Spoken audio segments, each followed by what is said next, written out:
Good morning, good afternoon, good evening, and welcome back to Topstep TV. This is the opening call today, May 11th, 2026. Happy Monday, everybody. We got a great day of trading lined up ahead for you today, starting with this opening call. I'm Jay. In the middle, we got John the Goat Hoagland. And to the far right, JD. Hoag, JD, happy Monday, guys. How we doing today?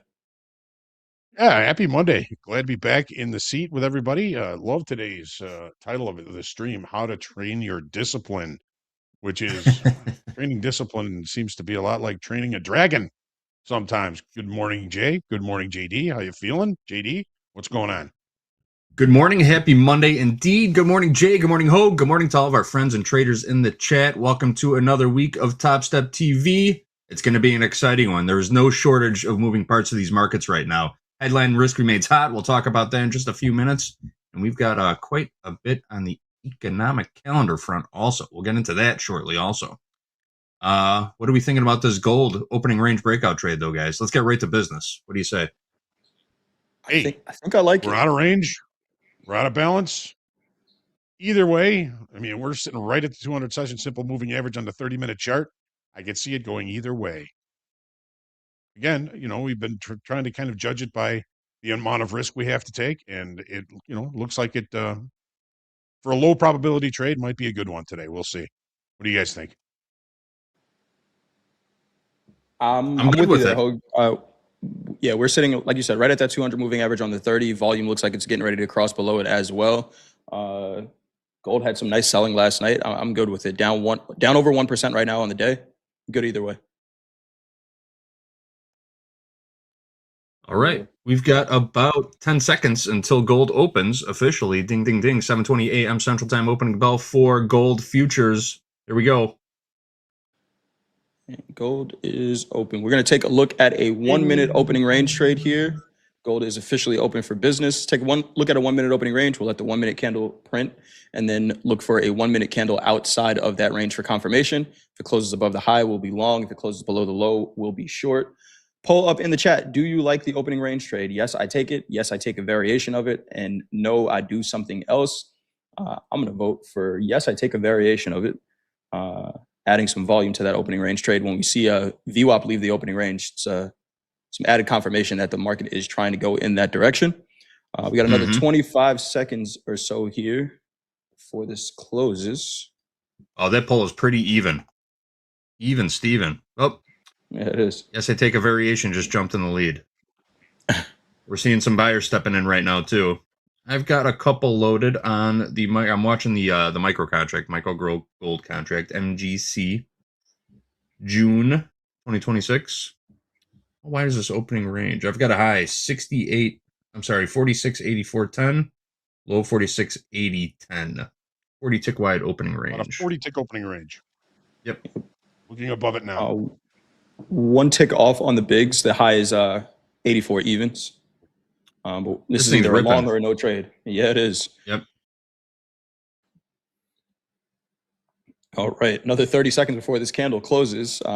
This is, and we're seeing sellers step right back in too. This is going to be a tricky one. I almost don't like it because of that last couple of seconds of price action there. Well, why'd they get rejected like that? It has been in a weird place. Been kind of in a weird space. Mm-hmm. I think we're going to get triggered into a long here, guys, and our risk parameters expanded exponentially. Do we wait for better trade location on this? Yep. We're risking a whole lot more than we were originally. I think take it. What do you think, Hoag? Wow. It's going to run. Yeah, let's see if we get a pullback. Push the button! Sounds like somebody back there wants you to push the button, JD. Who did that? Show yourself. That was a good one. So halfway on this opening bar here is 46.8640. That's the halfway right now. We can get a fill there. I could see. Oh wow, we just expanded even further to the upside here. We did. It looked like it up there. It was a giant liquidity grab up there. There was a lot of stops waiting to get triggered. Let's see if that means a pullback coming. About 250 contracts traded in the bigs in a second there, right Yep. at that high, up to 98s. And here we go. Still nothing done. Working nothing done. I do want to get into this trade. It's just running away from us now. Yeah, it is. 179 tick range so Oh, wow. far. Look at this. Very early in the session here with some pretty decent range. Yep. You know, you say it all the time, JD. Those floor opens still mean something to somebody. We can see where the They volume sure came do. in for the day. Time of day is a level, like D says, and right there, that is the most volume we've seen so far. Gold trading 47 above that 4,700 level now. We did have a gap down. We're gonna take a look at these charts in a minute, but we did have a gap down that it looks like it might be running towards right now. Try to fill Man. that. This thing is just ripping. Yep. Little session gap, weekend gap. Who's in the trade in the chat? Let us know. That poll did come back. 33% says you take the opening range. 28% say you take a variation of it. So we got about 60% of traders taking some form of the opening range trade. And 40% say no, you do something else. Who's in this trade right now? Let us know in the chat. And we are seeing this market run 47.03's last trade here. Gold was down 1% right before that opening range, right before the markets opened, down about 0.5% right now. Looks like a couple people in the chat are in this trade. We did not get in it. Donald looking for a pullback. Yep. I mean, that's initially what I was thinking because I saw what looked like a textbook liquidity grab right after that initial pop after we closed the first 1 minute candle. So it looked like we were going to get better trade location. It just didn't play out like that. I overthought the entry. I got cute with it again. Now we're seeing a little bit of selling stepping in, just a little bit. The question is, do we still like this trade when it comes down to give us some decent trade location to get long? If we make it down that far, do we still like this trade? The overnight trend was to the downside. We have not yet been able to close the session gap, not to mention the weekend gap. So gap guidelines still are kind of in play here. We just traded up to the 50 session simple moving average on the 30-minute chart. And we do see some selling coming in against there, which again keeps that session gap open, weekend gap still open, general gap rules. If you can't close the gap relatively early, you start looking for opportunities in the direction of the gap, which would have us looking for shorts, actually. There you have it. We're in a holding pattern for now. Contrary to what we're seeing so far, but those are the general guidelines. Yep. Agreed. There was some decent selling that just stepped in. Yes. Yeah, I think if you're you right want up against this 50 session simple moving average. If you're looking for a pullback, we just did pull back to VWAP from the opening range. It's right here at 46.95s. I don't know that the risk needs to go as far as the low of the opening range. If you take it here, maybe about 8 points or so, if you still wanted to get in this, if we think there's more room higher. But I think if we were in on the initial trade, we'd probably be thinking about taking profits up here somewhere. But that's where I would take it. I think you're right. I think you're right. From that open. Well, I'll consider this. Let's get into that eco calendar, though. We got a lot happening this week, guys. Yes, we do. There's a whole lot going on. A lot of information is going to be flying around. Mentioned it a few minutes ago. Headline risk remains hot. There's a lot of news flying around about these peace talks in the Middle East. They're talking. They're not talking. There's a lot happening there. A couple of numbers of note for this week. This morning, we've got existing home sales coming out at 9 a.m. Central Time. That's really all there is on the docket today. There's also a 3-year note auction, but that doesn't tend to be very market moving. There's a couple more auctions. I'll get into those in a little bit. CPI and PPI. We got CPI tomorrow, the Consumer Price Index, PPI on Wednesday, the Producer Price Index. We've got some inflation data coming out. We're going to be talking about that at the top of the hour. We got a special guest coming in at 8 o'clock a.m. Central Time. Jessica Inskip is going to be here to join us for a few minutes on the opening call. 9:30, we've got crude oil inventories. Those have been market moving recently. Make sure you keep an eye on crude inventories on Wednesday. Retail sales on Thursday at 7:30 a.m. Central Time, and a whole slew of talking feds starting tomorrow with John Williams speaking early tomorrow morning, Austin Goolsbee tomorrow afternoon. We've got Susan Collins, Neil Kashkari, and Lori Logan on Wednesday. Beth Hammock, John Williams, and Michael Barr on Thursday. And nothing scheduled yet for Friday, but I'm assuming we are going to see something. Bond and note auctions. Today, we've got a 3-year note auction. Tomorrow, we've got a 10-year note auction. Wednesday, we've got a 30-year bond auction. So keep an eye on those Fed rates also. Those could be market moving, especially when you get into the longer end of the curve, the 10-year and the 30-year. Those are the auctions that people will be watching aggressively. Again, lots of moving parts this week, so make sure you're always keeping one eye on the ditch. That's what we're doing here for you. We got one eye on the news, one eye on the charts, bringing you as much information as we possibly can in real time. That's what we're here for, guys. Awesome stuff. All right. Thank you for that, JD. Hogue, let's make sure we are prepared for the trading day. Let's go through that Topstep daily checklist. Got to do our homework. Yes, if you don't do your homework, you don't get to play. As always, the Topstep Daily Checklist. What are we doing here? We are doing our market research, pre-market research, all about context, risk management, and patience. Traders, morning checklist. You've got your coffee, you've got your water, you got your walk-in, your meditation. You're ready for the trading day. Always check your mindset. Mindset is everything in trading. Happy traders do make better traders. And your trade entry checklist. What is going to get you in those trades? What is going to get you out of those trades? Get your hypotheses in order. Write down those trades. Do your journaling throughout the day, because at the end of the day, your final checklist, the post-market checklist. You are going to be reviewing those trades, reviewing what you saw, what you may have missed, how you may have been able to create a better outcome for those trades.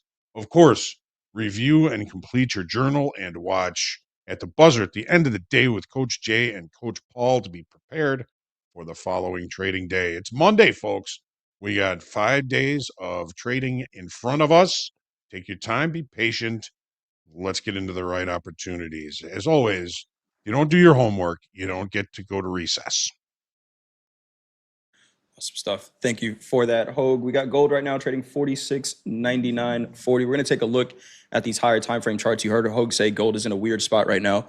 So we'll take a look at that in just a little bit. But JD, before we do, we got some news on jobs. We had all that jobs data come out last week. What do you got, JD? We sure did. We had a whole lot of jobs data come out last week. We had the JOLTS report, ADP, Challenger job cuts, jobless claims. We had the April jobs report. Here's the consensus. The jobs market stayed resilient during April, according to the Labor Department. That's even as fuel prices squeeze businesses and employers.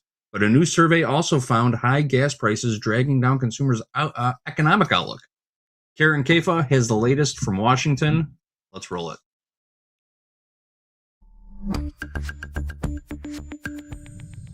Soaring fuel prices didn't stall employers from hiring in April as much as experts predicted. The Labor Department said the U.S. economy created 115,000 jobs last month, far exceeding economists' expectations of 65,000. Healthcare led the way with 37,000 jobs. Transportation and warehousing gained 30,000 and retail 22,000. The Trump administration describing the numbers as, quote, blockbuster. Some economists see a more tepid market that has government, manufacturing, and tech-related jobs down. Basically, what we've got here is a continuation of companies not hiring, not firing workers. And that gives you a sort of okay-ish employment situation. The labor participation rate, the percentage of people aged 16 and over either employed or actively seeking work, continued to slip, creating less of a threshold for the unemployment rate to stay steady at 4.3%. The number of part-time workers unable to find full-time roles ticked up. Some of the numbers that are going to actually be powering consumer spending, which is 2/3 of GDP. That's our economic growth indicator. So those deeper numbers, things like underemployment, people struggling to get the amount of hours that they're working, those still looked negative. Wage gain slowed again in April, and that growth could soon be outpaced by inflation. The University of Michigan on Friday said its latest reading of consumer sentiment dropped to a record low as the war in Iran keeps energy prices elevated. In Washington, I'm Karen Kafa.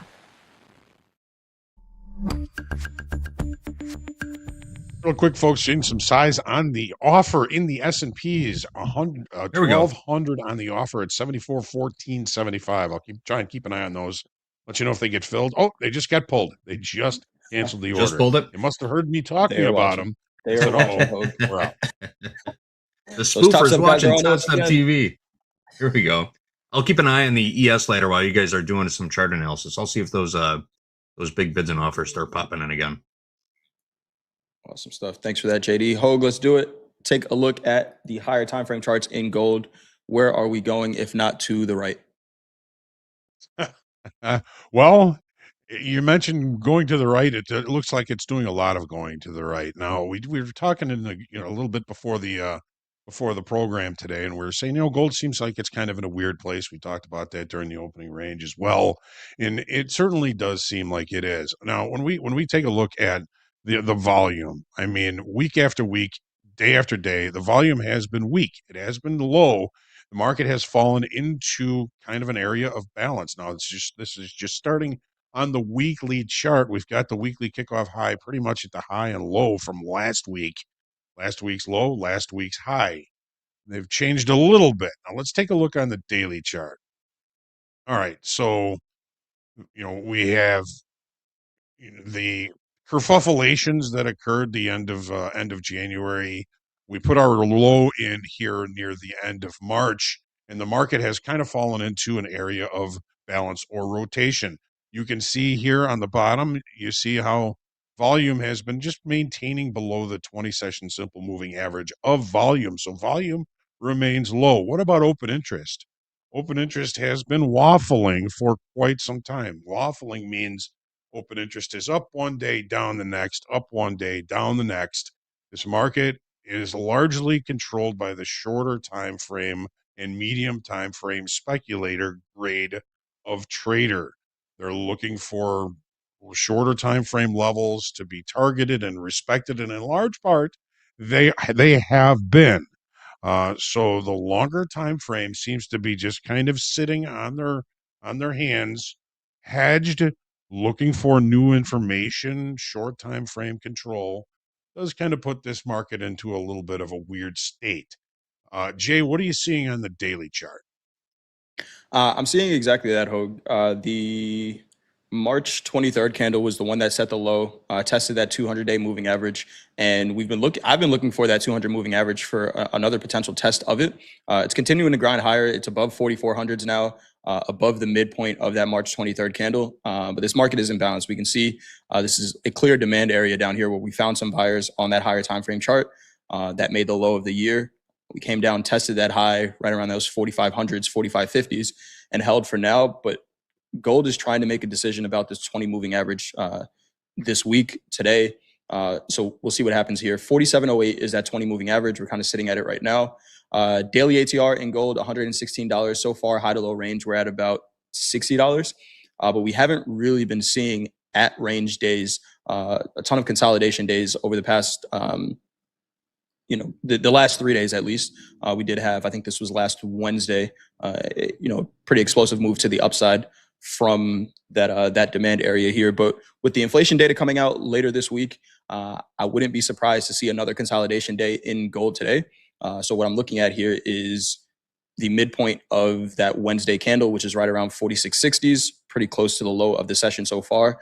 I don't know that I see gold trading outside of this range. When we get down to the 30, there are some levels of interest there on the 30-minute, but I see a market in consolidation that when gold does this, we do get some pretty explosive moves. What I'm remembering is these two daily dojis, March 16th and 17th, that led to a pretty aggressive sell-off.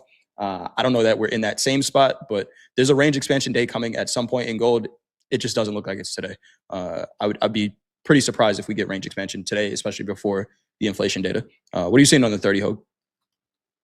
All right, let's take a look at the 30-minute chart here. There's lots of short time frame visuals, target levels, and that's when we're in short time frame, those are levels that are likely to be targeted. They're possible opportunities for executions. The problem is there are so many of them, it becomes difficult to decide which is the most important in the current context of the market and the way that you're looking at things. We've got half that offer in the S&P's back in here at 74.17, about 600 on the offer.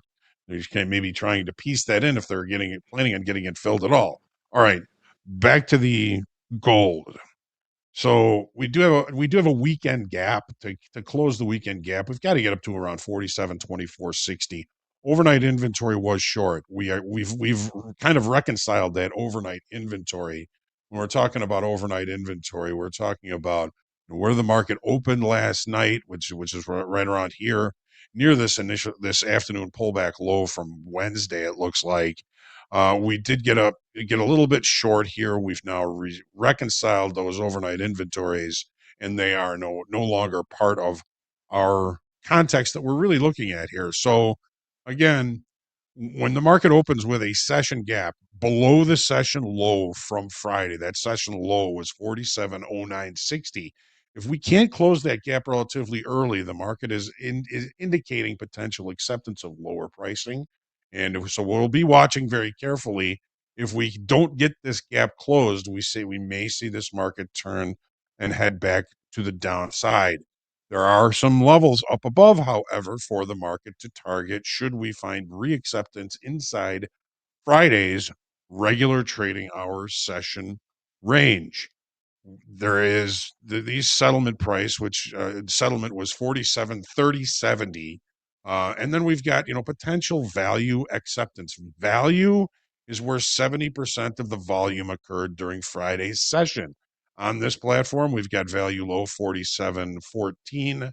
We've got value high 47.37. If we do start marking acceptance inside that value, the market could rotate back higher, come through the point of control from Friday, which we've got lined up here at about 47.2730, and then maybe reach up to value high from yesterday. Now, these are they're all visual levels. They can all be targeted by short time frame traders. What I'm more interested in is, because we've opened with a gap, if we can't close this gap, there's another session gap down below that goes from 46.71 all the way down to 45.97 half, with a naked point of control, a very popular price from past days that have not been rechecked in regular trading hours. This goes back to the 5th of May, which could easily be targeted. There's just a lot of visual short time frame targets when the market is in short time frame control, which we believe that it is. Remember, waffling open interest. Open interest is the total number of contracts, and it's been going higher and lower, indicating probably more likely short time frame control in this market, longer time frame, hedged, sitting on their hands, looking for new information. And there's, we don't know when that information is going to be coming out, because all these markets are really kind of under headline watch, right? Everybody's watching for the headlines and waiting to see what might happen. There's a lot of that going on. Jay, what are you seeing on the 30-minute chart? What seems remarkable to you?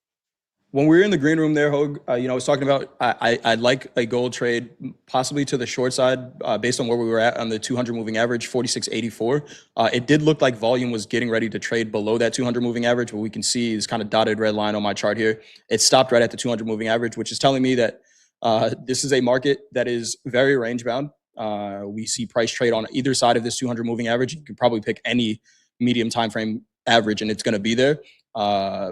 So I see balance for now. I wouldn't be surprised at an attempt of that gap fill, but I'd be looking for shorts up there if I wasn't already long. If I'm long into that gap fill, I'm thinking position management.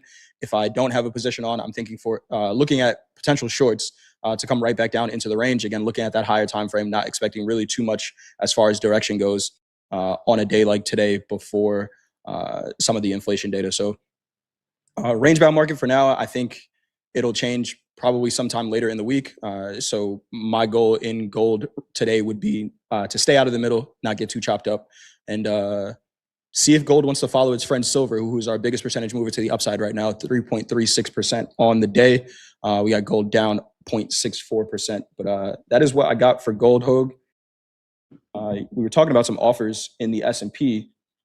There were some offers in the NASDAQ of 900 lot, 29,325s. We're going to take a look at those charts in just a second. 900. The profile Friday for gold, it was an inside extended trading hour range. Regular trading hour range, smaller range, normal variation. Market is, again, kind of exhibiting short time frame control. So what we've got for gold. Awesome stuff. Thank you for that. JD, we're going to get into the NASDAQ charts. We want to talk about stocks overnight, or should we get right into these charts? Let's talk about stocks overnight real quick, though, guys. There's a poll up in the chat. Silver is on the move this morning. Are you trading it? Yes, no, or never again? Get your votes in now. We take this very seriously. All right. Overnight, stocks in Asia closed a little bit higher, sort of mixed. The Hang Seng Index closed up 0.05%. The Nikkei closed down 0.47%, and the Shanghai Composite closed up 1.08%. Stocks in Europe currently trading a little bit lower this morning. We've got the DAX down 0.37%. The FTSE was just unchanged. It's up 0.02% now. The CAC 40 down 0.96%, and the Stock 600 down 0.18%. US dollar index up a couple of ticks, marginally 97.974 last on the US dollar index. The VIX is up about 5.5% going into the equity open, 18.16 last print on the VIX. And the yield on the US 10-year Treasury note up just a couple ticks, also 4.384% early this morning. Guys, I just noticed a couple more offers coming into the S&P. We've got 600 offered at 417, another 300 offered a tick above the overnight high at 421. I'll be keeping an eye on that. All right, let's dig into those NASDAQ charts, if you please, fellas. All right. Let's do it, Hogue. The weekly chart, I think, says it the best. We have been one time framing higher since the end of March. 1, 2, 3, 4, 5, 6 weeks. Higher highs, higher lows. Markets, opening on Sunday nights on the lows and closing at the end of the day on Friday on the highs. Momentum trading at its finest. Momentum buyers, momentum control. We are also seeing open interest increasing at higher levels as these markets continue to bring in more buyers at higher levels and continue to eat shorts on the way up. On the daily, the volume is just okay on up days, and that's all right. We added another 11,000 contracts on Friday on this push to the upside to the new all-time high that did occur in regular trading hour session, if I am correct on that. So the markets are very earnings focused. There's a lot of uncertainties in the world. There's a lot of headline risk. But as far as the equities are concerned, they are watching what is going on, what has been going on with earnings, which have been doing very well. So again, when we're looking at, if I'm going to put a grade on the auction process in the NASDAQ and the S&Ps, I'm giving it a grade of a B. Jay, what are you seeing on the daily? On the daily here, Hogue, I'm seeing a market that does not want to spend a bunch of time below a prior day's low, if at all. The NASDAQ is the strongest of the four equity markets that we have. Daily ATR, 458 points. So far, high to low range, we are at about 160. So there's, potential on either side of this range.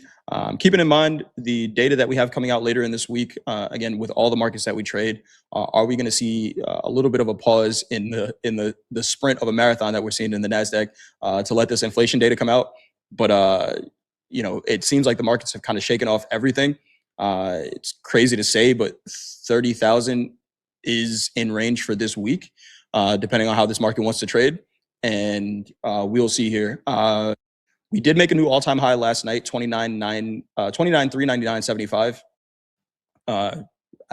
If I'm long, I don't love the rejection right below a whole number level, right? If buyers are that convinced, why stop one tick below a big fat round number level? But that might just be me being a little superstitious of the markets. If we see some rotation today, I'm looking at the midpoint of Friday's range, 28,966, right around that 29,000 level.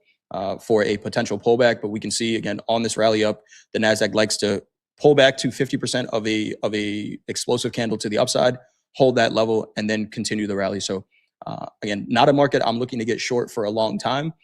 On a day like today, with what we have coming out later in the week, I'd be more inclined to take a short, but again, it's still a see profit, take profit trade. I think, to the downside. On the bid here, we got a 600 lot that just got filled on the bid, 29,290s. Somebody just sold right through that. We're seeing some selling coming in, and this is potentially the pullback that I'd be looking to see here. What are you seeing on the 30 here, Hogue? All right. So on the 30, yeah, we did eke out a new all-time high in the overnight session here in the NASDAQ. We know that those are not typically going to be lasting highs. There's a few references from Thursday and Friday that we're really kind of looking at here. So NASDAQ is so strong. I mean, it has been the strongest of these markets, and it just continues to kind of represent that. So overnight inventory is flat. We've kind of closed the weekend gap already. We're probably not going to be opening with a session gap. Where I'm looking for the market to maintain or look for meaningful buyers above is the afternoon pullback low from Friday. That's 29,237.75. We give up that number, and I could see us looking for opportunities for longs at lower levels. Really What quick, Hogue. happened on Friday? Yeah, go ahead. Really quick, Hogue. That spike down that we saw there in the equities, a little bit of pop in oil. Iran headline coming from Iran Tasnim. We deployed deep roaming submarines in the Strait of Hormuz. So if you saw a little spike there in crude or a little dip there in the equities, headlines coming out from Iran. Keep going, Hogue. All right, thank you. I didn't know they had deep roaming submarines or what that Thought they didn't have a even navy. means, or I mean, it could I don't know. It could just be propaganda. I don't know what that is, but I don't know. Well, we will have to see. So they are certainly checking markets with that information. So, all right, we'll go back to the NASDAQ now. So we had a sell-off on Thursday, right? We added open interest. So we kind of looked at that and said, all right, there's probably some new shorts in this market, which got eaten on Friday. We have a P-shaped profile, which means short covering, but there's also increase in open interest of 11,000 contracts. That's the estimate. It wasn't just short covering that brought this rally on Friday. It was new longs coming into the market. So we did put in a late spike to the upside. Late spike rules. The late spike is when the market extends the range at the end of the day and closes outside of the previous range. That level is 29,317 half. We are currently below it. Opening below it means rejection of higher pricing and possible reacceptance of pricing at lower levels. There are lots of, short time frame levels to look at, no overnight inventory. My suggestion is going to be to stay patient because in essence, we are still in range and in value from the session on Friday. No major changes in the perception of value. So I'm going to try and stay somewhat patient. Jay, what are you seeing on the 30? I agree with you there, Hogue. We have the volume point of control from regular trading hours pretty much right here, right now, 29,260s. And the overnight session didn't really give us a whole lot to work with. And it kind of fits with the theme that I've been looking at of today being a potential consolidation day, waiting for some of the inflation data to come out. Overnight inventory is flat. VWAP's been a flat line the entire night, which when we see this for the New York session, it does tend to give me a little bit more hope for the move that happens during the New York session. And I wouldn't be surprised at a pullback, maybe somewhere back down to value low, 29,130s from the regular trading hour session. Again, I'm looking at today as potentially being a rotational day. I'm still going with the theme of buying failed selling in the equities. So if they want to pull this back another 200, 300 points, the way we've been seeing them do the NASDAQ, that's okay. I might take a little bit of a piece of it, but I'm looking at it as a setup to potentially and eventually get in long this market. What we've been seeing over the past couple of weeks is that Sunday opening 30-minute candle sets the low for the entire week. And it would be the low so far today, 29,244 or 224, right around that area, 225s. We've been seeing those lows hold and the market just continue to grind up. Again, if I find myself in a short, it is a see profit, take profit trade. Today feels like there's potential maybe down to these 29,100s. That is what I got on the 30. Again, that 600 lot did fill on the bid there. That price was right around 29,290s. We are seeing some size get thrown around in the equity market, so I am going to be paying attention to that as well. A lot of times what we see is when we see all these offers or bids in the market, it leads to a consolidation day. We talked about that last week, right, where we saw all of those offers in the S&P before the rally, and then when they cleared the books, it looks like whatever inventory adjustment they needed to do was done. Then we see the market continue to rally. So if there's going to be a lot of size thrown around today, I'm going to let them do whatever business they need to get done before we eventually make the next leg up in this move, Hogue. All right. Yeah. And, the last thing about that is the profile from Friday, P-shaped short covering. Markets are still doing what they've been doing for 40 years. That is eating shorts. Gets the short time frame short, we eat them. Gets the short time frame short, we eat them. That's what we've got for the NASDAQ. Awesome stuff. We're going to take a look at crude oil. And reminder to everyone in the chat, we do have a special guest. It is a Monday, so Jessica Inskip is coming in to talk some macro and the S&P with us right at the top of the hour. Hit that thumbs up button if you haven't done so already. We got Jessica coming in just a little bit here. We're going to take a look at oil. Oil does open up at 9 a.m. Eastern time, 8 a.m. Central. We'll take a look at that 1 minute opening range trade as well. But JD, before we get into this charts, you want to hit some news on oil prices? Yeah, real quick. When we talk about no lack of moving parts of these markets right now, we are seeing it early this morning. Early Monday, we are off to a hot start. We've got White House Senior Advisor Hassett headlines coming across the tape. He's talking about Iran. He's talking about high energy prices. He's talking about AI.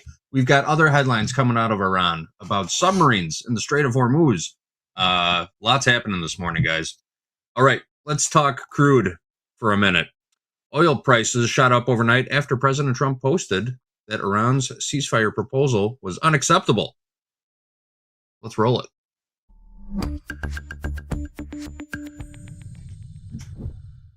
That is right. Oil prices are recovering from an overnight spike tied to President Donald Trump's apparent rejection of Iran's latest ceasefire terms. The U.S. benchmark is shy of $100 a barrel after crossing that mark around the start of the day on Monday. Last price traded in crude oil, $98.36. Brent crude is up above that price point also. The fluctuations follow a Truth Social post from President Trump Sunday afternoon. It calls Iran's response to a U.S. plan, quote, totally unacceptable. Iranian state media reporters in Tehran say Tehran wants recognized sovereignty over the vital Strait of Hormuz. AAA reports regular gas is averaging $4.52 a barrel early this morning. That's about 50 cents short of the all-time high. So we keep creeping up potentially to that all-time high in gas prices.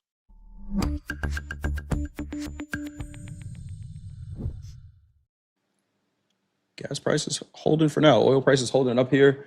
Again, we're going to take a look at that 1 minute opening range trade, but Hogue, on the higher time frame, what are we seeing here in crude? All right. I think the weekly says it the best in the longer time frame. We found an area of balance. Our weekly kickoff low and weekly kickoff high remain the same as last week because they pretty much enveloped the price action for the week last week. So second week in a row for these weekly kickoff levels, weekly kickoff high 106.80, weekly kickoff low 89.80. Take a look at the daily chart. You're going to see that last week's high and low pretty much right at those weekly kickoff levels.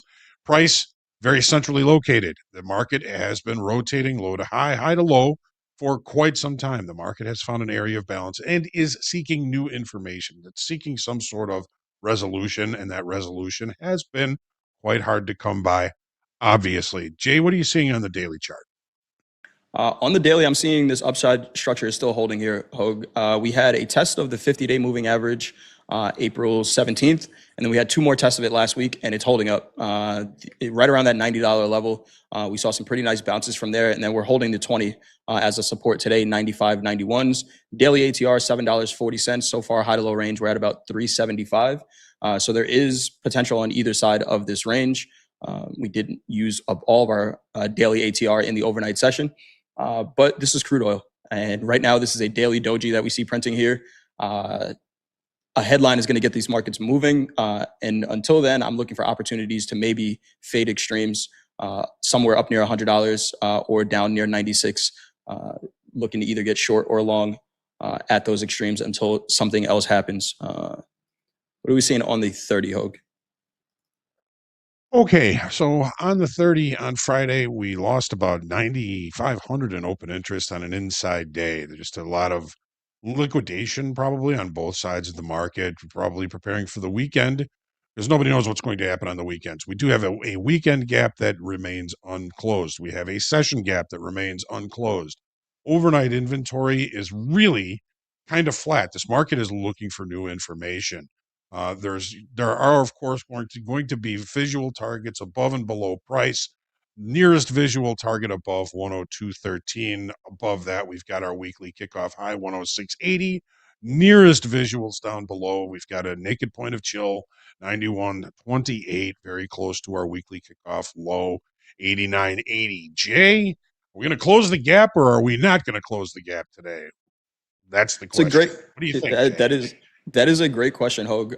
We had price advertised below that 200 moving average on the 30, $97.36, but VWAP's all the way up at 98.51. So I don't think we close the gap unless we invite some sellers into this market.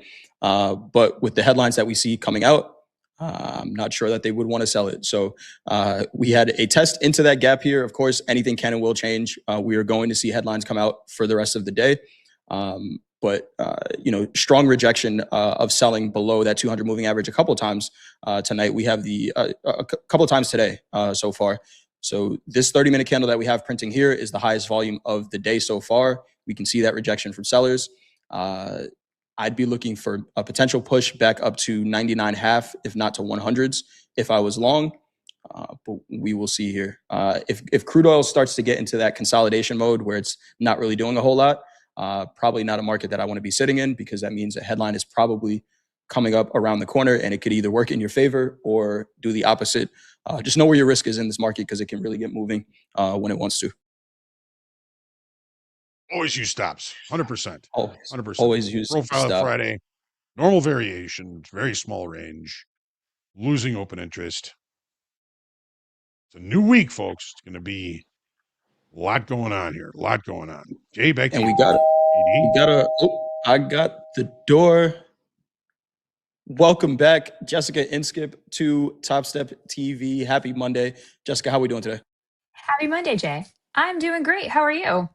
I'm doing great, chat. Welcome back, research director of stockbrokers.com, host of the Market Make Her podcast. I saw someone in the chat says you cannot skip a Jessica Inskip Monday on Topstep TV. So it is great to have you here. We got a lot to talk about. We got inflation data coming out this week. We had a ton of jobs data. We have headline risk. Jessica, where do we start? Let's start with the jobs data last week. Good stuff, bad stuff. So What did you get from that? it's good on the surface level. What I think is interesting is this theme that we're seeing of the K-shaped economy, right? And how we're looking at different income cohorts. But from the jobs report very specifically, on the surface level, it was a good and healthy jobs report. But if we were to look at it more broadly, we're not having as much robust job growth. And that could be concerning with the long run and the longer term trend. So in the short run, this is great. But in the longer run, I want to see more job gains, more job growth. And I don't see that within the data. And that's a concern for me. So I mean, that's a longer term concern that could be alleviated. And sometimes the market, even though it's forward looking, is very short sighted, if you will. So being short sighted, it says rally mode, this is absolutely fine. But from the longer term, I'm seeing a couple of little, I'm going to use sports analogies, which is wild for me, like little yellow flags being thrown. Okay. Throw out the flag. Caution on the play. Yeah. Some Caution on the flags play. in the labor market here. Enough to potentially have some headwinds in this market, do we think, or is it just all-time highs? So it's headwinds depending on how it affects the consumer. So that's why I bring up the K-shaped economy, because remember, we're trying to understand how does everything impact earnings, which is the growth story, and it's the amazing story of the market right now. So if we don't have enough jobs growth, but there's still is the labor supply shrinking due to administrative policies that could put the labor market into a peculiar balance. It's something that even Powell stated himself. So that's what I'm saying. The longer term implications are unknown. Shorter term, it still supports a rally. And that's because of the earnings growth story that we're seeing. And I've got some great stats for you if you want me to go through them for you. Yes, let's Because it's let's been incredible. Let's do that for sure. We got to poll up in the chat, and I heard you say this last week. The market is not the economy, so we got to poll up in the chat right now. Are you worried about the state of the economy? Is it a yes or a no? Or third option, doesn't matter as long as the Nasdaq goes to the moon. Helping the Nasdaq get to the moon, Jessica, are these earnings. We've seen, some of the big tech companies. We still have Nvidia on the 22nd, I believe that date is, to report. Everyone's probably expecting them to beat as well. What are you seeing from an earnings perspective that's helping these markets continue to grind up and make all-time highs? Well, so it's still one showing that AI narrative, which is extremely important, but it's much better than expected. So they're on pace to grow 26% year over year. That's a great number. And analysts were only expecting 12% growth on the start of April. So if you remove some large one-time giants from companies like Amazon, Google, Meta, so out of that 26% year over year, earnings growth is still a very strong 18%. That's a big number. And it's broader than just big tech. So if you just sometimes we always compare, not sometimes, but as of late, the Magnificent Seven story in comparison to the other 493. And it's not only just the Mag 7. The average company in the S&P 500 is still growing earnings by about 12%. So that suggests broader participation across the market. I want to see that reflected from a technical level. So that tells me there's headline risk there. But they're beating at a very high rate. So about 64% of companies have beaten both earnings and revenue estimates. Historically, that number is about 42%. So they're outperforming the expectations and a much larger level than usual. And revenue growth is strong too. So even if you adjust for inflation and currency impacts, I know we've talked about that before, looking at the weakening and the stronger dollar is extremely important, especially when we're looking at broader tech. But if we adjust for all of that, it's running around 7% year over year. That's sales growth. So that means companies are seeing real business growth, and it's not just pricing increases. So I'm trying to understand, what is the impact of the consumer from these oil prices? What's the impact happening on the labor market? What's the impact to the earnings picture? So right now, earnings looks really good. They're really profitable. And that goes into this theory that I've had for quite some time, which is the changing market dynamics, especially since the great financial crisis. Our companies are continuously resilient and adaptive. I even saw that with commentary that's happening this morning where companies are saying, hey, was it agriculture companies? Because that's a big impact from what's happening over in Iran. They Absolutely. missed some earnings, but they're being creative. That's the word I keep hearing thrown around.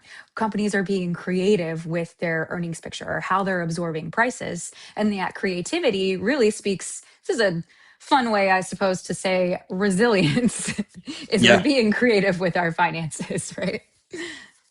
Absolutely. So I know one of the things you pay attention to often, and again, it's not just the Mag 7 picture. We call it the Tech 9 here. If you add Broadcom, and I'm forgetting the other company in there, but the equal weight index, right, for the S&P, the broader earnings picture that we're seeing, are you seeing that equal weight index? I know you were looking for a moving average cross on the equal weight for it to catch up to where the market cap weight index was. Previous Are you highs. seeing that Yeah. now? Yeah.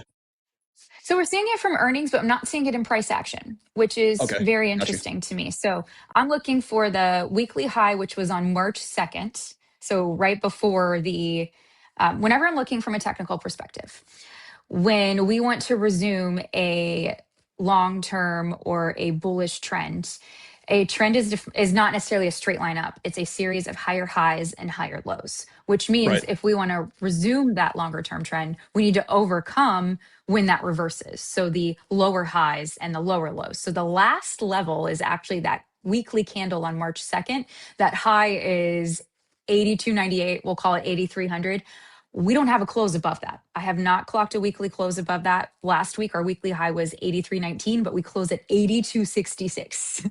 Oh, So okay. I need a close above 83. And so that's that. We've talked about this a lot, Jay, the if this, then that statement. The Absolutely. market can absolutely keep hitting all-time highs. It's just if that narrowness continues, headline risk increases, the risk of shocks coming in and changing that picture also increases. And we've seen that repeat over and over and over with DeepSeek, with Claude Cowork, with anything that goes into that AI narrative, just makes it more volatile. So we just have to understand it's more volatile. And so I'm looking for the health picture, which is the participation from the equal weight index, which we're close. And I Yeah. believe that will happen once we remove the Iran conflict. And Jay, we've talked about this. You know what week it is. It is May 14th Yes, and it 15th, is. those dates I'm looking at. Big week. It's Big going to be week this week. interesting. It Let's is. talk about it, right? What are we looking forward to this week? Are there potential headwinds or tailwinds, right? If we resolve some of this Iran conflict, which looking at the headlines right now, it doesn't seem like we're too much closer to that, but we'll keep our fingers crossed there. But the president's meeting with Xi, we saw last week he invited Google, Apple, NVIDIA, I believe, to that meeting. What are you looking forward to for hearing from that meeting and its effect on the markets? So, with the fact of those additional CEOs added, it goes back to my thought process of tariffs weren't about tariffs. So, this is not necessarily about a nuclear war or what it's stated about, or even necessarily oil. If we throw in the AI narrative, uranium is very needed for artificial intelligence. It is abundantly clear from this earnings season that we do not have a demand decrease, it's supply constraints. And part of that, of course, is leaked into energy. And in order to have more AI, we need more energy to fuel these models. And one of those components, of course, is nuclear energy, which is something that Iran has a lot of. Now, the oil constraints is impacting the rest of the world way more than it is us. So it just begs the question of how does this fit into the AI war? And what is the resolution that's going to be? So I think there's one thing the market doesn't like, which is uncertainty. So any For type of sure. certainty that we can gather will give us the momentum to go higher. And it's simple logic behind that if you think about it.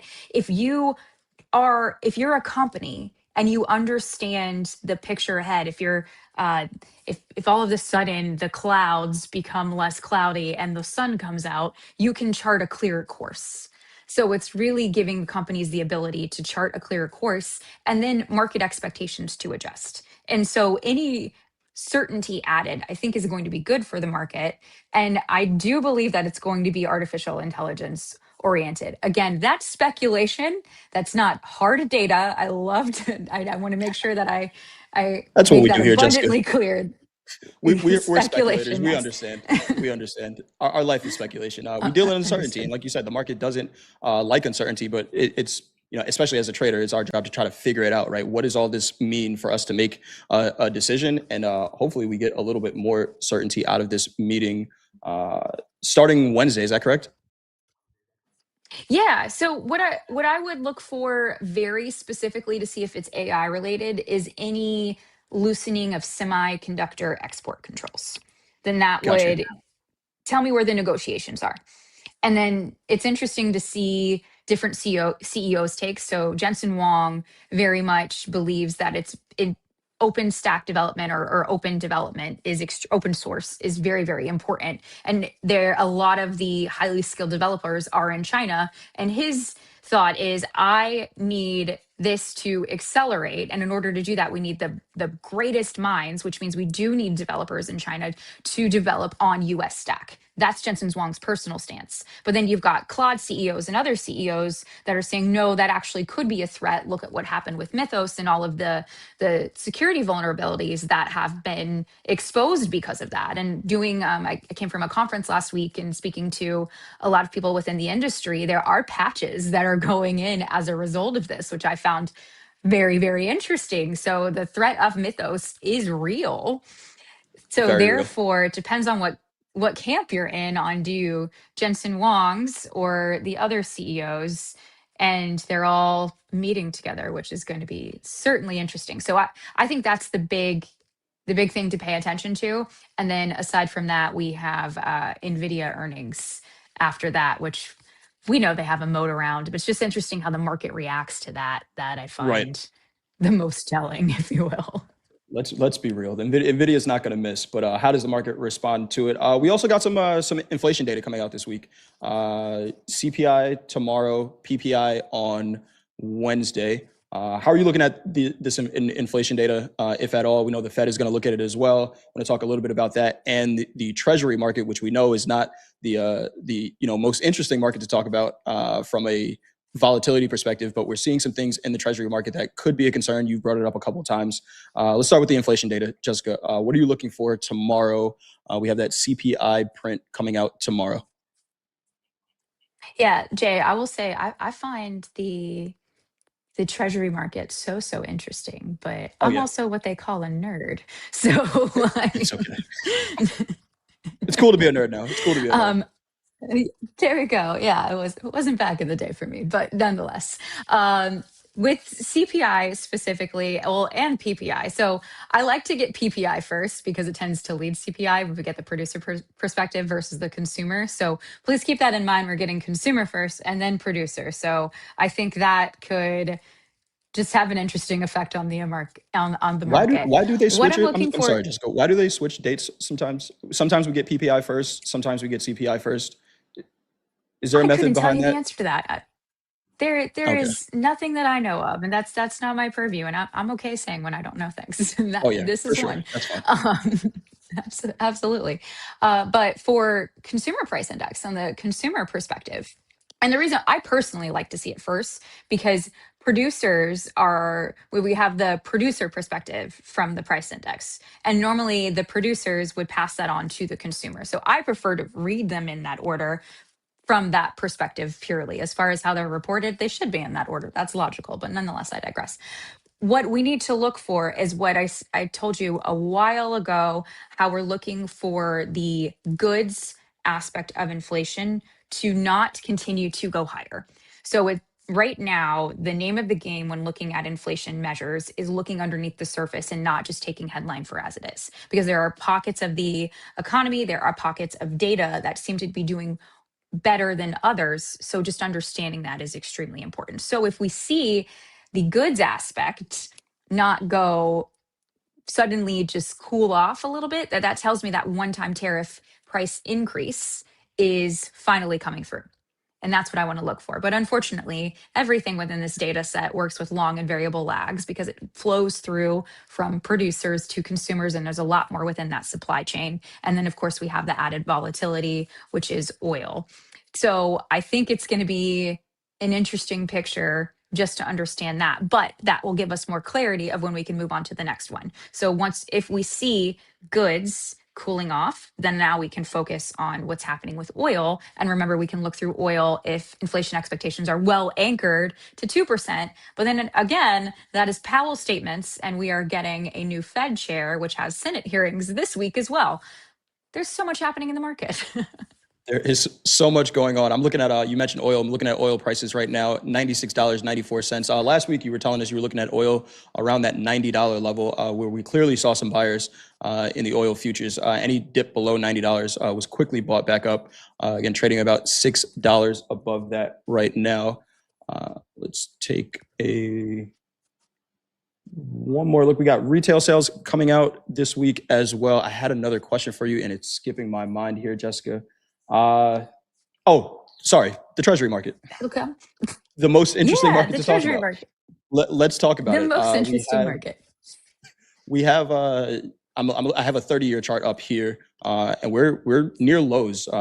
Multi-year lows. We're pretty close to it. What should we be paying attention to in the Treasury market? We got Jack Bonds coming on in the next segment, who is probably our most well-versed in the Treasury market. What are you looking for here, Jessica? So remember the treasury market is going to tell us what I like to say investor demands. So when we're looking at the equity markets, that's the investor mood. That's what price action tells us, and the treasury market is investor demand. So you demand more yield based on inflation expectations or growth and some other factors as well, which even raising deficits and higher deficits. So I'm looking specifically at the 2-year. The 2-year on 326, the high was 398. We're 391. So we're below that. So staying below around, I'll call it 4, is extremely important for the 2-year yield. However, that's what's telling me short-term inflation expectations. So watching, meaning when we get the CPI report, if it is hotter than expected or pockets of it, without even almost like it is a technical analysis level. If you don't study fundamentals, but you look at price action from a technical level, you're going to see market reaction. That's the same as Yes. applying here. So when we're seeing what's happening with all of the inflation data, I'm going to look very specifically on how the 2-year reacts, how the 10-year reacts, and then the 30-year seems to be more to administrative or fiscal policy is what I'm associating that to. So then we look at the relationship of them. Is the 2-year moving more than the 10-year? Then that tells me, is there an expectation of short-term inflation expectations versus longer-term inflation expectations? Very similar on how you'd look at a futures curve. Literally apply the same thing. That's the way that I would educate on how to look at it. But very specifically for me, I do not want to see it increase. I actually would like to see it come down. Before we ran into the Iran conflict, the low was 337. That was on February 27th. So then we go back an entire month. We went from 337 all the way to 398. That's a huge move from a treasury perspective. So watching that is going to be extremely important. And then I hope your next guest talks about this as well, but yields around the world are, this is a testament to it. Oil affects other countries more than it does the US. And you can see that with their yields, like the UK gilt, for example, and they're all on rate pauses at the moment. And it seems like they may be looking through oil, but it is certainly a concern because that's going to constrain their consumer way more than it is here in the US. And so you can see that playing out in their sovereign yields and their sovereign products. Awesome stuff. Thank you for that, Jessica. Chat, we don't have charts for the yields, but when yields are up, prices are down. So you can look at the ZT chart and you can see we're on a multi-year lows here in this in the ZT. So if you want to keep up with what Jessica is saying here, Jessica, I wish we had more time because I want to talk to you about Bitcoin. I know at one point we said we were going to do a crypto special, so maybe we could add in some Bitcoin here. I'm seeing futures prices, micro Bitcoin futures prices above 80,000. You have a quick word on Bitcoin at all? Anything interesting to you over there? If not, we can. It's all. We got some more clarity on the Clarity Act. So as was stating before, this is so interestingly fiscal driven. So I find with Bitcoin, if we follow some bills that are running through this administration, and anytime we get clarity on that, we see rally and support and an underlying bid in Bitcoin. So that's what I'm following there. Awesome. Last question. Are you a hodler? Am I a hodler? Yeah. It's a Bitcoin investor. Bitcoin investor. I see. I'm like, what does that word mean? Am I a Bitcoin investor? Yes, I do own Bitcoin. Okay. I absolutely do. It is a risk asset, but that's I'm a younger investor. I have a high risk tolerance. Does it consume my portfolio? Absolutely not. But do I have exposure to it? Yes, of course I do. You have to, right? Just in case it goes to 1 million. Well, Jessica, awesome stuff. I think you're going to be back with us on Wednesday. Again, chat, hopefully every time Jessica is on, you have a pen and a pad. I know I have a bunch of notes from this segment, and I'll probably have to go back and rewatch it. But research director of stockbrokers.com, the host of the Market Make Her podcast. Jessica, where can people find you if they are looking for you on social media? Yeah, just search Jessica and Skip. Make sure that you tap the one with the blue check mark. Otherwise, it will be a fake me, and I'm not messaging you. I don't have time for that. Do not send any Bitcoin to a fake Jessica and Skip. She already has her own. Please don't. But thank you, Jessica, so much for joining us. We'll see you back on Wednesday. We got to get ready for fast markets. You have enjoy the rest of your week, Jessica. We'll see you soon. Thank you. Bye. Great stuff as always from Jessica Inskip, Hogue, JD. Welcome back. We got fast markets coming up in just a little bit here, guys. But that meeting between Trump and Xi this week, I think, is center stage right now for Jessica. So we will see what happens out of that meeting. JD, who do we got trading with us on Topstep TV today? Great question. Coming up next in Fast Markets, we've got Andre, Jack, and Hogue guiding the ship. They're going to be joined by a couple of rotating guests. We've got Enrico here from 8:30 to 9:30, Dakota from 9:30 to 11, and Doom, our old buddy Doom, is here from 10 to 11. After that, Hogue's going to be back for the morning highlights to go over a little chart analysis, take a look at some trades. We didn't take any trades here during the opening call, but I guarantee you somebody's going to take some trades during Fast Markets, so he's going to go over those. Jay's going to be back with Diamond Hands George and Dolby Time at 11:15 for a Power Player segment. Group coaching at 12 o'clock p.m. Central Time. Hogue's going to be here with Anne-Marie and Deanna. Guys, this is your chance. If you've ever had a question for Hogue, Anne-Marie, or Deanna that you've wanted answered live on Topstep TV, we are going to pin a form to the top of the chat in just a little while. Grab that form, fill it out, click submit, and we will do our best to answer your question live here on Topstep TV. 1 o'clock p.m. Central Time, Trade with Topstep. I'm going to be here with Terrence and Gabe.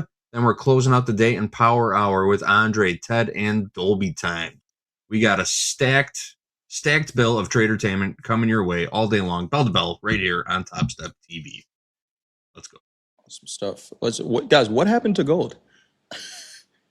What's it doing? I haven't looked at a chart in 5 minutes. Why is it up so Sellers much? vacated. Yeah, they ran out of the building, Hogue. Look at that move. Yes. Wow. What a move. Most certainly did. Straight up. Filled the gap. Well, I see the team getting ready in the back here. Hogue, we broke down the NASDAQ. Any quick notes on the S&P you got? And I think we could probably get into fast markets from there. Well, we've got our all-time high that did occur on Friday. So no new all-time high in the overnight session. And, just from the short time frame, we're kind of holding above the afternoon pullback low from Friday, which was 47.07.5. You're looking for levels. There's a level for you. And we had that P-shaped formation on Friday, which was short covering, but we did add about 16,000 new contracts at an all-time high. So we're still seeing momentum buyers in this market, still eating shorts on the way up. Don't see anything that is going to change that without some sort of changes. Just keep looking for opportunities when the market presents weakness. I don't see any significant or meaningful selling coming in above 7,200. Look for your opportunities and always manage your risk, man. Got to find those levels that help you manage risk. Put your stop in. Hopefully you'll get into some good trades today.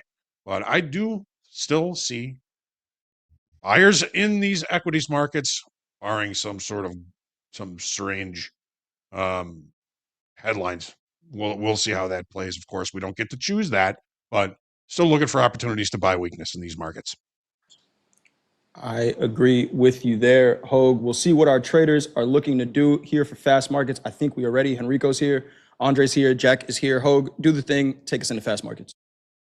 Hail, the gang's all here. JD, thank you. And a big thank you to Jessica Inskip for her visit with us this morning. As always, I was checking in with the chat early this morning. My early birds, Shubham, Just Elias. We had Yair. Yair was in there this morning. We got Gorillionaire. We got Coog, Charles Henry, W74X, Joseph Francone.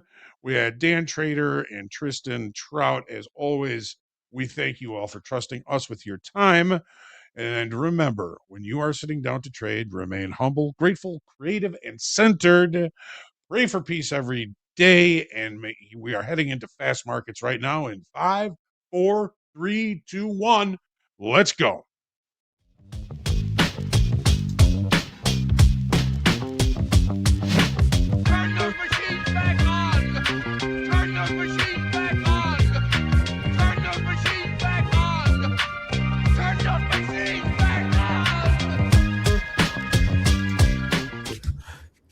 Bonjour, everybody. Welcome to Fast Markets on Topstep TV.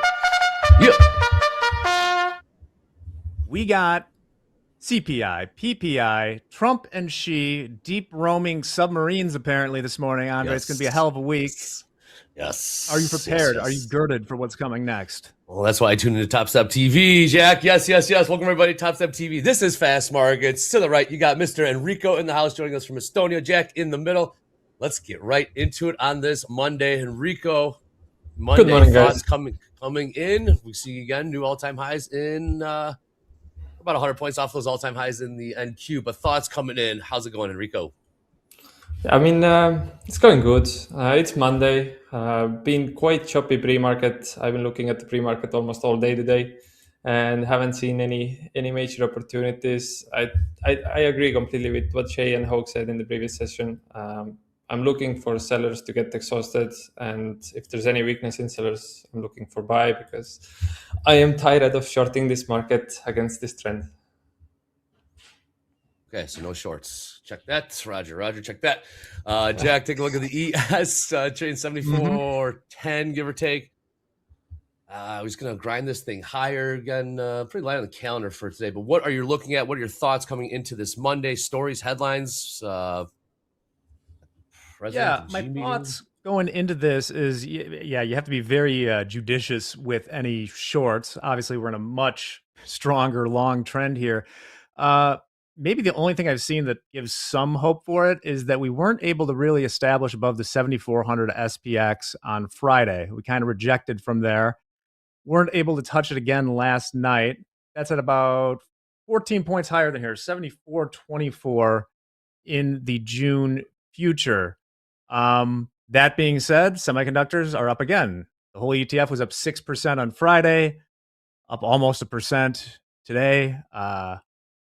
That's the most exciting thing in the markets for me right now, and it's going to affect these indices. So let's see if we can get 7,400 in the SPX. 400 SPX, very good. We got about 45 seconds to the opening bell. Let's take a look at some of the other prices, some of the other markets. Crude oil trading $96.74. Overnight, we were back above $100, $100.37 to be precise. Gold's been seeing a bit of a push higher here in the last 45 minutes or so, up about $45 or so. Call it. Let's gold trading 47.37, 50-50 on the tilt. And Q trading 29,291. Bell will be ringing in about 15 seconds. Take a look at the calendar. Nothing really jumping off for now, but that can change in a moment's notice. Stay locked in. Buckle up. We got a 50-50. Oh, Dow's trading 49,672. Let's see what happens when this bell rings for the New York session. Okay. Pretty muted right off the open. Market on open orders. Yeah, initial move up a few points in the ES. Yep. We do have a number of catalysts, as I mentioned in the intro. We got CPI tomorrow, then PPI. We have NVIDIA earnings next week. We have Trump and Xi talking. There's a lot going on. We also have monthly options expiration on Friday. Okay. Which maybe it didn't happen the last one, but sometimes those monthly options expirations can mark the end of a trend. End of the trend may not be your friend. Also, Warsh will get the full Senate vote this evening, I do believe, for confirmation. Jerome Powell's last day as Fed chair is Friday, if Warsh is confirmed, which is expected to happen. All right, pretty muted open right now. NQ catching a bit of a bid, up about 30, I'll call it 50 points or so. Some little more buying in here. 29,360. There she goes. There. What was it? Goldfish last week?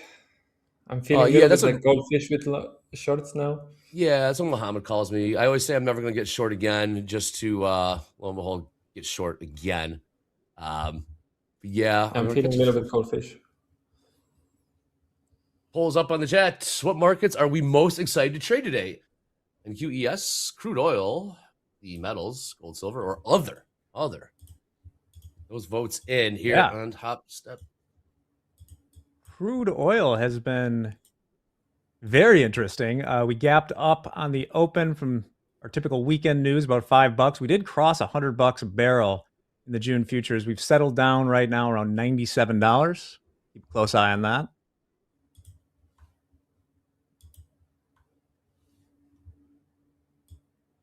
Just coming in on the overnight highs here in the ES. Looks like we had a little bit of a double top last night at this level.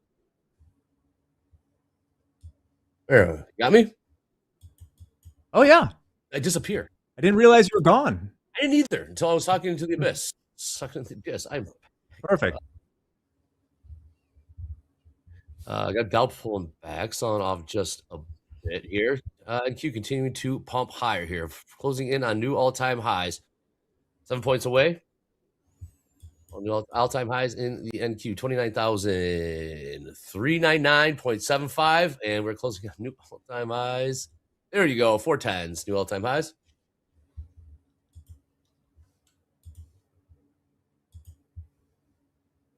Yep. We're very close right now. Here we go. We're about to get the 7,400 to SPX. All-time high is 7401.5.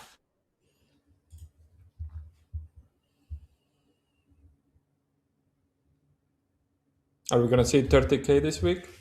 We're going to see 30K. Well, something tells me we will be closer to 30,000 than 29,000. It's not a financial advice.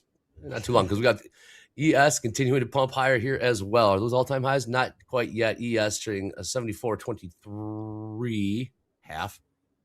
All-time highs about 5 points away. 5 points away. Will we see 30K today in the NQ? We're about 600 points away from that. 50-50 on the tilt. What do we have for numbers on the calendar?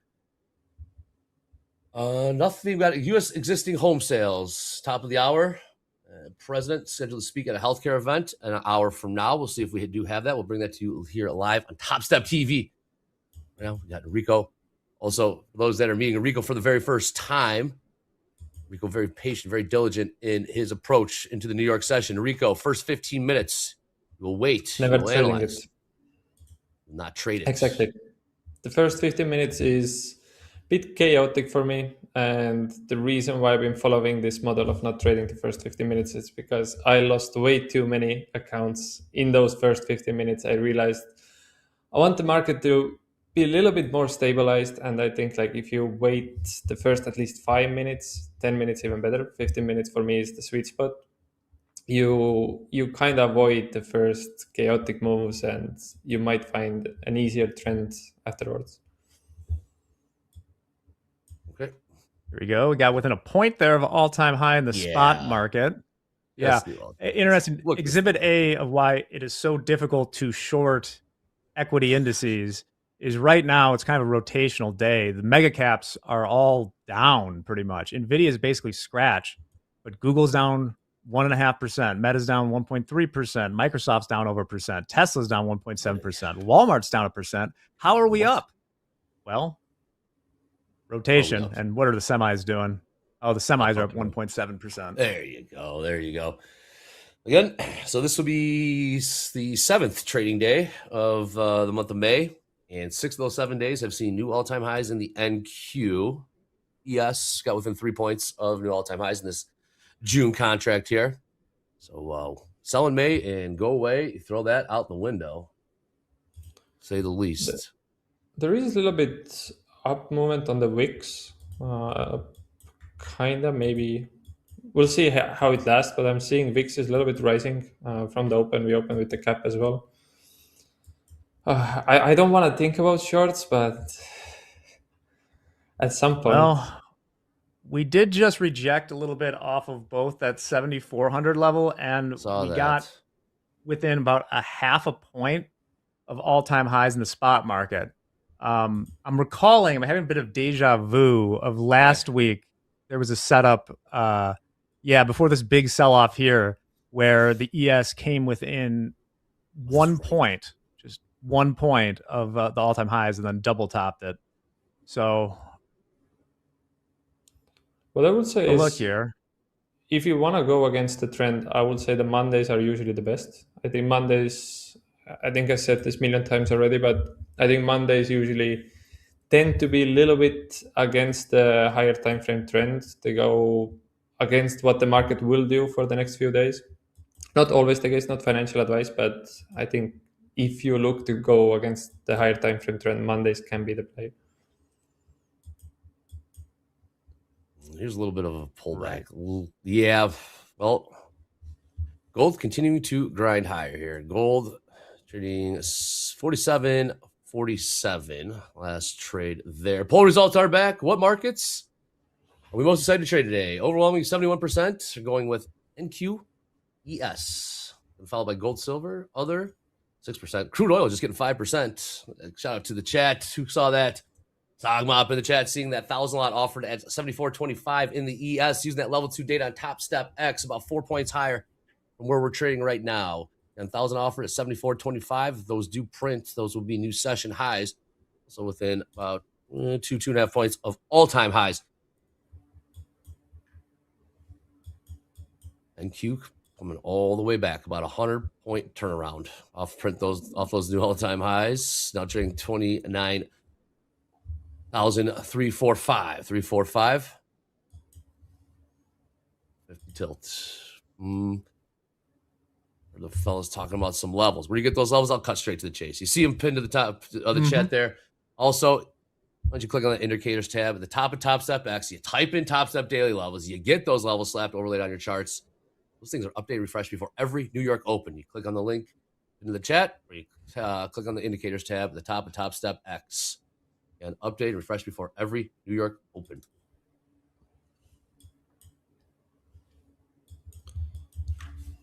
Seven minutes till 15 in. Enrico, what's your read right now? You're looking to talk about counter trend, perhaps on a Monday. I don't know.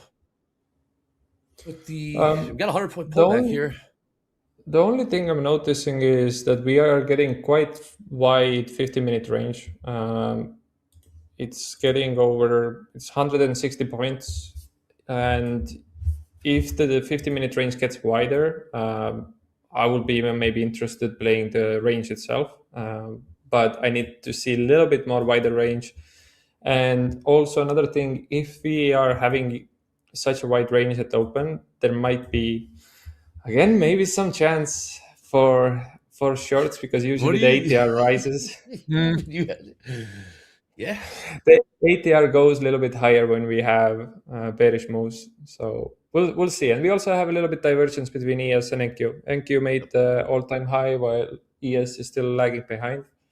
If it stays like this longer, I don't know. We'll see. I don't have much confidence in shorts, but I'm always willing to try them. Okay. Dow just printed some session lows. So you've seen the Dow sell off here. I guess NQES down ticking just a bit. Can still keep an eye on that 1,000 lot. Here's a new 5-minute. Just close and open. That 1,000 lot, the ES offered at 74.25. 5 points higher from where we're at right now. Also, upper left-hand corner screen, you see the name of the segment. Fast markets. Why do I tell you this? Like you to use the hashtag fast markets, use the hashtag power hour. Kindly hit us up at Topstep TV on the X, using those hashtags to send us some cool trader wins. Let us know where you're trading from all across the globe. Payouts, proof of payouts. Those are just going viral all over the internet. Again, hashtag fast markets, hashtag power hour at Topstep TV on the X. We'll turn that around to you, well, in power hour. Final hour of the New York session here on Topstep TV. Again, ES closing in on that 1,000 lot. 2.5 points to go. Still there. And pulled. And pulled. And pulled up to 74.29. Now up to 74.29. Again, NQ did just print new all-time highs. ES not quite there yet. Got within 3 points of those new all-time highs. And gold continuing to grind higher here. New session highs, 47.51. We're very close again. We're right at 7,400 right now in the spot market. So we're just a 1.5 away from all-time highs there. So I saw someone mention, what's NVIDIA doing? Can't be stopped. NVIDIA's up 1.4% now. Broadcom's also flipped to the green.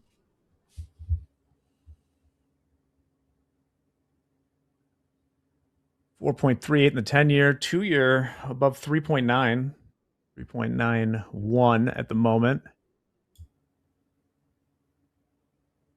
ES going for get that air horn. So we got ES catching a bit here, NQ not catching a bit, and Dow. Everything's got some thing going on right now. There we are, new all-time highs in the SPX. Yeah, There we Future's go. Future's about to do the Took same a while for the here. sound to get from my mouth. Air horn, air horn, air horn. What about gold in the chat? They're saying gold continues to push higher. Gold up about $60 in the last, well, I'll call 50 minutes or so. Gold trending that right bears a rip. We do it. Over $70 since this morning. Pretty good. We have some news as well on the top of the hour, yeah? Yeah, we New got home sales. Yeah. Existing home sales top of the hour expected 4.04 million. Previous about 4 million. Crude trading $96.64. Right around the session lows, overnight lows as well, about 20 cents off there. The 50-50 on the tilt. But gold continuing to get bought. Seeing silver, same thing in silver. What's going on in silver? Oh, yeah. Ooh, silver on the move. Silver on an absolute tear as well. Silver up about $5 in the last hour and a half or so. New session high silver, $86.68.5. And here come all-time highs in the ES. ES about 3 ticks from new all-time highs. Just incredible. Yeah, and someone was commenting in there about how crazy the divergence is between the MNQ and MES. It's like I talked about, where it's really evident is obviously the Dow, because that's calculated and composed way differently. But the more concentrated this market becomes, the more there's going to be divergences between, the weighting of components, right?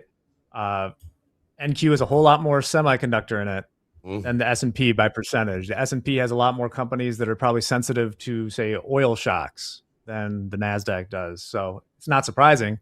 And the Dow is still not back to 50K yet. No, it's not. What's its deal? Crude. That's its deal. It's got too much Sherwin-Williams and not enough Micron. Yeah, I guess. Did we do it? We just died all-time highs. Just touched uptick. One more. There you go. All-time highs. Yes. Oil getting shellacked. It's incredible. Just absolutely incredible. 74, 28 3/4 of a tick. Amazing. Just here we go. Off we go. Off we go. ES is now taking the ball and running with it. The 1,000 lot continues to get pulled and pulled higher. But here come the buyers. Micron's going to hit $1 trillion in market cap today. Welcome to the club. Yeah, out of nowhere, just in the last month or guys. so, I've just come screaming. What's up? Hey. It was up like 17% on Friday, and then today it's up another 6.3%, because why not? In the chat, asking, does anyone know what's going on with this market? Green Knight, well, earnings. Earnings is what's going on in this market. If you're referring to equities, earnings are the engine that's driving this rally. Gold and silver continue to rally. What's behind that? Is it a dollar play? I have to look and see what the 10 years doing. I'm not quite sure. Metals. But ES up 25 points or so in the first 15 minutes. 15 minutes this New York session. ES making new all-time highs. NQ making new all-time highs. No, not so much. Gold continues to grind higher, but here come the buyers. Oh my. Also, anytime a news headline does break, we are on headline alert here, headline watch, as we're always keeping an eye out on the developments going on in the Middle East, Strait of Hormuz, ceasefire. Of course, tune into Topstep TV, because we'll be bringing that to you here in real time while we're at it. Thousands of watchers all across the globe. Click subscribe. Look at that. We are over 212,000 subscribers. Click subscribe. Click thumbs up. Click notify. You'd be so kind. Thank you.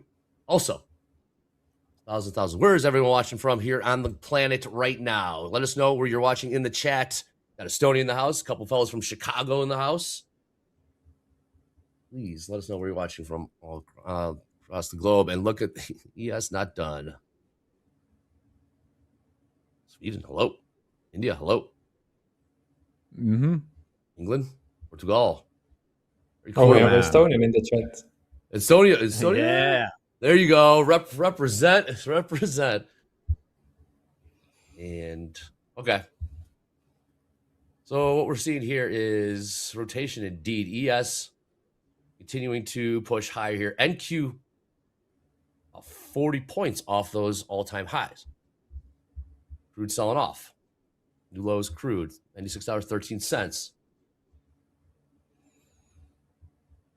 So, and you mentioned, Andre, is the earnings setting us higher. Yeah, that is like the catalyst for this.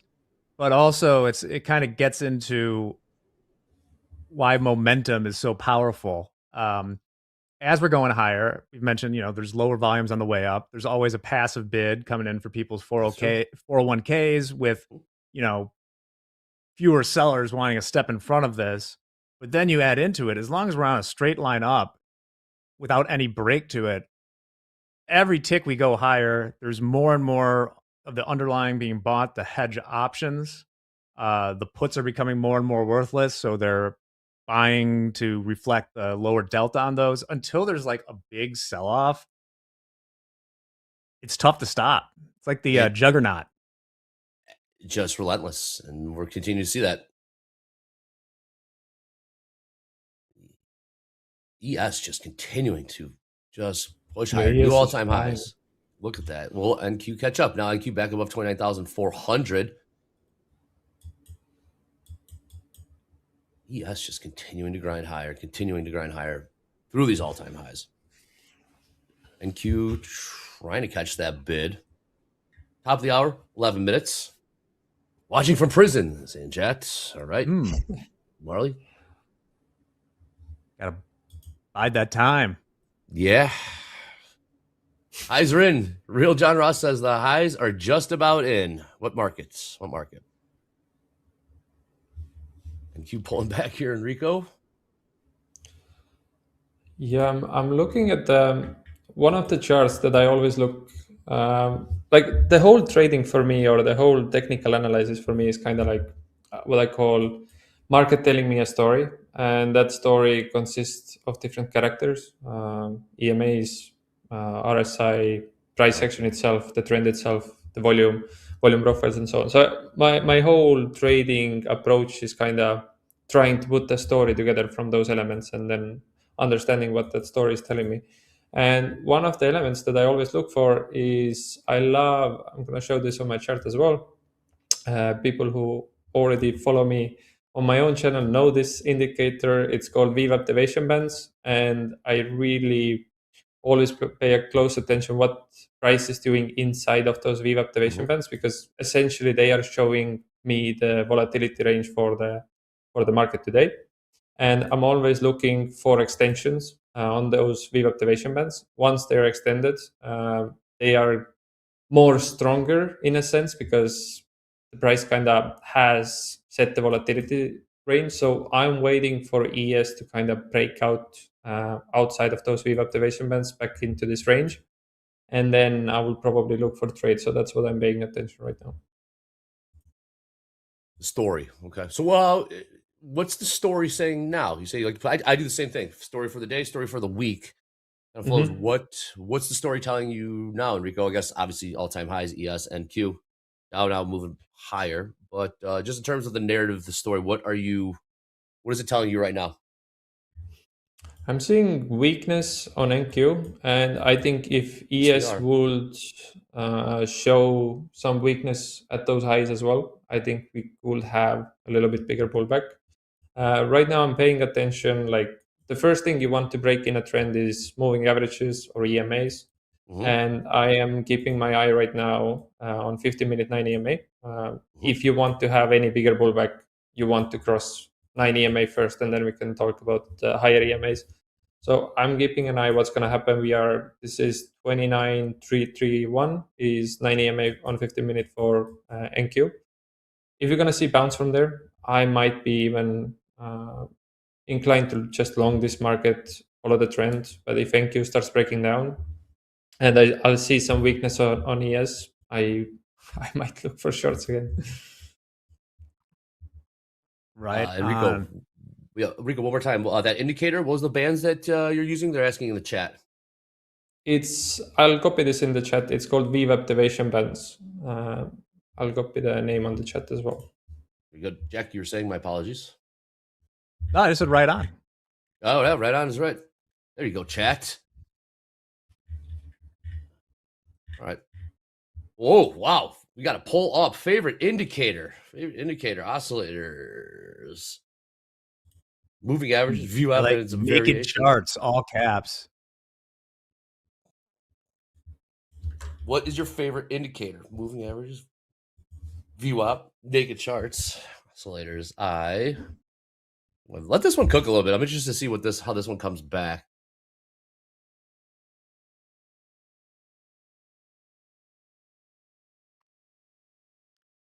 Got 50-50 on this tilt. rally. Yeah, I know. Still, Where's in George? the Tech 9, we still got 6 of them are red, 3 are green. NVIDIA's leading the way up 2% now. It's not really the Mag 7 that's driving this, although NVIDIA is cementing its lead for now over Google. In market cap.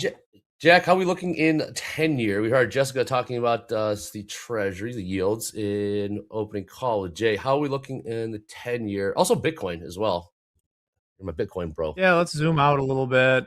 You can see these are daily candles on the 10-year. You can see where it's sort of the high is around 4.45 in the yield. Right now we're at 4.38. Still higher than we'd probably like to see. I saw Jessica mentioning that this morning. If we ever do get to it, there's been incredible support around just around 4%. She was right. Something she said that is interesting, that I found to be true, is that your fundamental almost becomes a technical. Those big round percentages in yields are huge. Everyone's looking at them. They are. Here goes the NQ, all coming pretty much all the way back to where we were trading when that bell rang in New York, the New York bell. 29,327. 327 last trade. We're about 100 points, more than 100 points off those all-time highs that did print in fast markets. Pace, velocity, the volatilities market. I'm just waiting for the next move, perhaps a headline. Crude's continue to sell off. What was that? You mentioned you want to see Bitcoin too, Dre. Yeah. A lot of movement over the weekend. I don't recommend you spend your weekends this way, but spot Bitcoin trades over the weekend, so you can see it moving around. These are the futures. We had quite the spike up last night. Got almost to 800 in the futures. Had a good sell off since then, and we're almost back to where the Globex Open was for the futures. Okay. Well, you got the NQ trading pretty much right where we traded on the open, giving back pretty much all of that rally that we saw first couple minutes. ES hanging out bid. ES is just still about 7 points off those session highs, all-time highs. ES trade, but NQ's come all the way back. What we got to tilt? Nothing really jumping off the page. You can trade Bitcoin futures Sunday night after Globex Open, but no, the Bitcoin futures aren't open over the weekend.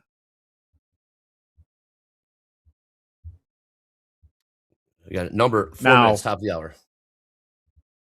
I suppose if you're looking hard enough, but then you're just looking for cursed objects, there are ways to trade over the weekend but that's a dangerous game, man. Yes, it is. Feels like it's going that way, though, Jack. Getting closer and closer. Oh, you're going to be able to trade hourly options on, when you're headed to church Sunday morning. They can get the volume. Can we bring up that lottery? I shared that. Get a load of this. This is a good segue for this, Dre. Get a load of this. Check this out. Americans spent over $109 billion on lottery tickets last year, which is more than they spent on movies, books, concerts, and sports tickets combined.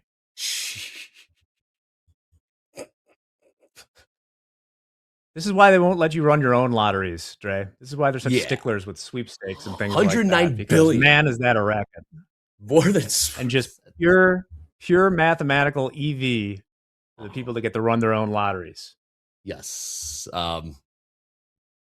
play So is those it scratchers, Dre? entertainment? Yeah, I have. 100% I have. 100. It's been a while, but every now and then, yeah. Sitting there staring at me in the face, I'll get into it. Never win. I've contributed to that $109 billion. How about yourself, Jack? Very, very rarely. Like for the fun of it, if the Powerball gets $1 billion number? or something, Yeah. I'll throw in a few. And it's just worth it for those few moments. There was one of those $1 billion Powerballs. This might have been like 5 years ago. I think it was my old place. Was won by someone in Illinois. And I had left my ticket in my car, which was in the garage. I was living in a condo at the time. Panic. And when I woke up and heard that news, someone from Illinois had won. It's unclaimed. I'm like, wow, my odds of winning just went way up. Yes, they did. Yes, they did. And until I went down to my car, it could have been me. 109 billion. It was some guy from Des Plaines, Dre, that won that. They never found out Des who it was. I doubt. Never mind. I doubt they live in Des Plaines now. Let's put it that way. We got 90 seconds still. The number existing home sales. Dow, new session highs. Dow, 49,790. ES, 5 points off session highs, all time highs. NQ, it's giving back most of that. NQ is. What's going on, just a Enrico? tip to buy. Yeah, that's what I'm thinking. Looking at chart and they're so opposite. It's NQ is almost at the 50-minute range low. ES is fighting with the 50-minute range high, holding it as a support. NQ is almost at the 50-minute range low. It's I want to say there is maybe buy the dip opportunity here for NQ, but yeah, right. Yeah, but it's if ES will show some bigger red candles from here, I think NQ will fall even harder. It kind of played out exactly what I said about 10 minutes ago. When if ES is gonna show some weakness, we probably see higher correction on NQ. And we got existing home sales coming up in 8 seconds. Incoming. Yep. Expected 4.05 million. Change 2%. And actual, it's in line. All right. Wow, got thin on the ladder in the NQ. Very thin on the ladder in NQ. Take a look at the ES. ES also thin. A little uptick in crude oil here. Why don't we dip buyers jump? We got to get new numbers, Dre. We don't need these existing home sales. They're brutal. We don't need jobs. We don't need. I want weekly sales. Man, disc and micro announce it every Friday. How much they sold and for how much. Screw this twice a year reporting. I'm with you, Jack. That would be way more fun for trading futures. Yeah, these numbers are getting redundant, repetitive. Trying to figure out what to do here. Again, bottom of the hour, we'll get those initial balance high, initial balance low prices. Simply the highest and lowest price traded in the New York session for the ES and the NQ. As we're about a half hour. All right, the favorite indicator pulls back pretty evenly distributed, except for RSI. Stochastics, 8%. RSI not getting much love, Enrico, but moving averages, VWAP, there's variations, VWAP, George, and naked charts. I would say the same. 36% VWAP leading the way. Thank you. I think every it might be volume some, indicator is at least my favorite. VWAPs, anchored VWAP, volume itself, volume profile. I feel volume is a little bit like the truth of the market, and it's always the volume, right? Always nice to know how to read information based on them.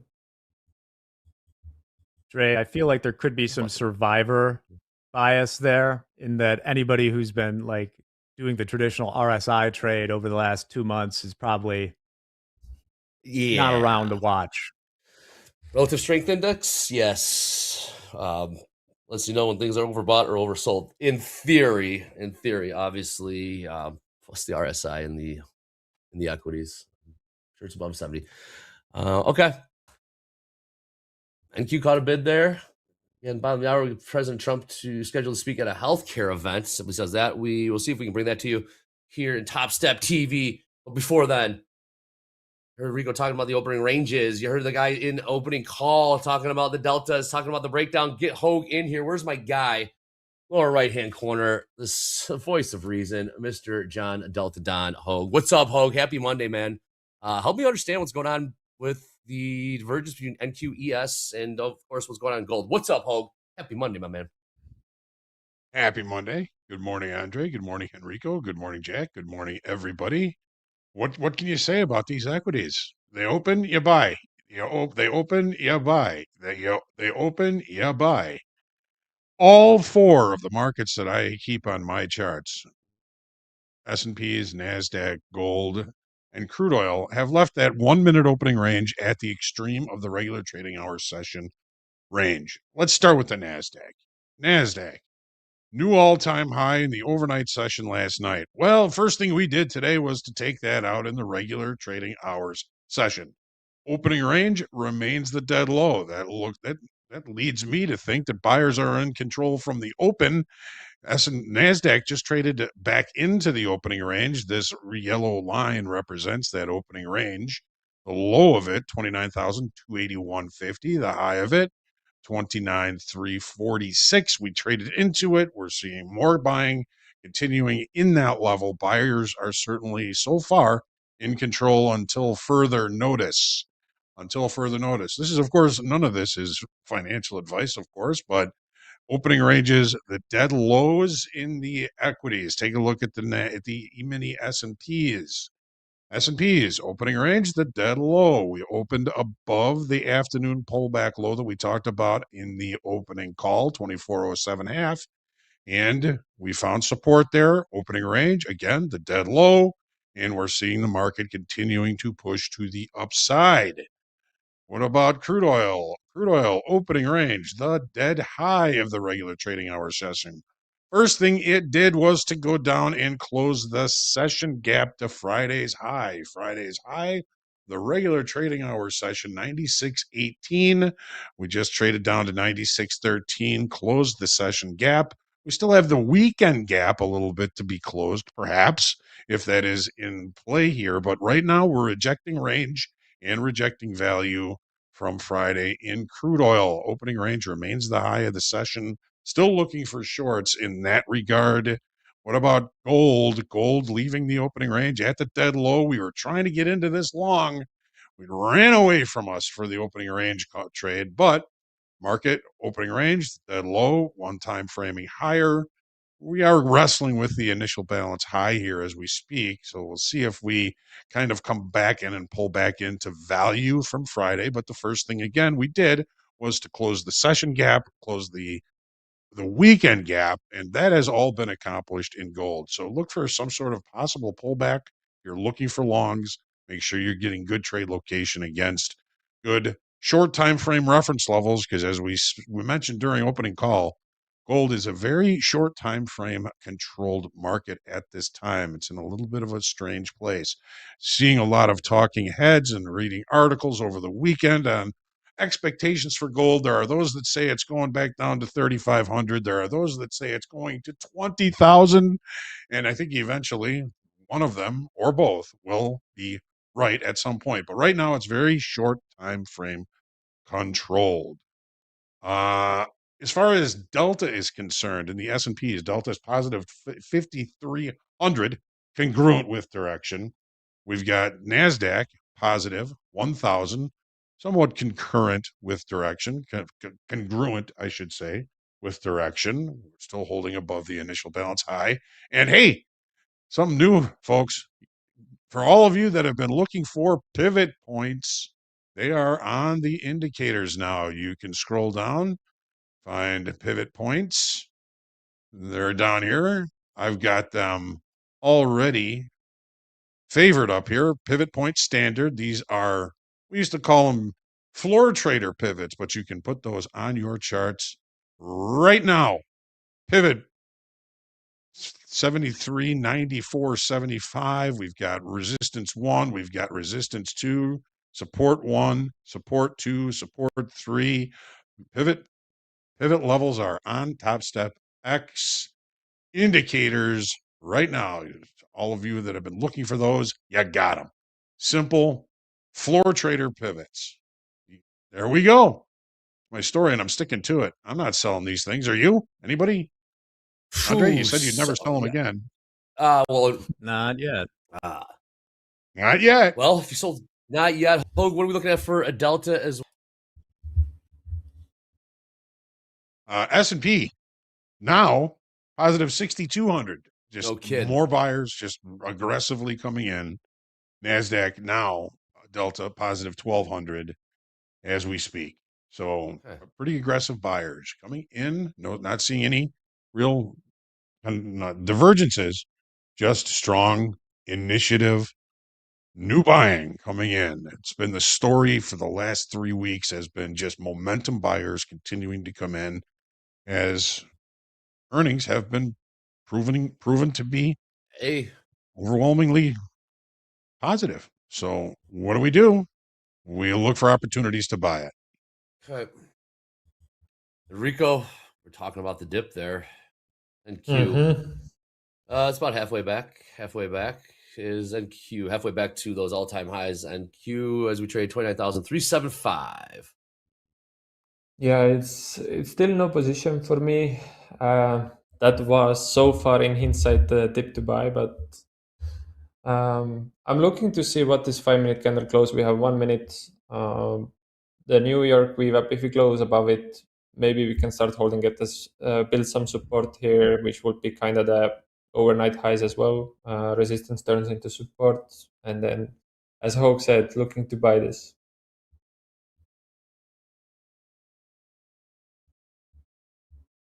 All right. Enrico looking to go long. Possibly. Possibly. We're about just 4 points from all-time highs in the ES and SPX. Looking at our major stocks really quick. Once again, we're up 0.2% in the ES. NASDAQ's up 0.1. Russell's leading the way, up 0.2%. The Mag 7 is mostly down. NVIDIA's still the only one up, just 1.2%. Biggest loser right now is Tesla, down 1.9%. Yields are going a little bit higher here, 4.39% in the 10-year. 30-year at 4.97. That means I got to bring up this chart. Maybe we're overcomplicating things.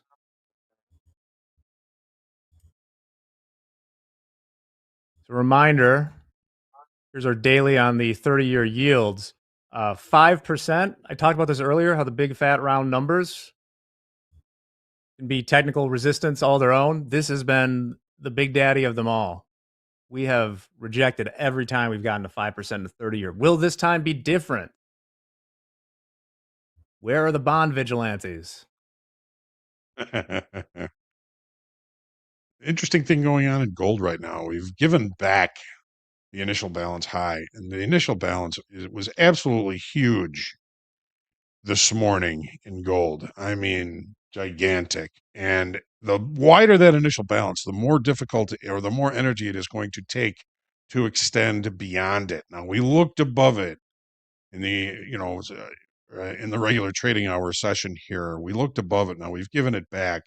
Almost gives me an inclination maybe to start looking for some possible shorts because of the size of the initial balance and the amount of energy it took to extend much outside of it. So I'm not ready now. I don't have good trade location, but I'm hawking now. Initial balance high in gold, 47.40.20. We get an opportunity there. We may be able to limit some risk against that. We will see. We will see. For all you IB haters out there. That's right. Show the haters some love too, Hogue. We did reject for now off of sort of the implied move from the open and the ES. If you bought the straddle there, I don't know if that's completely coincidental right now, but just something I'm noting. That would be up around 74.40 in the futures. Where did we get to? We got close. I did draw a new line here for some possible resistance up at 74.49, which is 74.25 in the spot. How's it looking over there, Enrico? It's the same like what Hogue said with open range. The 15-minute range is wider than the last few days. It's 160 points. So I'm looking to play the edges of this 15-minute range because it's quite the same. The probability that once we have quite volatile 15-minute open range, the probability that we're gonna have a big extension kind of lowers. So maybe if we get this 50-minute range high 29 or 39, if we get any reaction there, I'm looking to play even this range and even go for shorts. If we start really breaking out from this 50-minute range, has to be a breakout trade. I'm really sitting on my hands as I'm not seeing any good trade locations either for shorts or longs. We are really in this range on 5-minute, and yeah, just looking to market to give me some information for entering. Excellent. Yeah, this is the biggest since the open, longest consolidation we've had here. Looks the same in the ES. Hanging right around. I feel like every time I But look it's at it, we're 3 starting- points away from the high. It's starting to feel the longer you hesitate to press the buy button, the more this market just moves away from any solid entry. It's still trying to keep us out, isn't it? Yeah. Yeah. No, I mean, that's the lockout rally. Especially being here on YouTube, Enrico, it's like I know I should just buy it every day, but after having waited this long, I run the reputational risk of buying it at the end. Yeah, like trading is such a psychological game. Even though I'm now 120 green days, I would say my confidence is all-time lowest in this streak. I haven't traded really well. I've taken a lot of counter trend trades and more riskier trades where I should be playing just what's in front of me and the probabilities.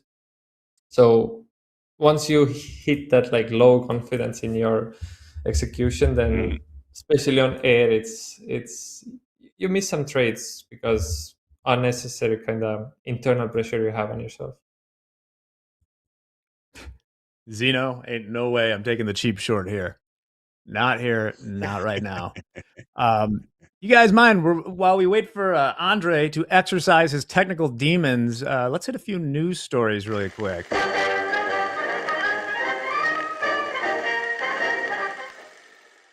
How are we feeling, boys? That was the perfect comment from Zeno to all short sellers feel exactly like this image right now.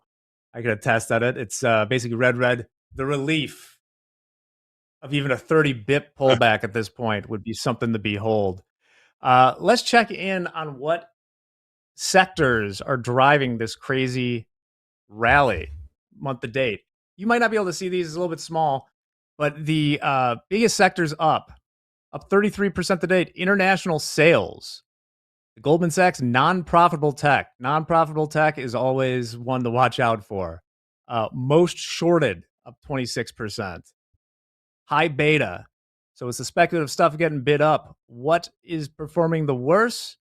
Quantum computing, drones, some meme stock baskets. It's like all the liquidity is getting drained out of yesterday's favorite meme stocks and pumped into semiconductors. Palantir has been getting no love. The S&P 500 up 8.1% year to date. And for those stock pickers out there, it's tough as ever. Only 22% of names in the S&P 500 have outperformed the index. So only about 1 in 5 stocks has done better than the index as a whole.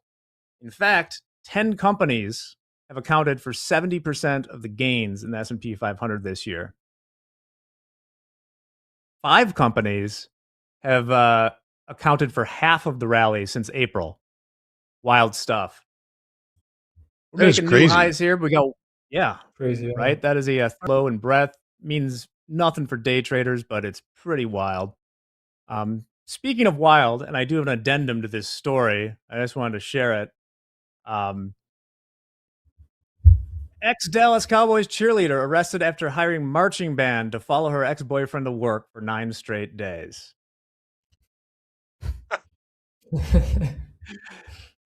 This is an awesome story. Unfortunately, I think it might be too awesome. I had to look this morning. It was reported by several news outlets, but I think it is fake. And with that, we'll take this as a lesson. Sometimes things are too good to be true, but they're still effing funny. So we'll share it here. Let's get back to these markets and times for new all-time highs. It confuses me, Jack. Why would anybody do that? It can't be real. Yeah. Well, if someone did that, they'd be an absolute legend. Are you kidding me? Absolutely. But the reason they do it is, you know, you go click, click, click, click, click on the mouse, and then they get money. You know what we should do, Hogue, is we should make that a real story. I want it to be real. So maybe let's see how much it takes to get a high school marching band.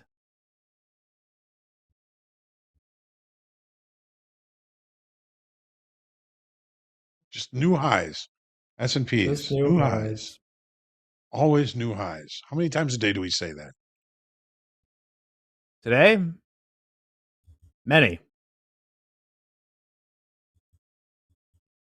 Yeah, we were discussing buying the dip with Trey at 29,300s. That was the dip to buy. So Yes. one thing that is against my rules is chasing trades that you missed. Being on the negative side of the consequences of that action too many times. I miss a trade. I decide to chase it.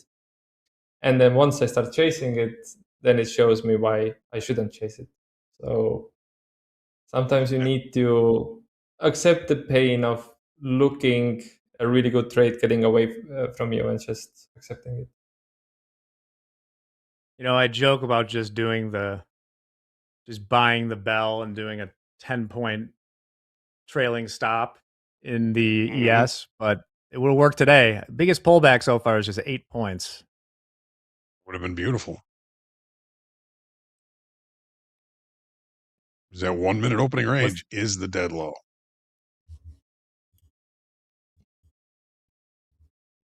They say Which we if have and not buts, been we're seeing a candy and lot of nuts. in the equities.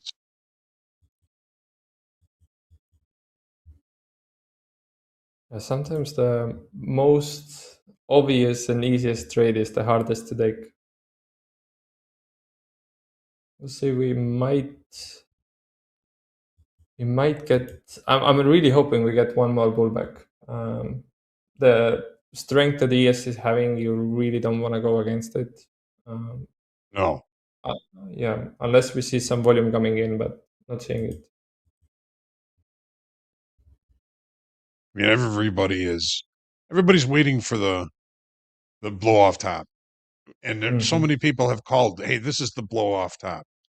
This is the blow off top. And it's just every time you say that, it just turns around and you get a new all-time high. Yeah. So, Jack, the biggest pullback in the S&P so far has been at 8 points.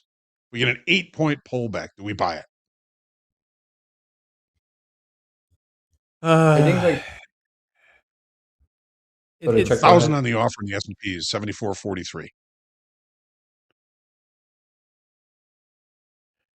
It's tough. Oh, you're talking about the blow off top. It's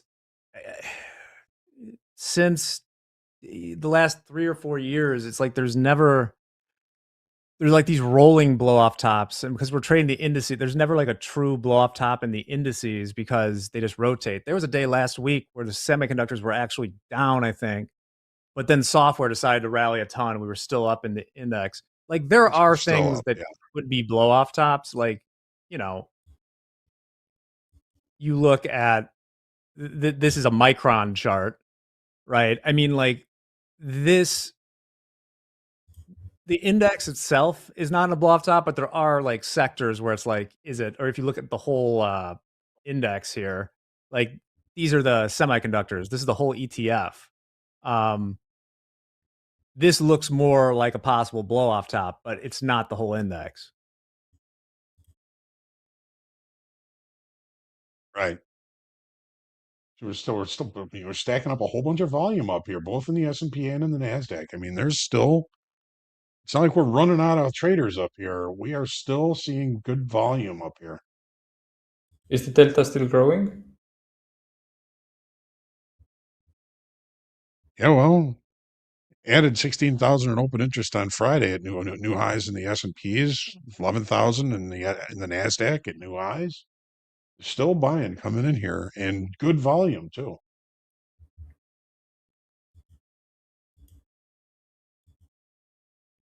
And yeah, Jay, you're right. I mean, it's people are buying at bad location, but they're continuing to get paid for it, which it's not a bad thing. Especially on Friday, I think once we crossed 29K, we never came back to retest it. And that was like a day where whenever you bought it, it paid off really well. Especially if you trade your stop loss with this trend, I think it's perhaps the best strategy to go for until it lasts. I think, like, for me, what I'm looking for to really start looking for shorts is once the positive news doesn't affect the market so much anymore. Right now, every time we get any positive headlines, we get any positive numbers, the market really reacts positively as well. I think once that kind of fades and we start getting positive news, but not much movements up, then that might be kind of signal for me to maybe start looking for shorts or see if the buyers are getting exhausted in a higher time frame. Ooh, oh, I like that, Enrico. Like the first, like buy the rumor, sell the news event. Yeah, Could be something tasty there. and the same I is think with the. Go I ahead. say, I think I'll be more interested. I saw Bob Vance Refrigeration mentioned this too in the chat. Is really with all this momentum, it's like the two dates where I could be looking for more of a short is we could just keep running into this week's monthly options expiration. That's the first one, Friday. And then the second is NVIDIA, the day after NVIDIA earnings next week. Next week. Those are like the catalysts. Like, could CPI or PPI do it? I don't know at this point. I mean, people know the oil is going to be expensive.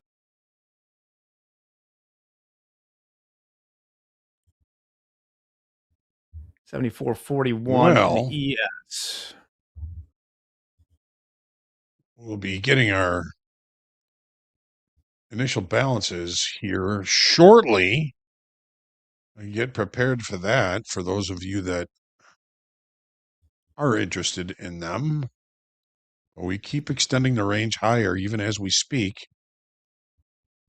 Not the Nasdaq, not so much. The S&P are just nuts. Go ahead. Well, I feel safe. The low is just the opening print in the ES. Oh yeah, yes. 74.10. You can feel safe about that. Yeah. Yeah, ES has been trading outside of the 15-minute range for quite some time. I'll show this on the chart as well. This blue zone for both ES and NQ is the 15-minute range. ES has given probably the textbook 15-minute range open breakout. We had the 5-minute candle closing up above it. We had nice retest. We didn't break back inside of it, and then we just at new highs, while NQ is still in this 15-minute range, and makes me a little bit cautious to buy this, but I've seen this before. NQ can just follow up ES later. The only thing I'm afraid if we're gonna have some sellers coming in on ES like we are seeing right now, even one red candle moves NQ down a lot. So that's kind of making me a little bit hesitant with the longs, that if ES will have some sellers, if we're gonna have them, then that will move NQ down a lot, and that's gonna make longing NQ really hard. I'm cautious with longs as well because I've historically been able to trade a lot of highs by buying them, and generally You don't want to not be the the best last idea. buyer. Don't want to be the last one. Absolutely. And Yeah, last the party. that's why everybody sells it, and it's just not the thing to do. Yeah. Really quick, we got Trump will be speaking at a healthcare event at the bottom of the hour. We'll keep you posted on that. Oil rallied. It's about a little more than a buck off its lows. It's up to 97.30 right now. Just see a blurb from Iran that Iran has yet to allow a tanker with UAE LPG to pass Hormuz.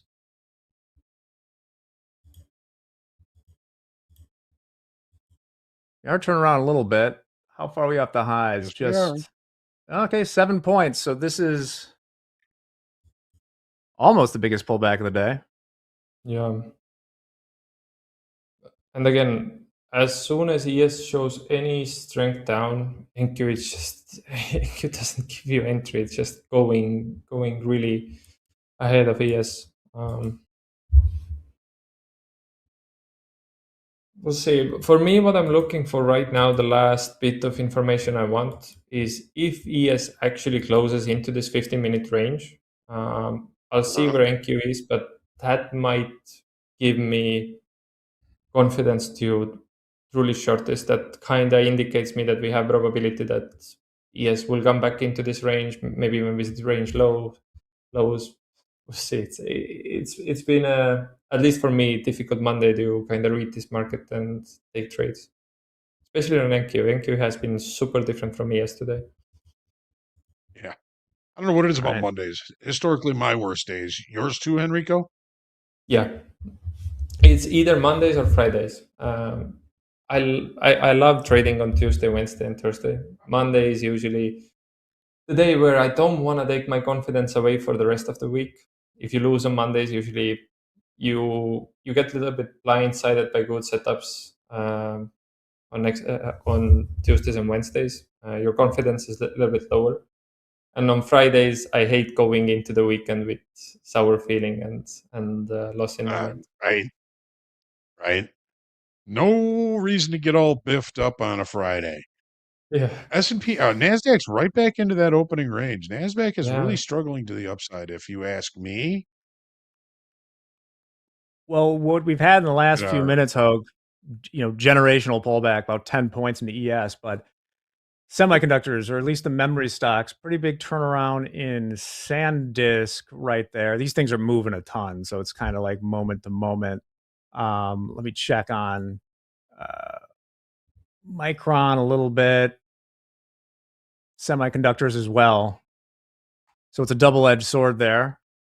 Oil is okay, 97.30, marching a little higher. Enrico, almost time for you to hit the dusty trail. You got any words of encouragement, advice, or warning for our traders? I would say stay patient. No trade is also a trade. There's always tomorrow. There is always few hours later when maybe we have a more clear trend and there are better trades coming up. It's completely okay to sit on your hands and not trade. The market is not going anywhere. I think that's it from me today. All right. Thank you very much, Enrico. We guys. are going to take like a 40-second break, so don't go away. And we come back. Dakota will be in the virtual studio with us. We'll see what he's got on, see if he's short. Who knows? This is Topstep TV. We'll be back in just a few.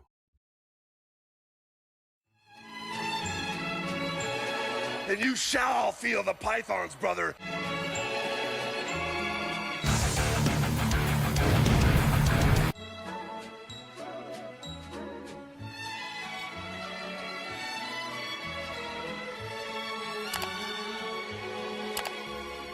Yo, you got filled. Back at it again at Krispy Kreme. I got 141 and 2/3 chance of winning. That's why he's the GOAT! The GOAT!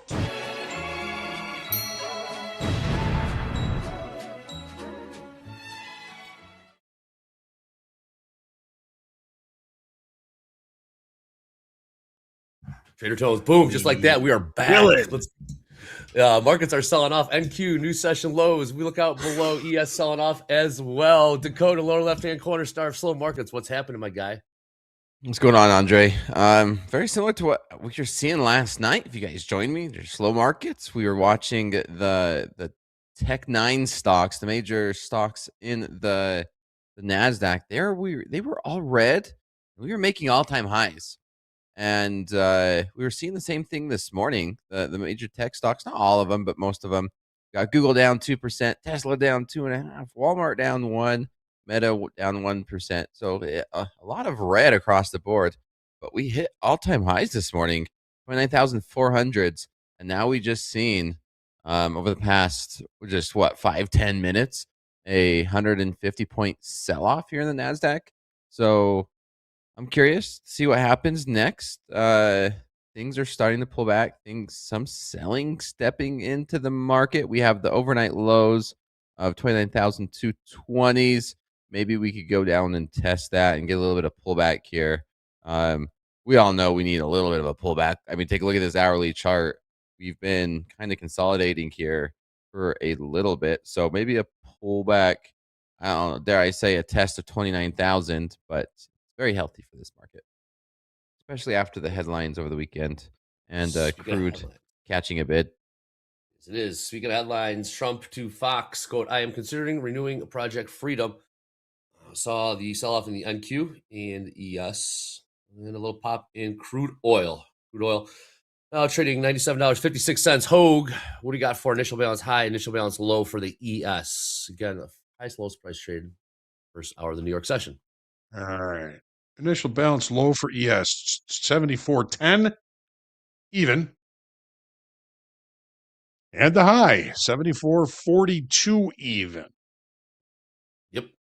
We were just talking. We thought the initial balance low was probably safe, but it was not in the NASDAQ. We took out the low of that opening range. Initial balance low in the NASDAQ, 274.5,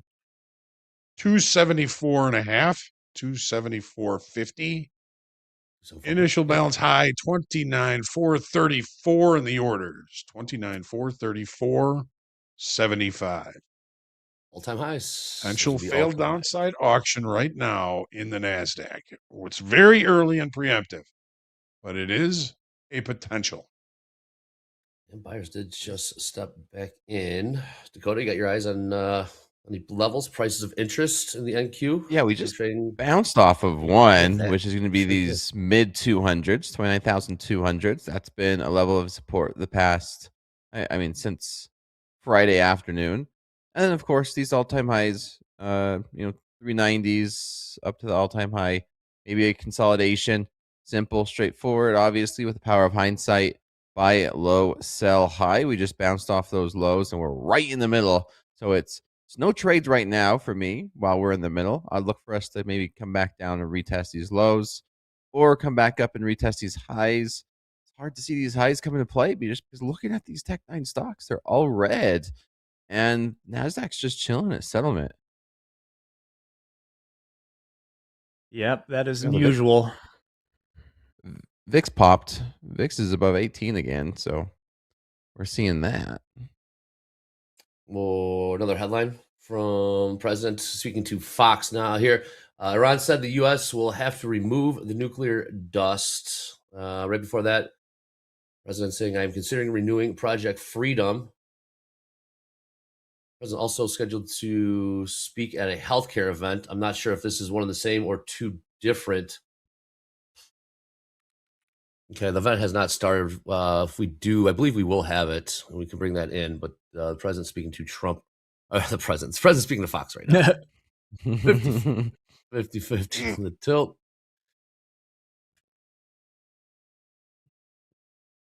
Whoa! Look at this. Yeah, Jumpy dome. Yeah, they hit the bid right there. Sellers stepping in. Gold selling off. What do you got for Delta, Hogue? S&P is positive 4,000 right now. Okay. All right. We're sitting right at the point of control, volume point of control, TPO point of control. We're sitting pretty much right on those. NASDAQ is flat, even. Delta Was a little bit long near the highs, maybe about 1,300 positive, but it's back to zero right now. Interesting. Well, we're right at settlement too, so Yep. flat for the day. All flat. Oh, yeah. Flat. And Q trading 29,330, call it. Gold, about $25 off the session highs. Gold trading 47.33. Which is just above settlement. 47.30 is like settlement here. Violently unchanged. Could be a good word for it. What's silver doing? Silver was up big, like 5, 6, 7%. Yeah, we're still up big. Yeah, 5.6. About $1.20 off the session highs. Silver trading $85.50. Silver rallied about $5 from 7:15 a.m. Central to about an hour and 10 minutes. Rallied about $5-6 in silver. Buying coming right back in the NASDAQ. Apparently, there were a lot of tech CEOs that were invited to Beijing, but apparently not NVIDIA's CEO saying right now that he was not invited. It's just a source. We don't know the source on that, but I would think he would be certainly on the guest list. Didn't get the invite. What happened? Didn't get the invite. You hate to see it. You hate to see it. And then to announce it. Like, I don't want to announce if I didn't get an invite to something. Yeah. Let's keep it low key. And then people think maybe you just couldn't do it. You said no. Trying to pressure him to give him an invite.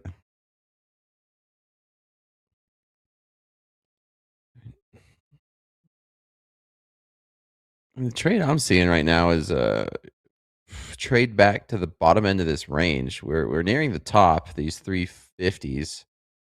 We get a nice spike up to 350, 360. Sure. I could take a trade back down to the lower end. Where do we get long? Again, ES, about 10, 12 points. Generational pullback, as Jack called it. 10, 12 points, 11 points right now. Off the all-time highs. NQ kind of grinding its way back. Okay, I'll take it. Halfway, about 90 points from those all-time highs. Jack, anything in the options? Any change? Anything just? Yeah, that I still have that line up there at like 74.49 or 74.25 in SPX. And we did on that, it looks so nice in hindsight, but being there's a different thing. We did turn this around right at the 7,400 level in the SPX on that spike down there.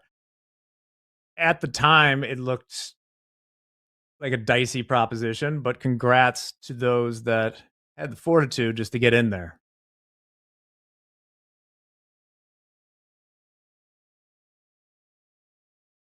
And then, okay, I'm short from 349. 349? Yep.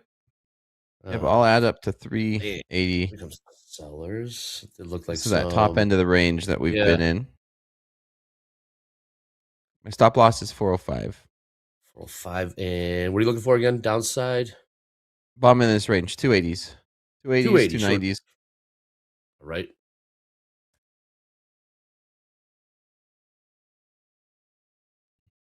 Everything's just doing its own thing. ES catching a bit of a bit. NQ just down ticking a little bit. Crude down ticking a little bit as well off of that pop we saw. Well, it looks like we're going to see some little bit more buys in crude oil. $97.35 last trade. We did see $100 crude overnight.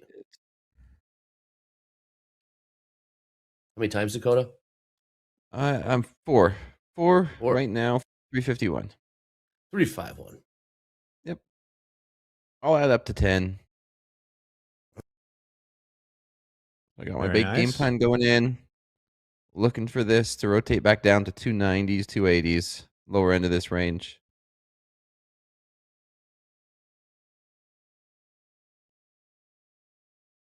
All the charts look different. Looks the equities, yes, NQ, YM, bit of a different story. All of them have a bit of a different story. Low buying coming in here in the ES. Using that time in sales. Saw some offers getting lifted there. Thin. Oh, yes, we do have some size up above.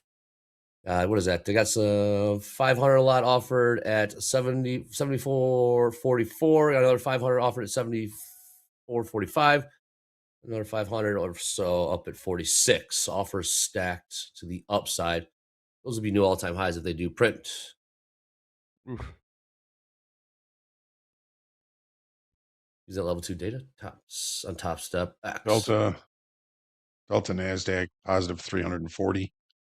Yep. Delta ES positive for 4,200. Buyers went back in. Same story.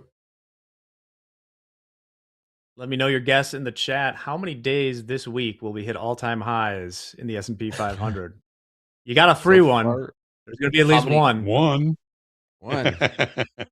Wait, how many days this week, Jack? Or how many days? How many days out of Monday, Tuesday, Wednesday, Thursday, and Friday? Those are the days. Okay.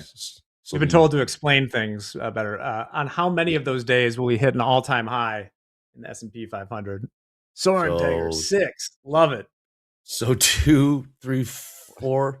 Well, Sunday night does that count? Yeah. Sunday? Sure. I hit it last night. All of them. Or all of them. Yep. Again, 7 trading days so far in the month of May. 6 of those 7 days have seen new all-time highs, ES and NQ. The one day that did not comply was a week ago today, I believe. A week ago today for whatever reason. Better question is how many times per day? Yeah. ES is about 7 points away. Market's in a holding pattern right now, waiting for the next headline, perhaps. Waiting for the next headline comment. Let's see. Like, when's the last time we even had a down 1% day? I'm looking at the SPX right now. And the equities, it's been a while. It really has. It's actually closed. I'm looking at it right now. Look at this market. Look at this. It's hypnotized, waiting for the next move. Dakota's still short. So you know what you got to do in markets like this? We call it see money, take money, but a little bit more eloquently. Topstep TV tip of the week: you got to take profit strategically. Is what you got to do. You got to lock in profit, partial gains, use trailing stops. You got to scale out of positions, and you can't get greedy. You got to feed the needy. Yes, again, Topstep TV tip of the week. We bring in a new one. Take profits strategically. Dakota. One says lock in partial gains by and scaling in to scale out. Micros perhaps bring the best opportunity to learn how to do that. Scaling in, scaling out to lock in partial gains, cut your losses. But yeah, taking profits strategically. What was the hardest part when in the learning curve about learning how to take profits strategically and not always going for the home run trade?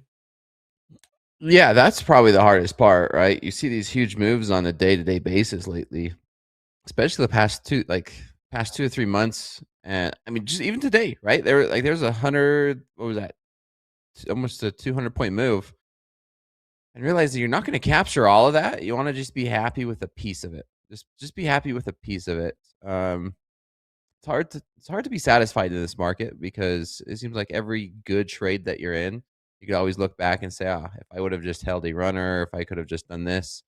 A lot of woulda, coulda, shoulda. And you can't let that get to you. You follow a process regardless of what you think about the market. What anybody says. One of the harder things, I think, for traders right now is social media.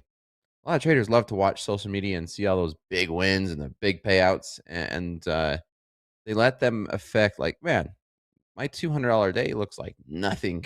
And they change the way they trade because of it.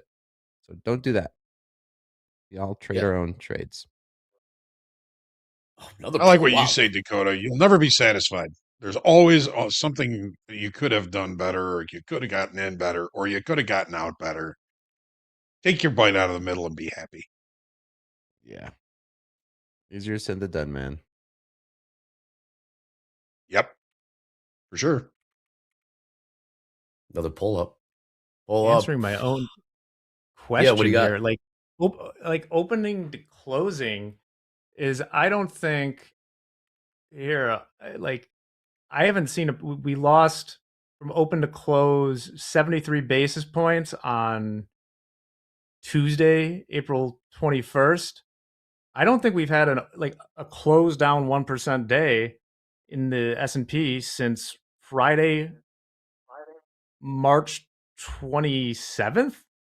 What? Really? Is that right? Or in the SPX, like if we just do the day session since Monday, March 30th. But in the ES, I'm talking about like from open to close, the entire session. Yeah, in the ES, the last 1% down day was Friday. Now, this isn't moving down 1% in a day. It's done that. But I'm talking about like the futures open, the futures close. Was it down more than 1%? Not since Friday, the 27th of March.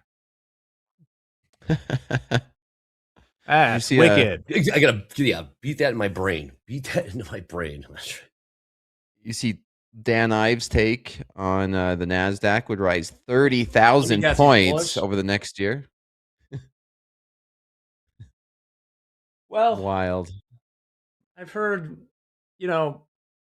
with the perma bulls like Ives and Tom Lee, is at least they're playing with like overall, if you've been listening to them, like you've done a lot better than the perma bears, which are a scourge on humanity, right? They've been trying to short since 2012. I mean, at first I thought he was calling for 30,000. I'm like, yeah, I could see the NASDAQ 30,000 this week. Not too difficult, but 30,000 points in a year. This tech is going parabolical. Like you said, every single day. And I think the thing that gets to me, Jack, Andre, is looking at the Tech 9 stocks, we call it, like Nvidia, Apple, Microsoft, Amazon, Google, Tesla, Walmart, Meta, and Broadcom. Like watching them, most of them are down well over 1%, and then seeing us hit all-time highs because of the minority stocks. Got a couple more headlines here coming from the president. Also, the president speaks at healthcare event that has been officially marked as delayed, but the president is speaking to Fox right now. Quote, "We will deal with Iran until an agreement is reached." Also, Project Freedom would be part of a larger operation. Iran hardline leaders are going to fold. We got 10 minutes till the top of the hour. Yep. Up 2.3%. So NVIDIA is definitely rocking to the upside right now. Whoa. It Is was that all-time highs, Vogue, for NVIDIA? All-time highs. Gotta get those votes in for the poll. Get those votes in for the poll. How do you prefer entering a trade? All in, all out? Scale in, scale out, scale in, all out, or all in, scale out. And now all in, all out. I'm a scale in. Is leading. All in, all out. Now, this is coming from CBS regarding Trump wants to pause federal gasoline tax. This is coming from CBS. President also speaking to Fox. So it's two different outlets here. What's the reaction in crude? Crude trading $97.55. Not too much of a reaction there. ES catching a bid because, of course. For those wondering, the federal gas tax is about 18.5 cents per gallon. Is that of right? gasoline? Now, President saying, I will take off the gasoline tax for a period of time. Watching the ES. Throw it on the tab, Andre. Throw it on the tab. Throw it on the tab is right. ES. There you go. Closing in on the highs. Point to go. These would be new all-time highs if we go 2 points higher. 74.40. Half last trade there. Not much of a reaction anywhere else. Just. Ooh. There's the poll. What, all in, all out? Yeah. Get those votes in. Get those votes in that poll. NQ now closing back in on 29,400. About 10 points to go there. Got headline from the president. Not much of a reaction in crude. Crude's actually upticking right now. $97.61, up about 10 cents or so in this 5-minute candle. Again, President, this is to CBS. I will take off the gasoline tax for a period of time.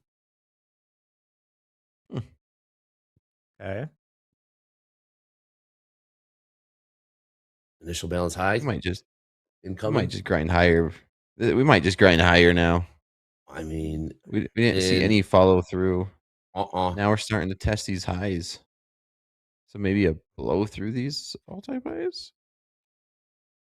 Yes. Initial balance high. Initial balance high right here in the ES. Also about to print new all-time high. New all-time highs. There we go. New all-time highs. Yes.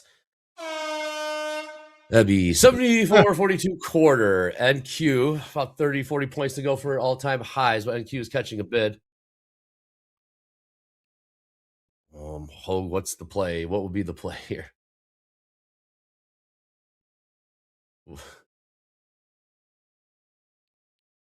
ES. All right, more highs. Pull.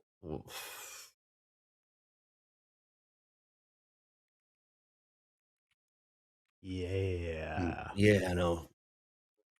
What do you got for Delta Hug? I'm guessing they just keep lifting every offer, right? Positive 7,000. Yeah, they're the S&P right. is positive 1,300 nasty. And the Q still got some room to catch up. ES just new all-time highs. And Q 30 points to go. It's like the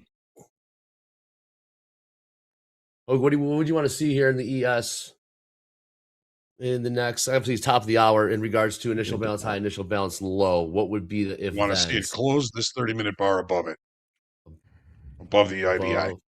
Okay, above 42s, and we're gonna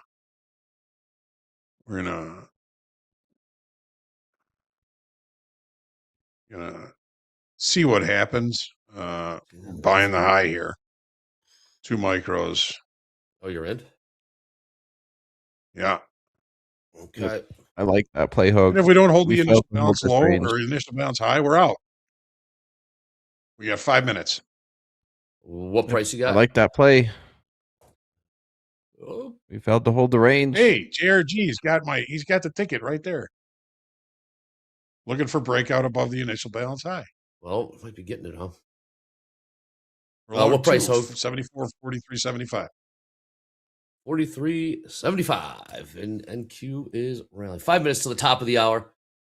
And the president speaks at healthcare event that has been, quote, delayed, but we're getting the headlines from various CBS, as well as Fox. One talking about, president says, I will take off the gasoline tax for a period of time.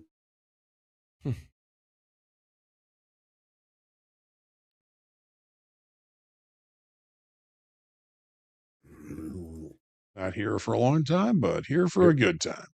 See, yeah. I was just looking it up just to get some context around that. The U.S. consumes, I think, about 375 million gallons of gas a day.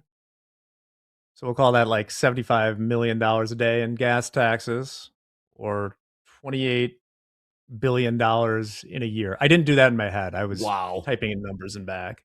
Damn.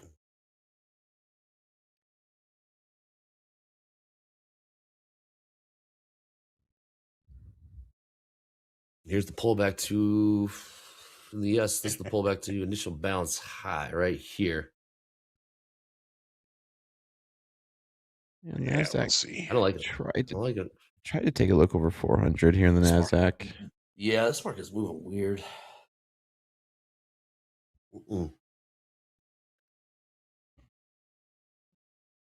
at the upper end of that range in the NASDAQ from the New York session here. We are at price of what, 29,410 or so? Yeah. Yep. Oil's still just gonna climbing range here. We're up 97.70. just unreal. Tilt Okay. 50-50. Tilt 50-50. 2 minutes here. Yeah. I got to stop here at 74.39 quarter. I don't want to risk a lot on it. And if we do leave a failed upside auction, we'll go short. Short, yeah. Oh man, that's Neither of tough, them will Hogue. work. We'll see. That's tough, Hogue. We'll see. It is tough. Oh, we go along here. No, I'm not a fish. Neither are you, Andre. No fish here. I most certainly am. On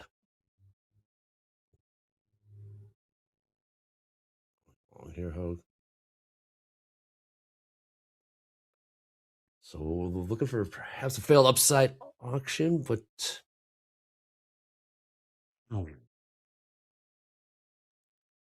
Up to 4.394 in the 10-year. Watching that, Close Jack. to I'm watching 4.4. that, man. 3 bips away from the magical 5% level in the 30-year. Uh-oh.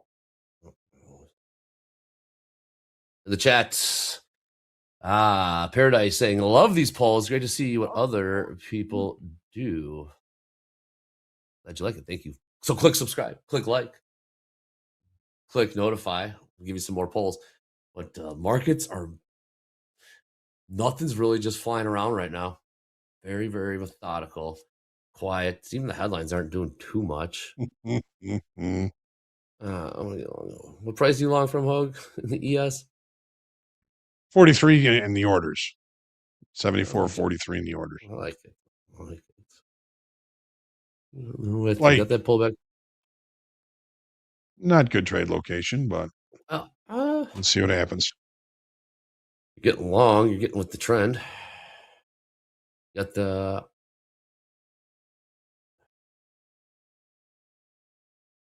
NQ gonna be ranging. NQ's gonna be in the range today, huh? Could be. We got CPI tomorrow and PPI. Got options, monthly options expiring Friday, and then NVIDIA has earnings next week. It's always a big one. Got in there with you, Hogue.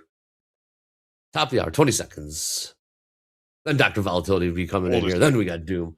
Then we got Doom on the other side. We got some announcements. We got news for you here. Topstep TV markets are looking to make a move, maybe. We go 5 seconds top of the hour. We'll see. What's toxic, Hogue? It's just focusing on the initial balance high, and when it does that, it just chops me up. So I do like the short in it, but I gotta just chill now as far as gold is concerned.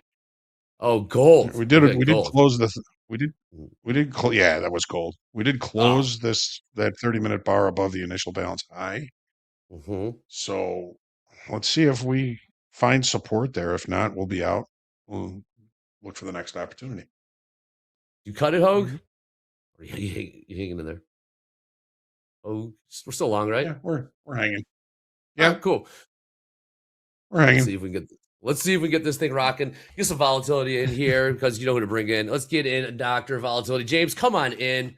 This market needs a pick me up. What's up, Hard? What's up, man? Good morning, everybody. Let's get the energy going. I'm James Harden, and I'm here to tell you the things that you need to know about all things Topstep related. And hey, while I'm talking, chat, let me see, put in the chat what you did over the weekend. If you saw a movie, hung out with a friend, or just talked about trading with your friends, let us know in the chat what you did. And here we go. Today, I'm talking about the Topstep Discord. That's right. Did you know we have a Discord? Now, you might think Discord is just for gaming, but it's actually so much more than that. It is a place that you can go and find community. And in the Topstep Discord, we've got tons of it. You can find trading rooms based off the products you trade, trading rooms based off the languages you speak, and trading rooms based off the TV show called Topstep TV that you love to watch. It's all in the Discord, as well as quick help and assistance when you need it from our mods and ambassadors, and tons more.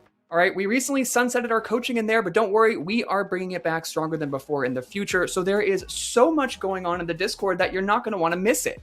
If you're not a part of the Discord already, go ahead and click on the link that's being dropped in chat now and join the largest trading community out there. There's always something to talk about in Discord, and we hope to see you there. Then once you've been in the Discord, you've poked around a bit, you might have some questions about trading, Topstep, or anything in general, then come back because it's group coaching time today at 12 p.m. Central Time. Now, we do this every day. If you're new to the stream, here's how it works. We're going to drop a link in the chat and we're going to pin it to the top, to the bottom, wherever YouTube decides to put it these days. It's there for you when you need it. If you're watching the show and something, one of the hosts says something that you're not quite sure you understand what it means, click on that link, fill it out with your question, and then tune in because at group coaching, we're going to read those questions and we're going to answer them live. And today we are joined by Hogue, Anne-Marie, and Deanna. We have a wonderful lineup for you. So if you have a question for Hogue, a question for Anne-Marie, or a question for Deanna, the best way to get it in front of their eyes is to submit it via the group coaching link pinned in chat. Whew! All right, guys, I can't wait to go back and see what you guys did over the weekend. But before we get back to the charts and our last and final guess of fast markets, we got some news out of the Postal Service. And no, I'm not talking about Ben Gibbard. Things aren't going so well at the post office. The U.S. Postal Service on Friday reported a net loss of $2 billion for the latest quarter. While that may sound like a lot, it's actually an improvement over its $3.3 billion loss a year ago. Still, Postmaster General David Steiner said his agency is in a cash crisis. He wants Congress to raise its $15 billion borrowing cap. If you feel like you've heard all this before, you're right. The Postal Service has been losing money for nearly 20 years. Love it. Love it. There he is. What's up, Doom? I heard you. What's going on, my man? Doom in the house. What's up, man? I got peppered up so bad on gold and ES. No good? And, rough start of the week going forward. Postal Service may be losing money. That doesn't mean it's not good. It's good stuff. I love those guys. They get the job done. My mail gets some places. I ship things. They go. I receive things. They come. Zero complaints. As long as they don't raise prices on stamps, we good. How are you fellas doing today? I love that. Good. Solid. Hot take on hot take on the Postal Service. Absolutely love it. You got are you in anything, Doom, right now? Long, short? Short. 1 micro ES, 1 micro NASDAQ. This watermelon 15-minute setup. I don't like it, but it looks exhausted on this high. This is the last stop I'm calling. I'm utilizing the newly introduced pivotal. It's a good indicator. I've been using it since day one. I love to see it, the pivot price indicator. And if folks are not familiar with it, you get options for free. You get the Carmila. Also, we have the DeMark, which is if you're a little bit bigger time frame trader, it's not going to give you that many levels. But once we take that pivot, it's good stuff. I promise you. I'm a Carmila guy, and hey, all right, hey, sorry to interrupt there, Doom. Sorry to interrupt. We got President in the Oval Office speaking tariffs, talking tariffs at a health care event. But let's bring that audio in. Sorry about that, Doom. Oh, no worries. This should be good. Talked about by the fake news. It's sad because it's the biggest thing to happen. I think we're getting drug prices, prescription drug prices down by 400-500%, or depending on the way you want to phrase the question, you could say 400, 500, 600% Oz, and you could also say 80%, 70%, etc. It all depends on the way you phrase the question. I like the 500 better. And since we launched that website just a few months ago, it's called TrumpRx.gov. It's through the roof. Is that a correct statement, Az? And by the way, you tell them that was your idea to call it Trump. It wasn't mine. The president did not propose that name, but everyone else thought it was a great idea. It is working spectacularly well, incredibly effective at so many things. That there's not an American around buying a medication who should not check TrumpRx.gov first. We propose, Mr. President, it's going to save us $600 billion over the next decade, the kinds of savings we're going to achieve from the most favored nation drug pricing that Secretary Kennedy organized. And the media doesn't write about it. If a Democrat proposed it, it'd be front page news every day for the rest of your life. Wait, what's talking? We'll keep that. Don't keep the video on there. We'll bring the audio in if we do get anything market moving from that. Go ahead, Doom. You were saying your new favorite Your favorite indicator? Lose Doom. You're on mute Uh-oh. here, Mute. Doom. Yeah, I Doom. know. Hey, $5. it's great stuff for new traders and also seasoned traders. If one of those mathematically calculated levels lines up with one of your levels, it's double the confirmation. It's good stuff. It's good stuff. Also, it will keep you out of trouble. It will keep you out of trouble. It's a personal preference which calculation method you're going to pick. So just browse it, explore it. I promise you, it's good stuff. Easy. Especially if your levels disappear for some reason, this will get you back on track. Excellent. This short is Get not it back looking on good, man. track. I'm not liking Yeah, it at all. we're like 3 points away from the highs again in the ES. I'm with you, Doom. Again.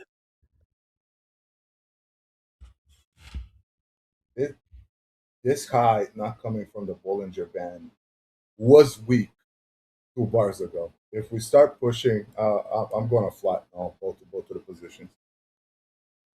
Just because it's taking too long. It's staying high here for too long. Also, they disconnected again. Cody's short Every again. single time. Yeah, I'm short.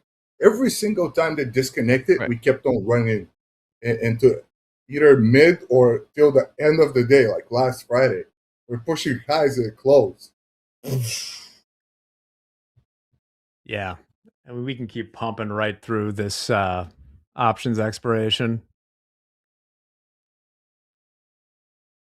Yeah, Well, first we'll have to premium. have some new air horns. Just still 3 points away in the ES. What's our crude doing? Crude's still a little elevated, 97.56 in the June contract there. Nvidia up 3% now. Any news on Nvidia here? Yeah, we were up a little bit more than that earlier. Highs 219.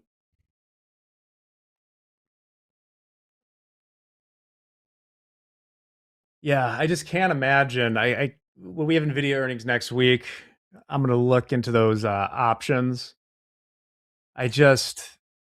Stranger things have happened, but I can't imagine an at the money call option for Nvidia earnings being in the money come Friday morning. After. So if the VIX, volatility is pretty wild.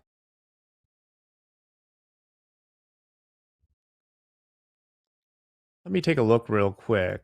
Does anyone know off the top of their head which day Nvidia is reporting next week? Usually Wednesday. Okay. Yeah, it says 9 days from now. Yeah, so Wednesday. Okay. Jay says 22nd. Yeah, Nvidia, it's usually Wednesday. 20th. Yep.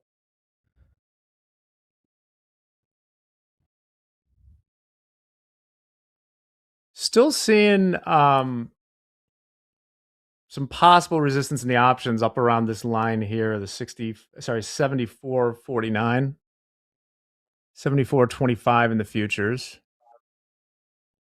I'm sorry, 74.25 in the spot. As we've kind of found a little comfortable place here in stocks for the moment. Yeah, because they ain't moving. Nope. Could be any moment. We'll check in if anything comes out of the meeting right now. You can see the president speaking in the bottom right corner. Here, like during the last administration, you're talking about a cost that would be 8 to 10 times more expensive than what we're doing. And same exact prescription, same exact medicine, same care at 10%.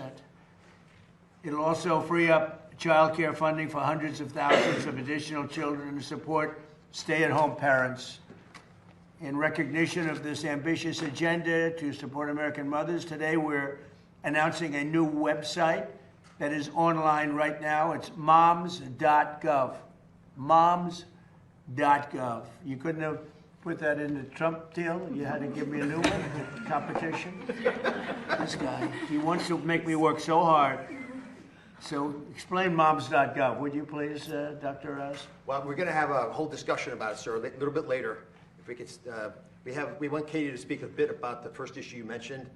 But moms.gov is a beautiful site. Folks want to check it right now while we're talking. Yeah, you really should, and it's pretty incredible. I am. Something that Senator Rubio and I tried to do, wrote sir, it but you're down. the one who actually did it, along with. Well, I like TrumpRx.gov. He likes that. No, they're I different mean, I love audiences. moms. I love moms, but I like TrumpRx.gov. You put me in there, I got to make sure. Happy Mother's Day weekend. Competition now. You want to see the world. That's the day Welcome, after Mom. Mother's Day. We're only kidding. I have to say we're kidding, otherwise they'll do. Trump and us had a Flat major now. dispute. It was terrible. And Bobby broke them up. It was a terrible, terrible dispute. These people. Yeah. I encourage every mom to visit this new page where they will find helpful information about addressing clinical care, pregnancy resources, nutrition tips, Trump RX, and Trump Accounts. Trump Accounts has been amazing for the kids. It's Michael and Susan Dell. They put in $6,250,000,000 started it, and that's another one that's gone through the Trump Accounts, where young kids, they turn 18 or 20 or 21, and they feel like a billionaire. You used to say a millionaire, now you say a billionaire, but they certainly feel rich, as opposed to having absolutely nothing. It's so popular. So many people are doing it. We have people, in one case, took over the entire state of Ohio. It's putting up the money for every kid in the state of Ohio. Supporting the journey of American moms at every stage is so important to the success of our nation. I'd now like to ask Senator Katie Britt. She's the one that got me into this, I have to tell you. I hope she always remains loyal to me so I can continue. All to right, we support can her. check probably out of this for the moment. We're getting a little pullback right now in the equities. A little bit of selling. Nvidia's 0.5% off its high. Nothing wild though. It's just a light pullback.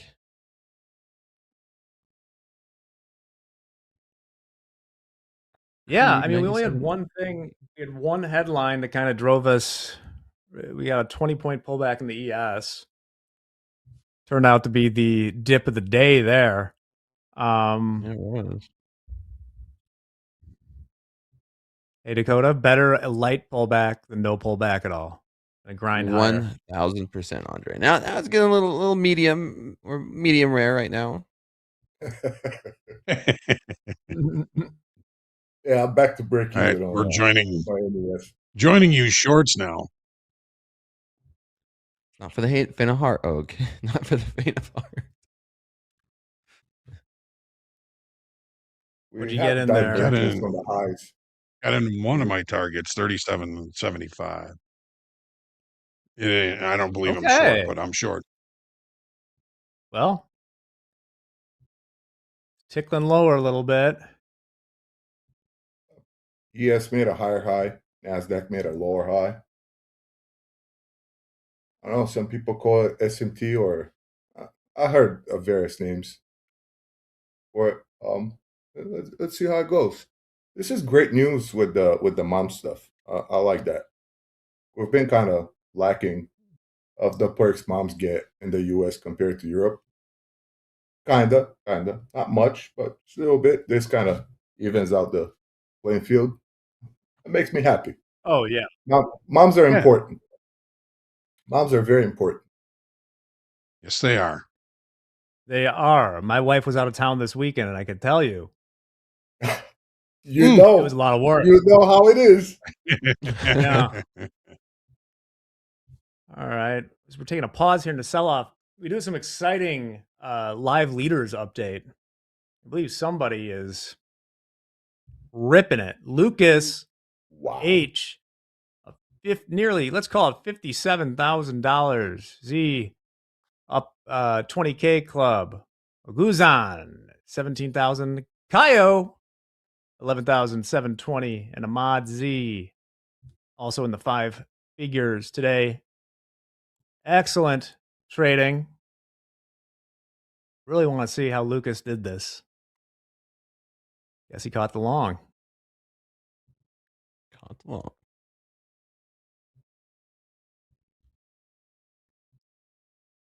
Back trade 74.39 in the ES. Where's our VIX? Right at Short 2 now. 18, 97.64. Hove short 74.38. 2.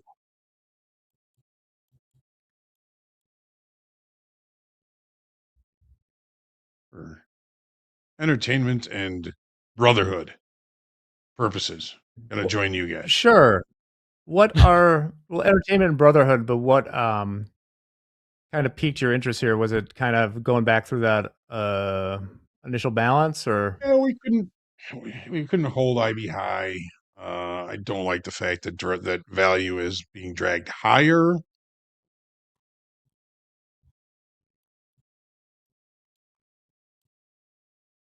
I'm gonna add into this okay? and slim my Mistake. stop. Couldn't take out the IB high.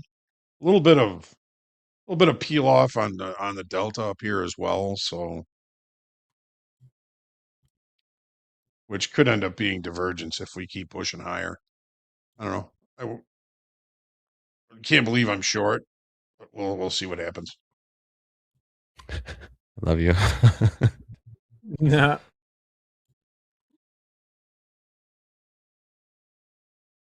Got Broadcom and Apple flipping to the green here. Meta Yeah, and so did Google still Tesla. down. Yeah. Tesla marches to the beat of its own drum. We got Walmart down 1.8.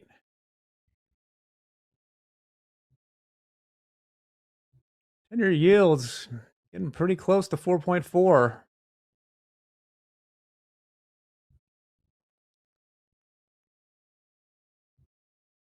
As Jessica mentioned, I I know, feel like JRG. I know.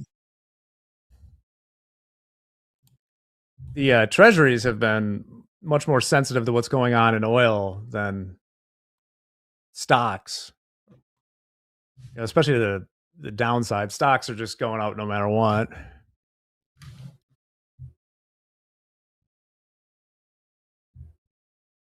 We're fighting value.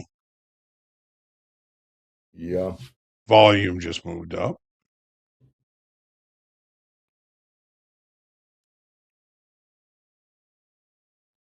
I might not see the full target on this, just because I feel if it goes my way with the ad, at some point I'll be overstaying my welcome on this one. I get the feeling we're overstaying it now.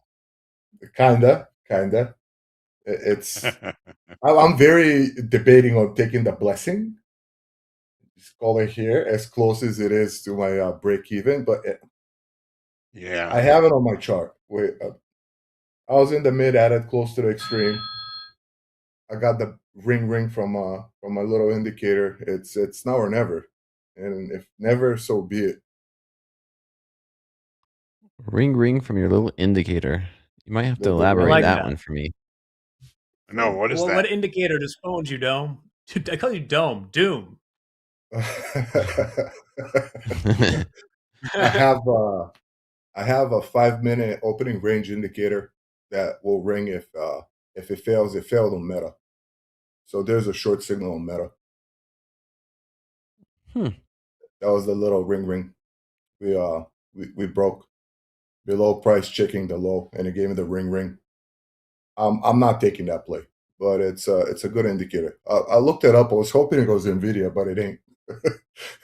Yeah. Or Meta is just the I don't know if you can say redheaded stepchild anymore, but whatever you can call it, that's what they are in the Mag 7 lately.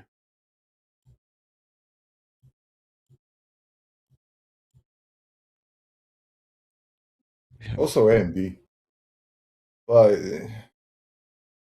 AMD has been a hard play, either sideways or aggressive V shapes, either up and down or down and up.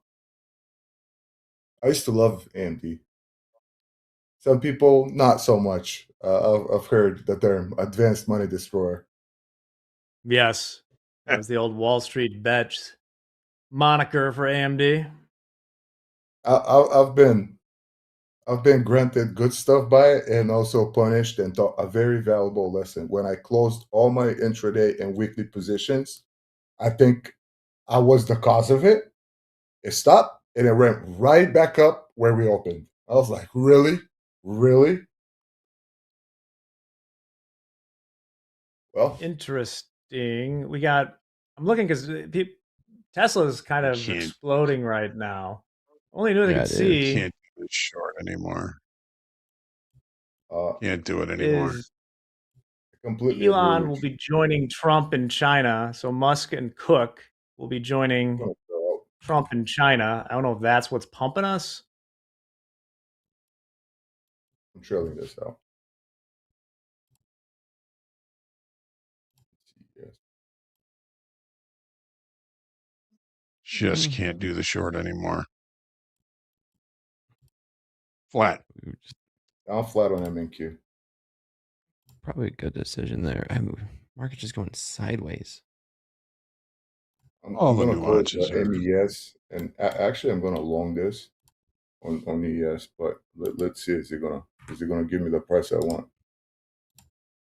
I do like that, Doom. I mean, I don't want to chase value, into it. volume, everything's moving higher.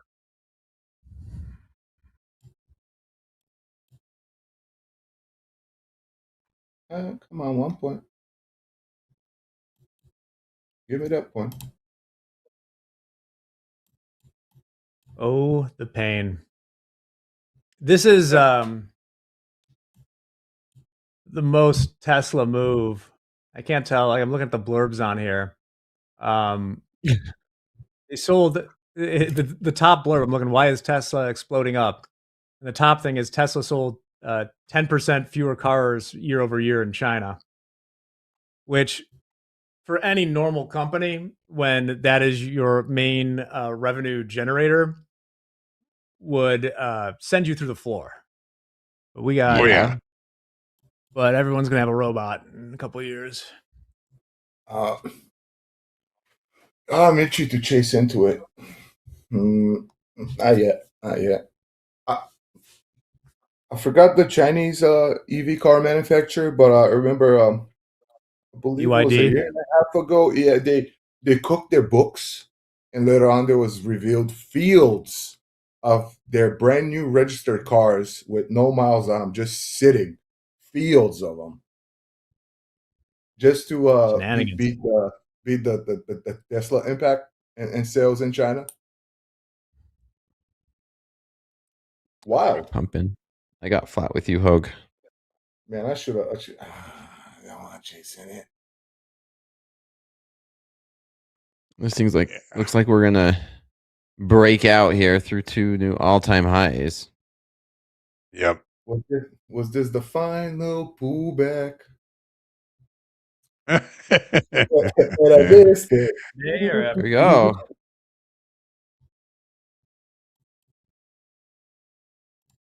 Yeah, I'm going to chase into So, it. Doom, you're now long. Yes. Not yet. Now I'm long. Yeah, I chased into it. I'll risk a How low. many? Just one ES at 43 and 3 ticks. I chase into the break. It's probably going to give me the heat here just for it, but Okay. it looks good. At least 49 and a half, maybe 51.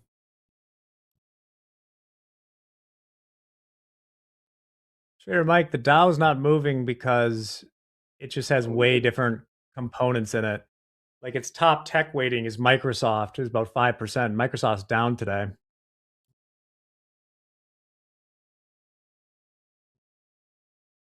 Sherwin-Williams has almost, let's see. Sherwin-Williams has about 150% of the weight in the Dow of NVIDIA. So basically, this whole rally is in semiconductors, hyperscalers, stuff like that, and they're just not represented in the Dow like they are in the other indices.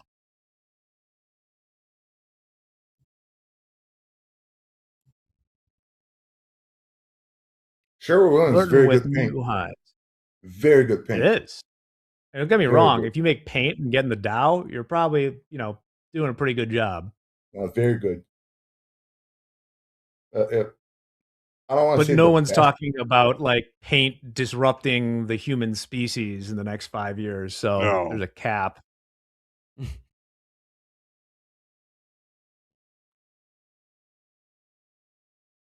Cover the earth. That's their motto. Yeah.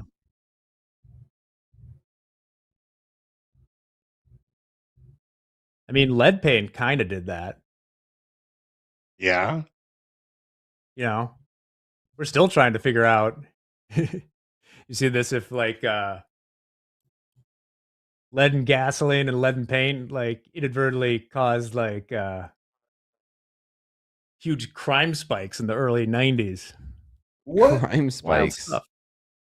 Lead What's up? poisoning into getting Yeah, in their that's people's one of the brains? theories. I'm not endorsing any of them, but that was one of them they look at is that exposure to like lead effed people up. Wow.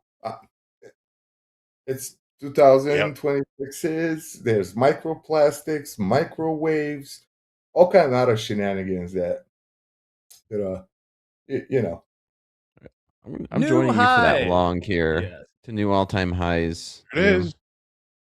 Yep. Nice job. Oh man, I was greedy to get it down in the 40s. I missed it. Like I blinked and I missed it. We held this level too well. We didn't. I didn't get the pullback we were wanting to see. I was wanting to see, and we held. We held.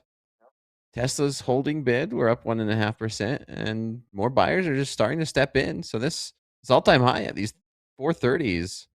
Looking like we could go through and break it now.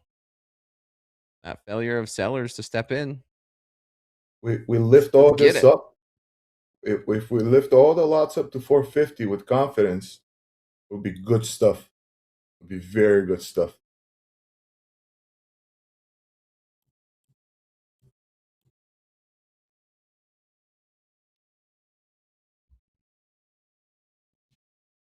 All right.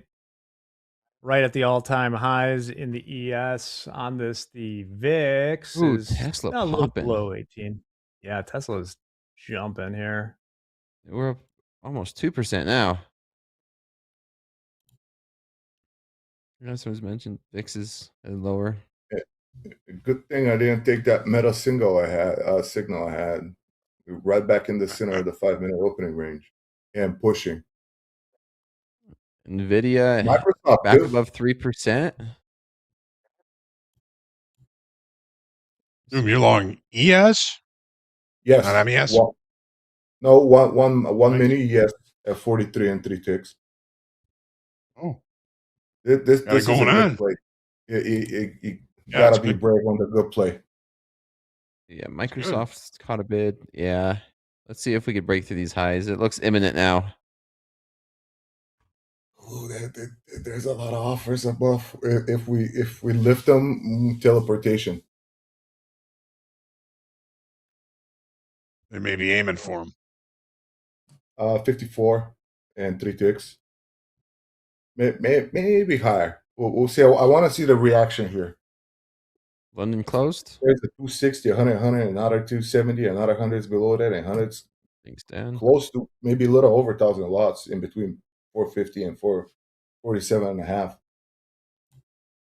Ready those air horns. Don't be shy. Don't be shy There now. it is. All-time Don't high. keep your chin up. All right, There we well, we are go. coming up. We are almost to that 74.25 level in the SPX. Should be some resistance from the options for the next 10 points. But will it be Don't enough? Be shy now. Some days I just become so stubborn, holding the shorts, even though that I'm getting an amazing signal long. It's a hard thing to do. Yeah, that's All a right. that's a local thing. Is it? Locals London all like is to be short. closed. I heard they don't last long. No, unless they're really good at it.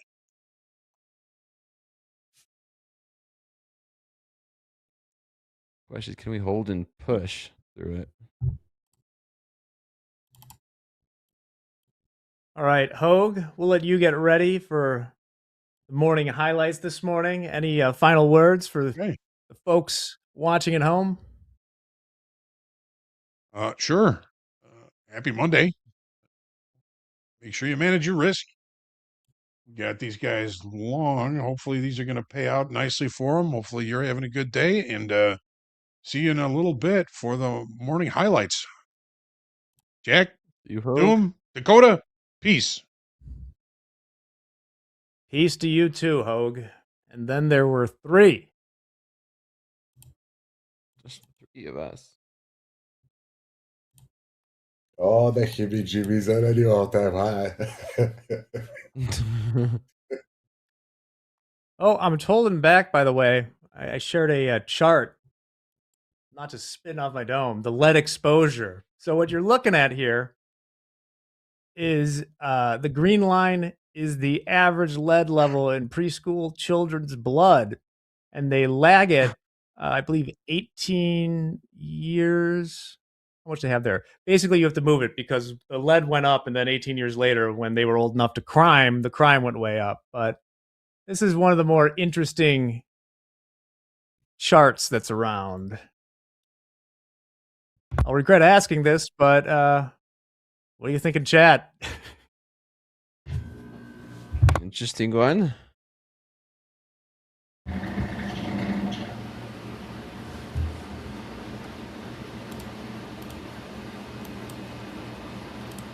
Freakonomics, robots, I guess. All right, I switched. Yeah, that I was flipped. covered in Freakonomics. I took profit there, and now I flipped. I took 3 MNQ at 415.5. Where did Andre go to hype this up? To do what? Where did Andre go to hype this up? You need a man like him on a trade like this. Hype man. Hype man. Okay, we'll work on it. DJ it. 464 and 3 picks. Head-based chat. Dakota, what position are you in? I am now short. I took profits on that long, and I flipped. That rejection of all-time highs. I didn't see any follow-through. Nvidia pulled back. Seen a little pull back on some of the major tech. So I flipped back into a short. See if we replay these 380s again.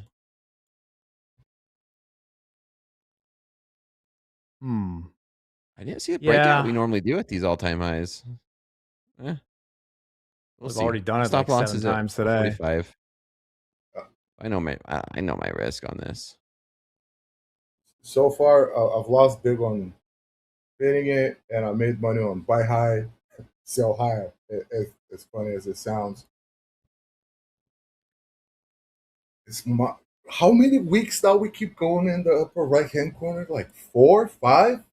This has been Six. I think this would be the sixth, right? Non-stop rally. 6. Man, I gave up at 20, 28, 200. This man, I'm not at 1,200 points. What? I'm tempted here too on, we waited this long. There is some resistance, I think, you never know for sure, above these highs.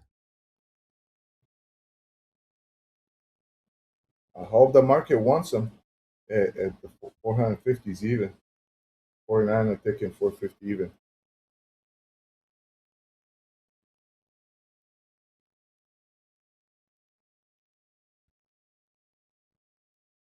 And a little bit of movement there. Where's my oil? Oil is trading 97.46 last print.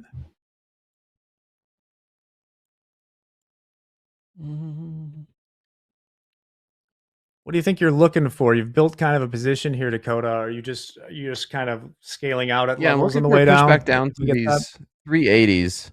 But this is one where I need to see it just drop just real quick. If we hold this for too long, then I think we could pop back up to all-time highs. Well, we do have Trump doing a Q&A with reporters now, so let's see what sort of stuff flies here. A little left, they probably built up during this period of time. We'll knock that out in about a day. But I have a plan, it's a very simple plan. I don't know why you don't say it like it is. Iran cannot have a nuclear weapon. They're very dangerous. They're very volatile. It's a terrible thing that's happened over there. They've killed 42,000 people in the last 2 months. 42,000. At least that's what we know of. 42,000 people. They killed numerous people over the last week, but they killed 42,000 people a month ago, a month and a half ago. They were unarmed protesters, not at all violent protesters. And they started taking them out, shooting them. So we're not going to let them. That's the plan. You know, people say, what's the plan? The plan is very simple. The blockade, first of all, was a part of military genius, just like Venezuela was military genius. We have the greatest military in the world by far. And we're stocked up with great ammunition. We have much better stuff than we did 2 months ago when we first did the attack, which knocked them for a loop. But very simple. Iran cannot have a nuclear weapon. Can't have it. And if they did have it, the Middle East would be gone, Israel would be gone, and they'd hit Europe probably next. We're doing the service to the world. And this has gone on for 47 years. Other presidents and leaders of other countries that have the power should have done it, but they didn't do it. But it's a very simple plan. Iran cannot have a nuclear weapon, and they won't have a nuclear weapon, and they didn't want to go that far. If you can believe it, they didn't. How stupid. Are they stupid people? They didn't want to believe it. They think that, well, I'll get tired of this, or I'll get bored, or I'll have some pressure, but there's no pressure. There's no pressure at all. We're going to have a complete victory. We've already, in theory, had a complete victory from the military standpoint. The military, look, their Navy is dead. They had 159 ships. Right now they have 0, other than the little speedboats that go around that got taken out 8 a day by us. They have no Air Force. They have no anti-aircraft. Now, they probably put the shoulder jobs into service over the last 3 weeks, probably. But essentially, they have no anti-aircraft. They have no radar. And frankly, their leaders have been killed at the first level, second level, and half at the third level. And then they come back and they want to negotiate, and they give us it's a stupid proposal. And nobody would take it, although Obama would have taken it, Biden would have taken it. What they took was far worse. So we stopped them twice. We stopped them when I terminated the worst deal probably ever made in the history of our country in terms of defense. That was the Iran nuclear deal by penned by Barack Hussein Obama. That would have given Iran a nuclear weapon within a year. They would have had it years ago. I terminated that in my first term. And then when that beautiful plane right there hit them hard, we really hit them hard. And they told me, I want to just tell you this because they like to say, oh, well, maybe it wasn't that hard a hit. Iran told me very strongly, because they intend to give us the nuclear dust, as I call it. It's easier than talking about other terms because it's a term everyone knows. But the nuclear dust, not really reacting yet. They told me, number one, you're getting it, but you're going to have to take it out because the site was so obliterated that there's only 1 or 2 countries in the world that could trailing you out on the micro. It's so deep and got hit so hard that there's no way they have the equipment to move it. You and China are the only 2 countries in the world that could take it out. So we talked about it, and they said, you'll have to take it out because we don't have the capability of doing it. So for those people that like to say that those great pilots in those great planes, well, we just ordered 22 more of them, new and improved, that those great pilots didn't do their job. They did their job. At 1 o'clock in the morning with no moon, no light, no nothing. Every single bomb hit its targets. And then, as you know, we shot some incredible things that nobody else has. Nobody has a military like we have. We shot the Tomahawks from a submarine 200 miles away, and that went on top of it. But every one of those, including the Tomahawks, every one of those weapons and shots hit perfectly. And they said to me, just to put it on the record, they said to me, there are only 2 countries in the entire world that could ever get that stuff out of there because we don't have the equipment and nobody else. They said China and the United States. So I just want to let you know, those pilots did an unbelievable job, very dangerous job at 1 o'clock in the morning. Think of it. No moon, no nothing. We had no light, purposely. And every single one of those bombs were right down an air chute in a granite mountain and exploded. And they are unable to get it, even if they wanted to. But we're not going to take a chance, so that's part of the deal. So, sir, are you saying that agreed to allow the removal of all their enriched uranium? Yeah. Well, they did it 2 days ago. They didn't, okay? They did 2 days ago. They said, you're going to have to take it. We were going to go with them, but they changed their mind because they didn't put it in the paper. So when they sent us this document that we waited 4 days for, that should have taken 10 minutes to do, look, very simple. We get that. They guarantee no nuclear weapons for a very long period of time, and a couple of other minor things, but they just can't get there. So they agree with us, and then they take it back. But they said to us that it was so badly obliterated, it was the word they actually used. We're going to take a little break from this for a second, turn it down a little bit, because we got to have JD come in and hit us with some of those stats. Mr. Doherty, what do you got for us today? Stats. I have got some payouts and P&Ls to share. These are from Friday, everybody. These are Friday's top 5 live funded payouts and P&Ls. We will start with the P&Ls. Up at the top of the board, Mark L. 150K live funded account trading the NASDAQ and the micro NASDAQ. Mark is about $36,000 in payouts so far this year, and he's about to take another one. In second place, Chris, $44,790 in profits trading the NASDAQ and micro NASDAQ. Chris is now at 18 winning days in this live funded account. We've seen him on this list a couple of times the last few weeks. Isaac, $43,999. Let's call it $44,000 in a 150K live funded account trading the NASDAQ and micro NASDAQ. Isaac is at $55,000 in payouts. Or I'm sorry, Isaac took a $55,000 payout just last week. Big month for Isaac. Lucas H, $34,732 trading the NASDAQ and gold. Lucas is at $90,000 just in April alone. Lucas is having a big year. And Donald L rounds out the top 5, $33,888 in profits in a 50K live funded account trading the NASDAQ and micro NASDAQ. Donald is sitting on 9 winning days in this live funded account without taking a payout. Go get that money, Donald. Make sure you are paying yourself. All right, next up. Speaking of paying yourself, here are Friday's top 5 live funded payouts. Up at the top, Mauricio, $14,670. Edgar, $12,570. Darren C, $9,572. Rosita, $9,159. And Charles L rounds out the top 5 with a nice $8,100 going into his pocket for the weekend. I'm sure these traders all had very nice weekends. Anyway, those are your top 5 live funded payouts and P&Ls from Friday. Thanks, guys. Back to you. Thank you, JD. Rushing it. Well, we should probably get the Trump conference back over here so we can see, because they are talking about Iran, and obviously oil is going to be very sensitive to that. We're up to $98 in oil right now. It's unbelievably weak, I would say. I would call it the weakest right now. After reading that piece of garbage they sent us, I didn't even finish reading it. I said, I'm not going to waste my time reading it. I would say it's one of the weakest right now. It's on life support. They understand these are all medical people. Dr. Oz, life support is not a good thing. Do you agree?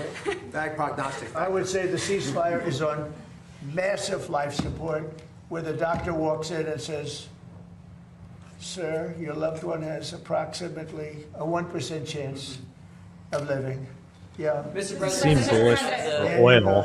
One of the best reporters in Washington. Thank you, sir. Dr. Oz referenced this a little early. 2 questions on healthcare, if I can. The Council of Economic Advisors released a report saying that the most favored nation drug deals will generate about $529 billion in domestic savings over the next 10 years across all markets. How transformative are these deals? Makes people better. Yeah, it does. How transformative are these deals for millions of Americans? And do you believe that the most favored nation drug deals are the Republicans' golden ticket to the midterms? I think the Republicans should walk away with the midterms. Now, typically, whoever is president, they vote the other way. Nobody knows this. Do we have a psychiatrist in the group? Nobody knows why, because I think we've had the best president. A lot of people have said, even some radical left lunatics have said that we've had the best presidency, the best first year of any president. Look, I stopped 8 wars, got the largest tax cuts in history, the largest regulation cuts in history, all the things we've done. so many, like all of this that we've done, medically we've done so much.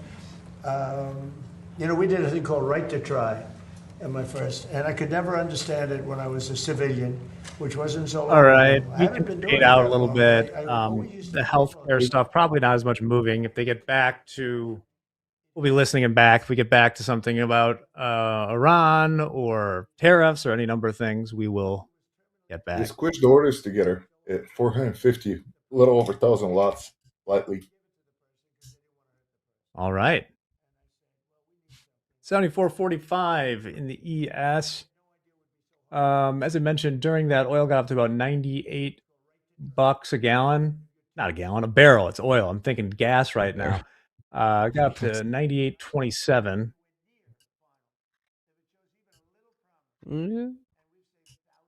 We just saw a little bit of a wiggle in the equities, and we're right back on holding bid.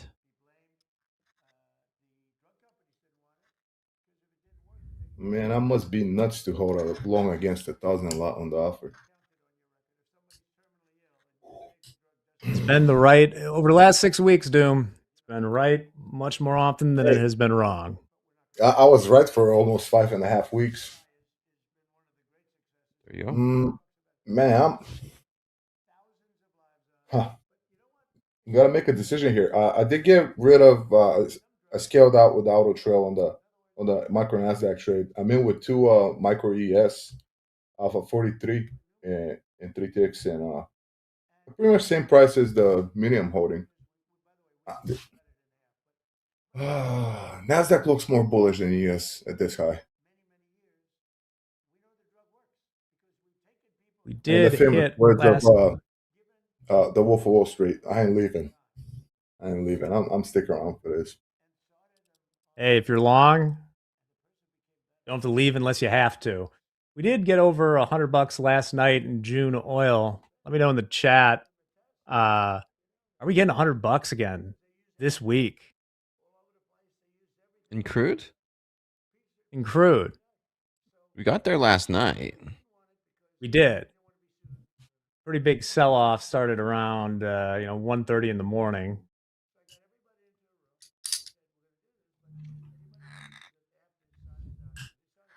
Well, we weren't able.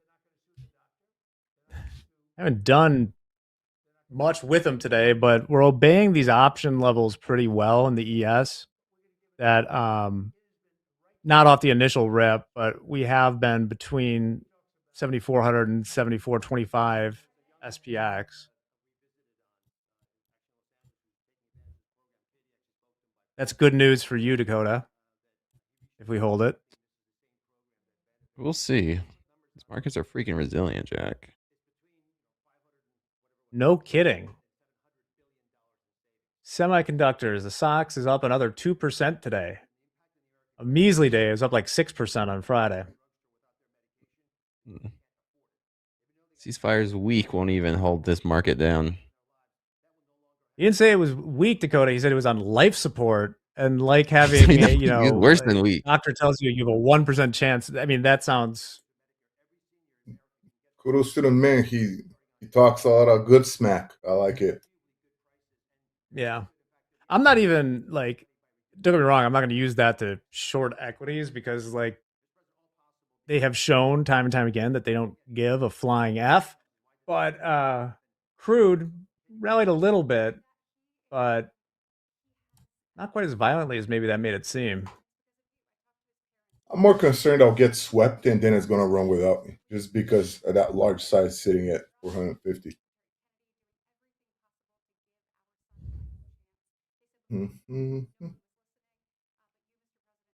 Remember to check out moms.gov if you haven't yet. I already have. Good looking website.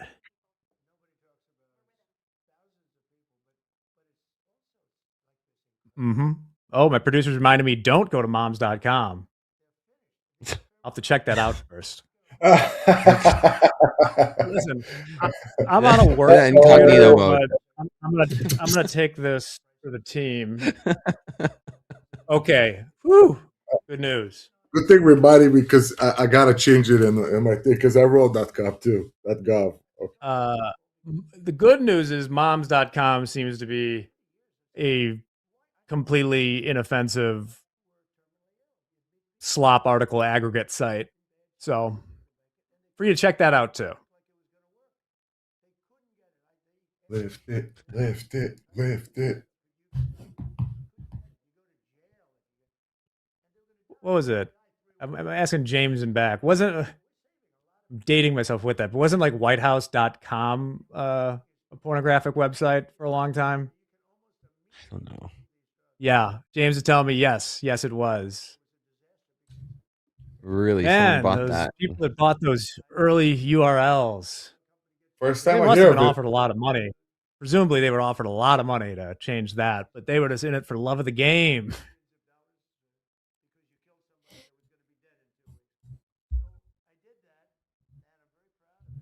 Just noodling here.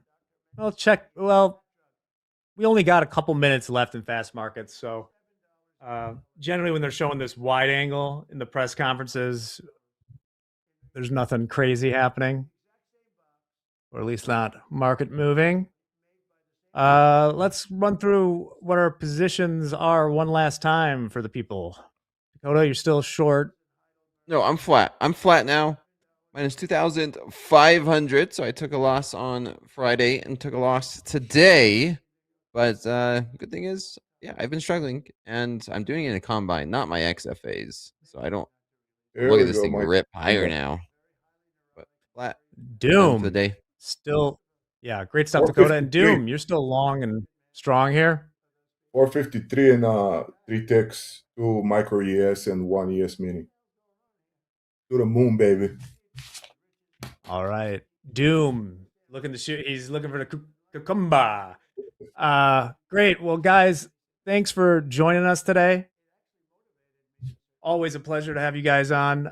Everyone else, please stick around because we got Hogue coming up next with the morning highlights. We'll go through any trades that we're taking this morning. As always, happy Monday. This is Topstep TV. Let's go.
All right. Happy Monday morning. Welcome to the morning highlights. As always, hoping you're seeing lots of green on your screens. And we're going to take a look at the opening range trades. And boy, what a big day for opening range trades. Gold, crude oil, ES, NASDAQ, all of them initially left their opening ranges at the dead low or the dead high of the regular trading hour session. We were checking out the opening range trade in gold, and it just ran away from us. We really tried to try and get into this, but it just kept going. Now, context, we opened right in the middle of an area of balance that we've been in, but kind of back and forth for some time. So we weren't in any big hurry because of that. However, I'm going to get a lot closer to the market here. This is still the 30-minute chart. Market opened with a gap, with a session gap, with a weekend gap. Gap's a go-go. And so the market did leave that opening range right at the dead low. Well, overnight inventory was a little bit short, nothing tremendous, but the buyers really came in for gold right off the open. Let's take a look at the 5-minute chart here. There's that 1 minute open, and I mean, it ran away from us. We were trying to get into this. We tried to put in bids to get a pullback, and it just did not let us in. Well, that's the way the ball bounces. But you see the market has continued pushing towards the initial balance high. And during fast markets, I was looking at this. It's a very large initial balance. When it comes to initial balances, which is basically the range for the first hour of the regular trading hour session, the bigger the initial balance, the more energy it's going to take to push outside of it. We did push outside of it. We did not leave necessarily a clean failed upside auction, but when the market doesn't kind of rotate relatively quickly back to the downside, there's an inherent strength to it. So we did think about taking some shorts up against this initial balance high, but the more it hangs around this initial balance high, the choppier it's going to be, and the more likely I'm going to get chopped up. So kind of walked away from gold here for the rest of the morning. And this is the 5-minute chart. We looked above it, couldn't get a good rotation lower. Back, back, back. So how many times on a 5-minute chart? 1, 2, 3, 4, 5, 6, 7 times we've moved back and forth between with the initial balance kind of centering price. Be careful with this. Great for range traders, bad for continuation or breakout traders. Take a look at crude oil. All right. Here we go. On the 30-minute chart. All right. So when we look at the bigger picture, last week we traded to the low and the high of the weekly kickoff highs, which now remain exactly the same as last week. Weekly kickoff high, 106.80. Weekly kickoff low, 89.80. We're right in the middle of it. So again, really not looking for anything major right off the open on a Monday, but the market did open with a gap. There was a weekend gap. There was a session gap. First thing the market did was leave the opening range at the dead high and close the session gap. Close the session gap. Well, with no re-acceptance of range or value from Friday, market turned around and we just put in a failed upside auction against the high of the initial balance here. Let's take a look at this in the 5-minute chart. Opening range, the dead high. It gets you about 2 to 1 down here around night. So maybe about 2.5 to 1 was the potential opportunity for that short on that trade. Certainly not an all-day trade because, well, what happened? We did take out the high of the opening range and the initial balance just about 20 minutes ago. Probably ran a bunch of stops up there. Let's see what happens if this market continues this push to the upside. And again, so much of this market is headline driven. We start seeing headlines. What do we say? ACH. Anything can happen. All right. So here's the 5. Here's the ES 30-minute chart. All right. Well, we had a new all-time high on Friday. We opened in range and in value. And again, leaving the opening range at the dead low, which would have me really in the idea that, well, if we're not going to be able to take out the low of the opening range, I'm looking for longs. Those longs have continued to pay. We tried to get long, later in the session. We looked at, the breakout above the initial balance as potential support level. Got long a couple of ES, got taken out of those at a small loss. Tried shorts with a failure above the initial balance, got taken out of those at a small loss. When we were here earlier, Doom was short a couple of MES, 74.37. He got out of those, and Doom was currently out of the shorts. No, excuse me. Doom was flat MES, now long 1 MES, 74.43.75. So Doom got out of his shorts, got into a long MES, and as far as we know, is still holding on to those. He was looking at that 24.50 level where we do see some considerable size on the offer up there. That's 1,300 contracts on the offer. 74.50. We're going to see if the market is going to go and take out that liquidity the way the market has been going. I would say it's merely a matter of time until we trade those out and see if this market can continue to push higher. Let's take a look at the NASDAQ now. So, 30-minute chart. Opening in range, opening in value, Monday. Hey, maybe better trade location as the day goes on, which actually ranked to be true here on the NASDAQ. Here's the high that we put in on Friday. We put in the all-time high, again, in the extended trading hours after the close on Friday. Overnight, we did put in a new all-time high in the overnight session. We don't expect those to last very long. Well, it certainly did not last very long. That is for sure.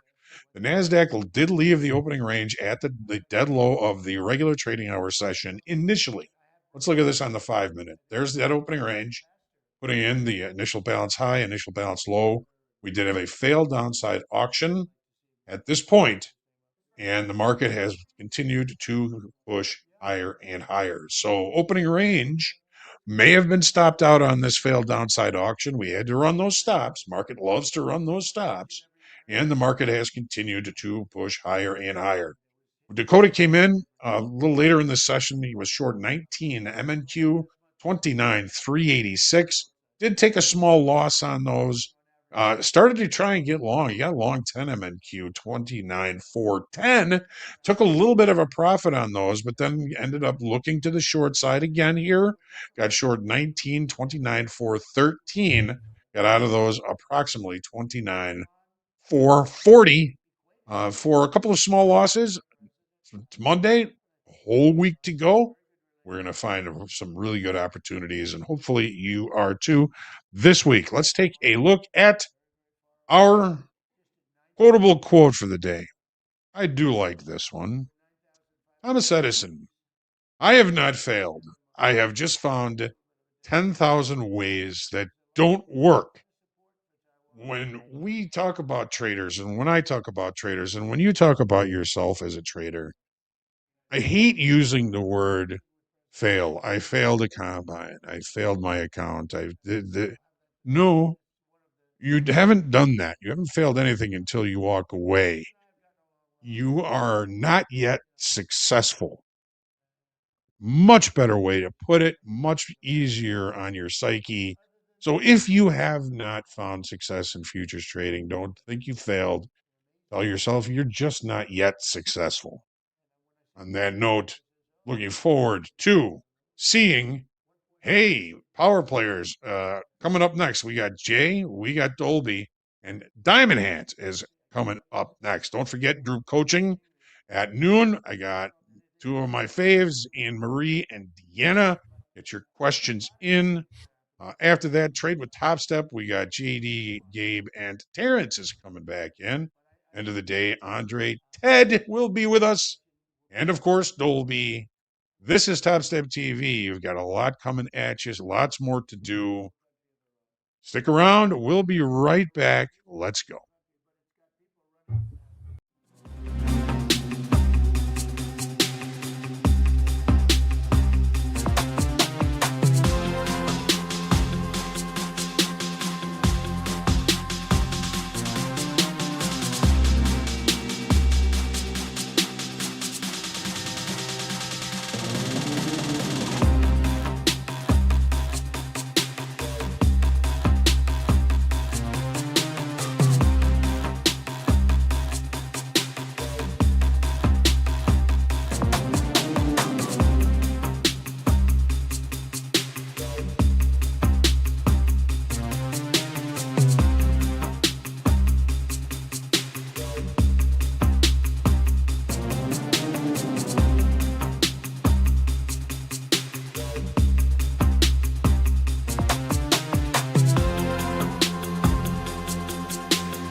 Welcome back to Topstep TV Power Player Edition. I'm Jay. To the far right, we got Dolby Time, and in the middle, our power player, Mr. Diamond Hands. Diamond Hands, welcome back to Topstep TV. How are we doing today?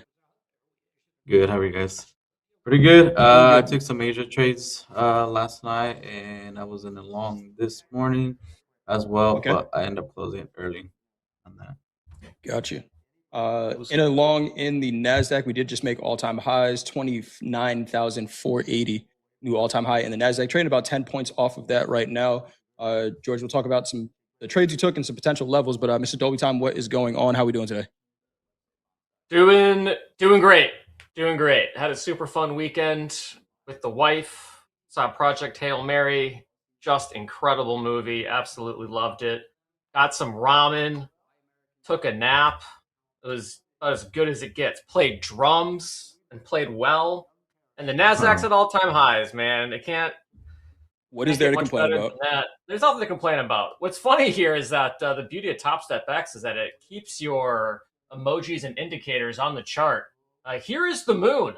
That was a target on Friday. We have now eclipsed the moon, and we are on the way up. So we're going to have to drag this sucker a little bit further up and see if we can get up there. But the market has set on the moon, so shall it rise again? We will see. Yeah, let's do this The thing, moon landing man. was real. The moon landing was real. 29,469 and a quarter last trade here in the NASDAQ, 74.48 last trade in the S&P. George, you said you took some longs last night. Anything you're seeing for potential opportunities here? This market is just continuing to grind up, make all-time highs. We're 30 points off of 29,500. Any opportunities you're seeing here? Not so far, but we have potential that we could probably get into 480, maybe 500 area as well. Okay. Yeah, I was in these longs at about 400, somewhere in this area, but it was just taking forever to go to 450. Yeah, so I got out of the trade. I did take a long last night as well. Somewhere at 230, I think it was, all the way back to weekly open.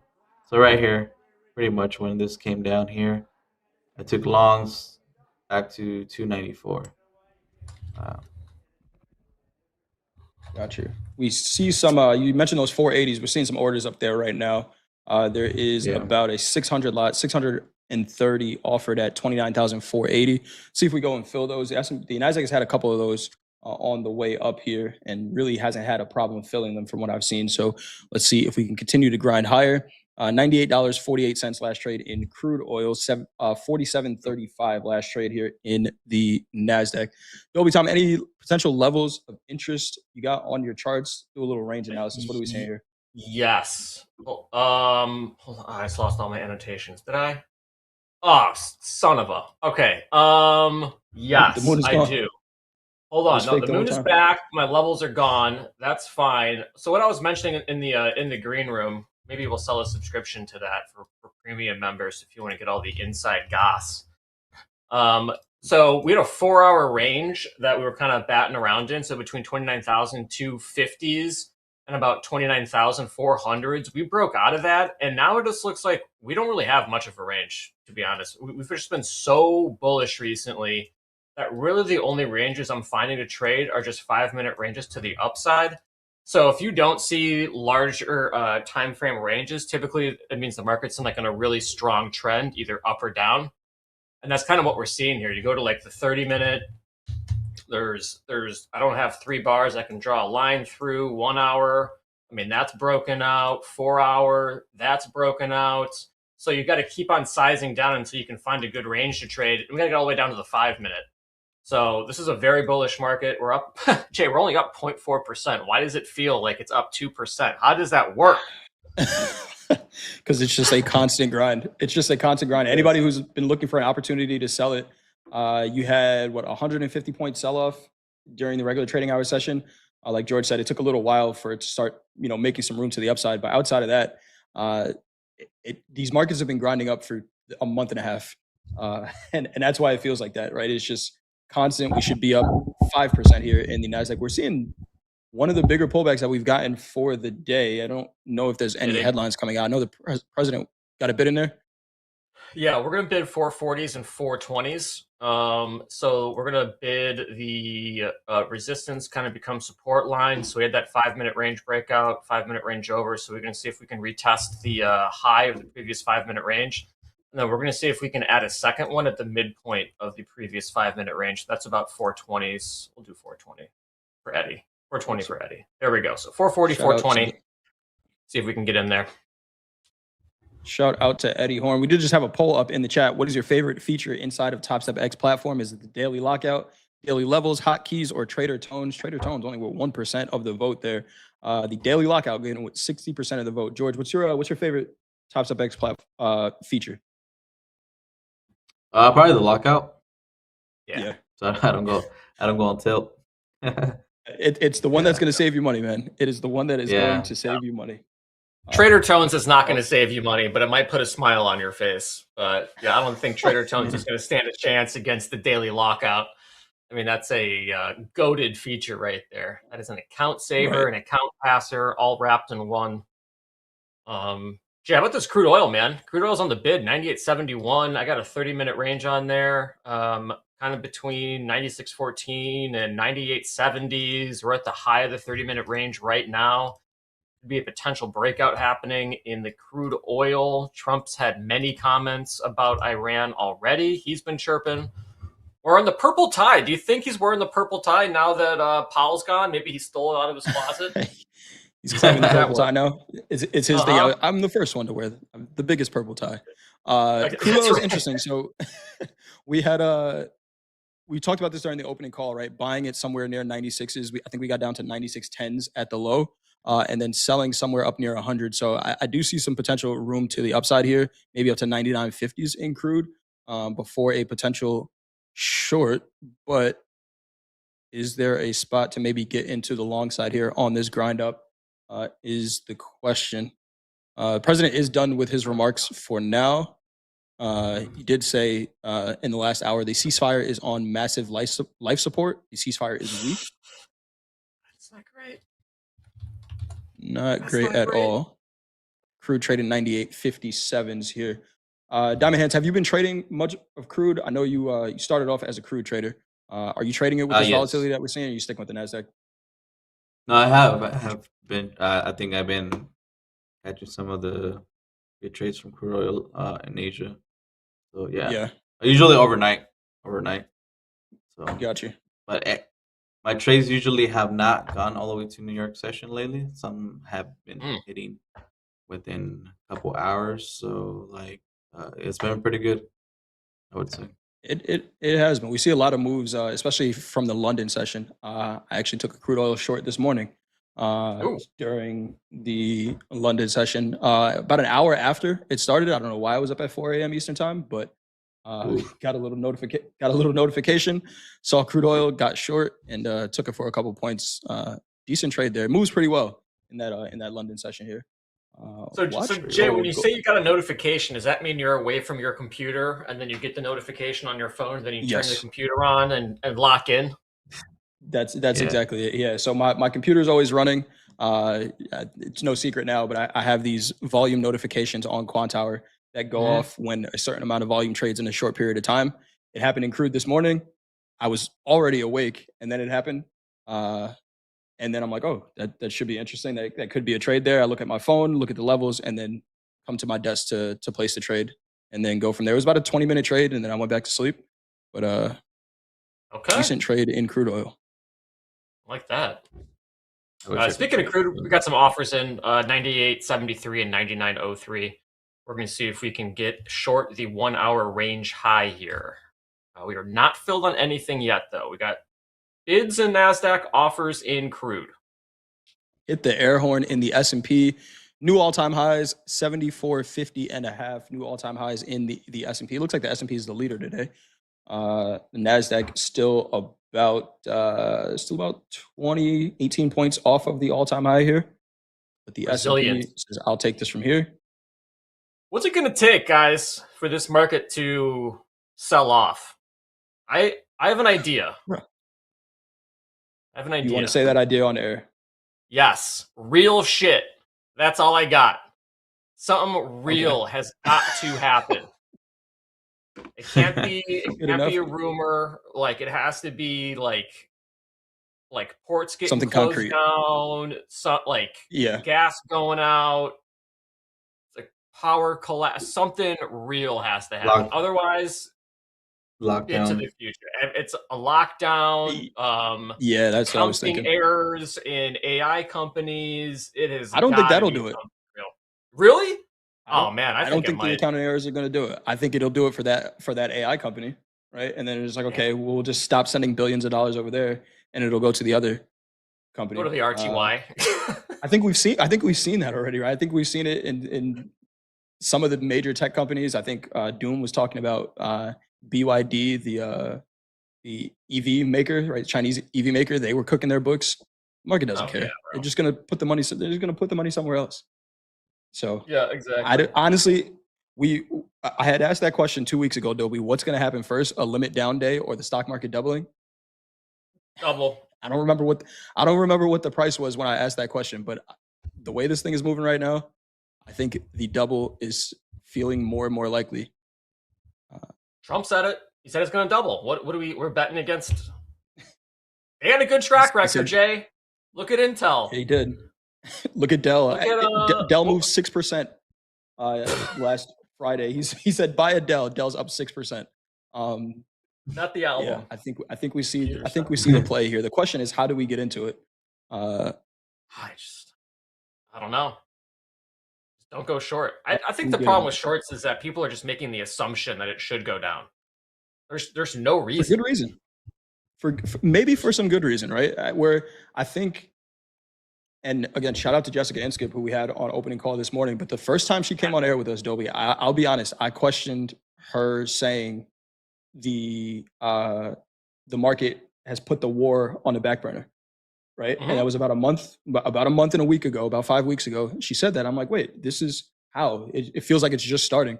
And we've seen what happened in the last 5 weeks, right? The market is just continuing to grind up. So, I mean, we have her on here for a reason. She knows what she's talking about, and it feels like that, right? And you would think like, oh, this war is still going on, the uncertainty is still out there. The market just at some point just says, you know what is the next thing, and kind of doesn't care.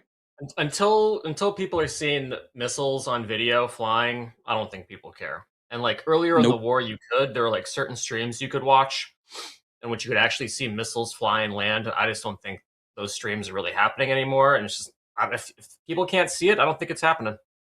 Hate to say it, but it's one thing if you can actually watch it on YouTube live, which is totally insane. But you could. We did not get filled. Why did we not get filled? In crude?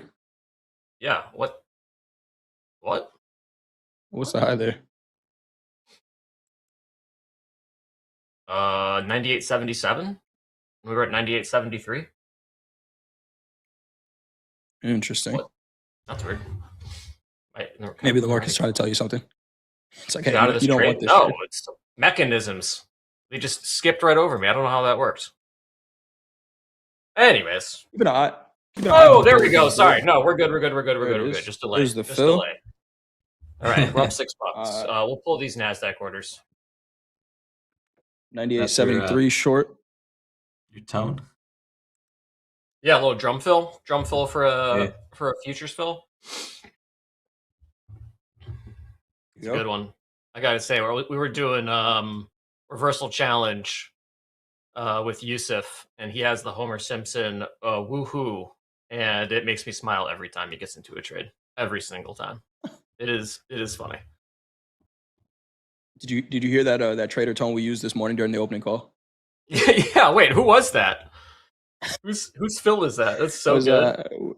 It wasn't a fill. That was me and Gabe. Me and Gabe's thinking about that opening range trade. That was awesome. Push the damn button. Someone in the chat knew what movie that was from. We got another poll up in the chat here. Diamond Hands is here today. Let's ask the chat, what is your typical hold time on a trade? Is it 1 minute, 5 minutes, 30 minutes, or over an hour? I'm gonna say, yeah. What is it for you, George? You got the name down. Go ahead.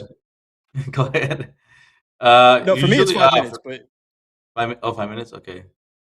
I'm not sure. Well, I think New York probably like I would say 15, 15 minutes, probably average. 15 minutes. Yeah. And that makes sense. You're taking Asia, that trade on a 15-minute opening range yeah. break. Asia, probably I don't know. On average, probably like an hour or two. Uh, yeah, usually an hour or two. Unless I really hold Pretty it, good. then we're talking about 4 hours. Yeah. 4-hour hold times. Let's see. Antonio Special right there. Yeah. Antonio Looking at Special. my hold times today, 5 minutes. 5 minutes. Yeah. I mean, as a range trader, hold time depends. The larger the range, larger the hold time. We had a crude oil trade actually on Friday that kind of went under the radar. And we were in that trade for about, I think, 2 hours, 2.5 hours on the house account. Ended up getting like 60 or 70 bucks. It was at a 4-hour range trade that we took in crude and sat in that thing for a very long time, but it did end up paying. We'll probably end up seeing actually something pretty similar with this crude trade since we are short the high of the 1-hour range. So either we get stopped or we just hold this thing for a very, very long time.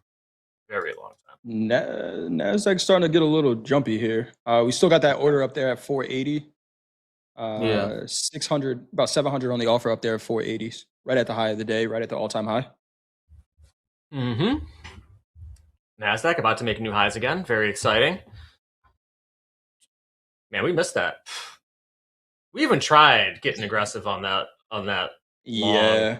and still just couldn't get a pullback. Would have been up 30 points already. Game of ticks. Honestly, it feels like you could probably put an order right at 479 in the orders, one tick below that order, and just catch the momentum and trail it the other way. If it doesn't go, it doesn't go. But yeah, I'm looking to maybe get long here as well. There's some orders up at 500s as well. Something more than 500 lots. I don't know exactly what it is, but they're up there also. So let's see if the market wants to run and go get those. They're at 499s actually. At 499s in the NASDAQ. This is normally the slower time of the day. We know that, right? Usually less volume, but it looks like these markets want to get directional potentially. A little pullback in crude. Let's, crude's got some work to do. Yeah, I don't know. We'll see. Maybe a little bit of a wiggle there. Get this thing going. You got a downside target, Dolby? Lower for right now. Let's see. Let's see if we can get it. Where my line's at. Here we go. Okay, fantastic. I would say midpoint is 97.48 because we're doing a 1-hour range. If we had two contracts, and maybe we do end up getting two contracts, if we can get filled at 99 evens, we'd be looking at 97.5 and about 96.20. So big trades, big ranges, big trades. I think for this one, 97.50 would be good. Daniel Stutzman in the chat. Shout out to you. There's a 600 lot on the offer at 499s in the NASDAQ. So between 480s and 499s, there's about 1,200 contracts on the offer there. Let's get a little vibe check in the chat. How is everybody doing out there? Are you up on the day, down on the day? Anything that you learned from trading today? Are you actively in a trade? Are you searching for a trade right now? We'll take a look at the tilt really quick. Usually it pairs back here. Let's see. What is the tilt showing? Oh, that's the Topstep TV tab. I did not mean to pull that up, but I am going to make sure I hit that like button on the TV tab. But tilt right now, 53% short in the S&P, 52% long in the NASDAQ, so 50-50 across the board. 56% long in crude and 60% short gold. A little bit in crude. Getting a little bit wiggly over there. Speaking of wheat, Jay, can you pull up your big board here and run us through the top? Yes, I can. Uh-oh, crude. Crude getting a little saucy here. Yes, I can. Give me 1 second with that board. I feel like there might be news coming. Our stop's at 99.23. This 1 hour range is getting run up on here. Looking at that quote board today, Dolby, we got 36 different markets we can trade with Topstep accounts today. To the downside, we got cattle down 0.39%, soybean oil down 1.12%, and the Nikkei down 1.23%. To the upside, crude up 3.78%, natural gas up 5.01%, and silver, our biggest percentage mover, to the upside. Shout out to all the silver traders who have not abandoned your market, up 6.56% on the day. A huge move in silver. We saw that. I don't know what got into silver this morning while we were doing the opening call, but it just shot up. Gold kind of followed, but gold is still negative on the day. Gold's pretty much flat on the day, trading right at settlement. Looking at our big four, we got the S&P up 0.41%. Gold, again, pretty much flat, down 0.03. Crude oil, we mentioned, up 3.7, and the NASDAQ up 0.45% on the day. What has gotten into silver? I don't know, but into silver? We haven't seen silver prices this high in a little while. Yeah, it's been beginning of March is when we saw silver up here in these 80s. Wow. Shout out to Michael B. Yep. Who was on Fast Markets last week with a beautiful silver trade. He said $73 was his price. And if you draw a line at $73 in silver, it does not trade below that very often. So I wonder if Michael's long right now. I bet he is. Hell of a trader. Diamond Hands, what would it take for you to trade silver again? I don't know. I had a good run, but I don't know. It's probably not much. Tired of living dangerously? Yeah, that's like when I try to go over like 100 miles an hour on a motorcycle. That's what it was. It was pretty dangerous. Yes, it is. Your motorcycle days are behind you, probably for the better. Yeah. We're about break even in this crude trade. It had a really nice ad. So we're short 98.88 right now, short 2 micro crude, getting about back to break even. Would love to see if we can get below 98.54, which is kind of the 1 minute range. If we get underneath that, I think we're looking pretty good. We can maybe start reducing some risk if we can get down into the 60s and lower our stop to about. It is, yeah. I mean, it'd be great if we could get a pullback down to like these 98.50s, 98.60s. Then we can lower our stop to about 99.10 or 99.15, shave off about $30 worth of risk, which would be great. But we are fighting some higher lows right now. Fighting some higher lows. Would love to see maybe a 1 minute range underneath our entry if we can get it. If not, we'll just get stopped out and go into the next trade. Not a big deal. NASDAQ maybe selling off a little bit here, but what does that even mean? We got a shout out to you in the chat, Dolby, from Nacho Adam. I'm short the top tick on MNQ. I call it the Dolby special. I added a few points before my stop. Let's run back down. Very interesting. Yeah, we actually just did the same thing. So we were short crude at around, I don't know, like 98.60s or something, and then we added another short at the midpoint of a previous range here. So that's how we got into 2. And what's nice about that is that you actually end up taking a little bit less risk on that trade. So our initial stop was $50, so about 50 cents, and you add in a second contract, and you're only risking 20 cents, but you up your average to 98.88, and now your risk is only $70. And so instead of risking $100 for taking 2 off the rip, you get to save about $30 here. NASDAQ's selling a little bit, but it is a way to average into a trade. It is a way to average in. I'm looking for a potential way to get in long here, NASDAQ. George, you see any levels that you like here in the NASDAQ? We are pulling back. We're about 50 points off the all-time high.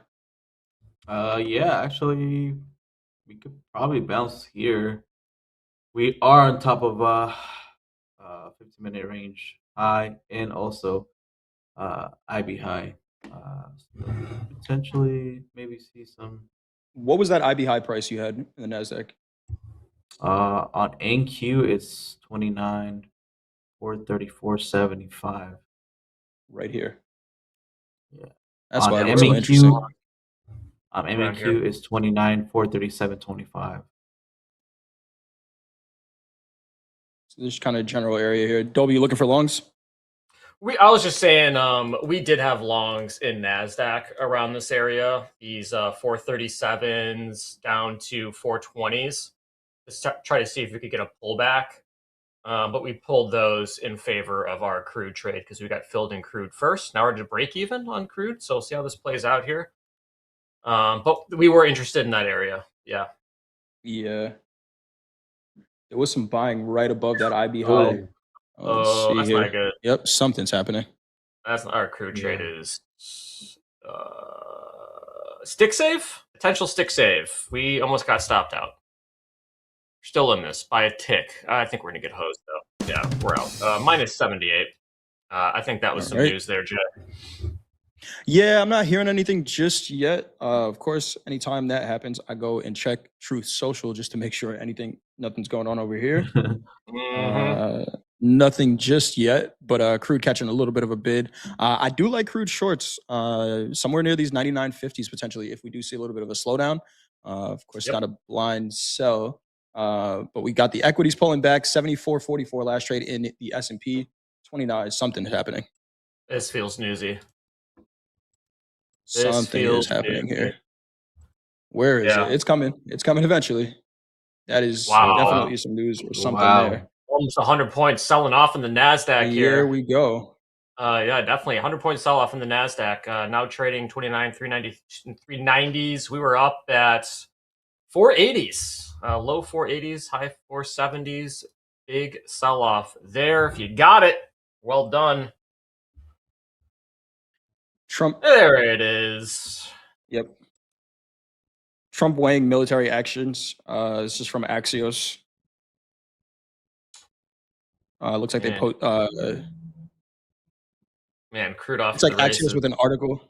We are seeing some selling here. Again, it sounds like the article was just restating what the president said this morning, that the ceasefire was weak, and he's looking at potential steps forward in Iran. So it doesn't really sound like anything new, but of course the algos are going to jump onto those headlines. We got a 100-point sell-off there in the NASDAQ. Crude catching a bid here. Crude about to test $100 here, $99.70. These are the markets, right? They're slow until they're not. We did just have a bounce off of the regular trading hour view up in the NASDAQ 29,373s. Last trade 386s. Shout out to Nacho in the chat who caught that short in the NASDAQ here. Seeing a little bit of a bounce. Honestly, chat, I am looking at this as a potential buy the dip opportunity. Yeah, why not? As we were just saying, the market does not give a shit about much. But Trump weighs military action against Iran with ceasefire on life support. This is from Axios. Trump meeting with the national security team on Iran on Monday. Trump to discuss way forward on the Iran war with the team. That's all it takes. One headline changes your trade. Yes, it does. Good stuff. Good stuff. Maybe another potential short idea in crude is the 4-hour range high. I actually wish I had this on my chart a little bit sooner, but 130s is the 4-hour range high, and actually it's a pretty clean range on the 4-hour here in crude oil. We did test the 96.13s, kind of had a little bit of resistance become support at the bottom there and just bid straight up. But if you're a pure range trader, there could be an opportunity at around the hundreds for a short. But man, we look like we're bidding here. I'm liking that as well, Dobie. Let's see. We got a high of the day in crude, $100.37. Again, that headline did come out. It seems like Axios was like printing the comments that were already out from the president. We do have a 1,200 lot on the offer here in the NASDAQ, 29,432. That is a ton of size in the NASDAQ. Again, 29,432 is that price. We saw them up there at 480s. It looks like whoever was at 480 and 499 just combined that offer and moved it down to 432s here because not the same size here. 600 lot on the offer in the S&P 7446s. Oh, so that feels like a buy the dip. Yeah, it kind of does. Maybe a potential mistake here for this crude entry. I think last week I was talking about checking your higher time frames to make sure you don't get caught in the middle. So our entry was this green box here, approximately for both. And then you go over to the 4-hour chart, and that puts you right in the middle of the range, almost perfectly. So that was actually ended up being kind of a coin flip trade. So that's one for the journal right there. Make sure you stick to your higher time frames and try to trade those. If you do want to catch a trend trade within a higher time frame range, try to get aligned with whatever it bounced of. So it's kind of like a trampoline, I guess. So if you had a 4-hour range low, it's kind of just bullish until proven otherwise. So if I could go back in time, Jay, I probably would have tried to lean long in that trade, knowing that we're trying to trade the 4-hour range. Got And you. if you get that long in the middle, then at least your trade kind of makes sense on the larger time frame, because then you're going range to range. So got to get better. Got to get better every day. 1%. So George, Jay. 1% better every day. George, I know you were looking at this IB high, 435-ish area. Now that we're back inside this IB, how do you look at that zone? If you get any information from that? I would right now probably fell auction going on here, coming back into range. I would have loved to see this 430 break again for me to even consider longs here. And potentially we can go maybe back to 450s, or even the high day would be 479. But you want to see it back above that IB high first. Yeah. I don't want to be Otherwise, I think here. this is where we potentially see that rotation, like you said, failed auction to the upside. I know Hogue a lot of times is looking for a full rotation to the other side of the initial balance, if that is the case. So maybe getting some confirmation above that IB high is a good call. Speaking of which, speaking of Hogue, we got group coaching coming up after this. That form is pinned to the chat. Hogue, Anne-Marie, and D. Maybe ask Hogue how he would look at the initial balance here for a potential trade. Because we're kind of seeing it play out right now, right? We saw an attempt at an upside auction here, starting to maybe fail that auction here. Man, that bounce off that regular trading hour VWAP in the NASDAQ to the tick pretty much. We're up 60 bucks. BWAP George say? All roads lead to BWAP. All roads. All roads. What a bounce. D says in the chat, NQ is a neutral day type. Failed auction. I don't hate it, Dobie. Where's the risk go? I would, let's see, let's draw it out. We have a nice new highs what? Of the day. Yes. That would be your stop new highs of the day? Yeah, probably. Yeah. Right, because that news already came out. So the algos just buy on stale news because they're not discerning between what is already been said and what's being said again. Entirely possible. Already formed a nice little range there. If we got short crude right now, I would see like 99.61s with the stop at like 80.85. Man, you guys are talking about lunch. I'm talking about breakfast right now. Can we afford a stop above $100.50? That's my question, Dobie. 150. I mean, yeah. I'm not going to get guacamole on my Chipotle this week if it loses, but yeah, I mean, we can do it because the trade's going to work. Well, that's right. Then we're getting triple guac for everybody. Right. But if it ends up being a loser, I'm eating ramen, Jay. I mean, add some hot sauce to it, it'll be all right. That's right. That's some hot sauce. I mean, we are making some lower highs here in crude, though. We topped out at 99.82s, and then it was 78s, and then it was 70s, and then it was 65. So maybe there is a short play here, or it's just going to moon back up again up to these hundreds. We are close. But it seems pretty damn tempting. Speaking of ramen, we got a poll up in the chat. It's lunchtime. What are you guys eating for lunch? Is it a sandwich, soup, Coach Robert ribeyes, or a salad? Ramen. Maybe actually, some I'm eating ramen. Ramen if you're a loser. There you go. But it's good ramen. Ramen? No, it's like high quality. No, it's like I ate like half of my soup just so I could have it for lunch. I'm one of those guys. I'll eat half of my fancy meal so I can have a fancy lunch. Okay.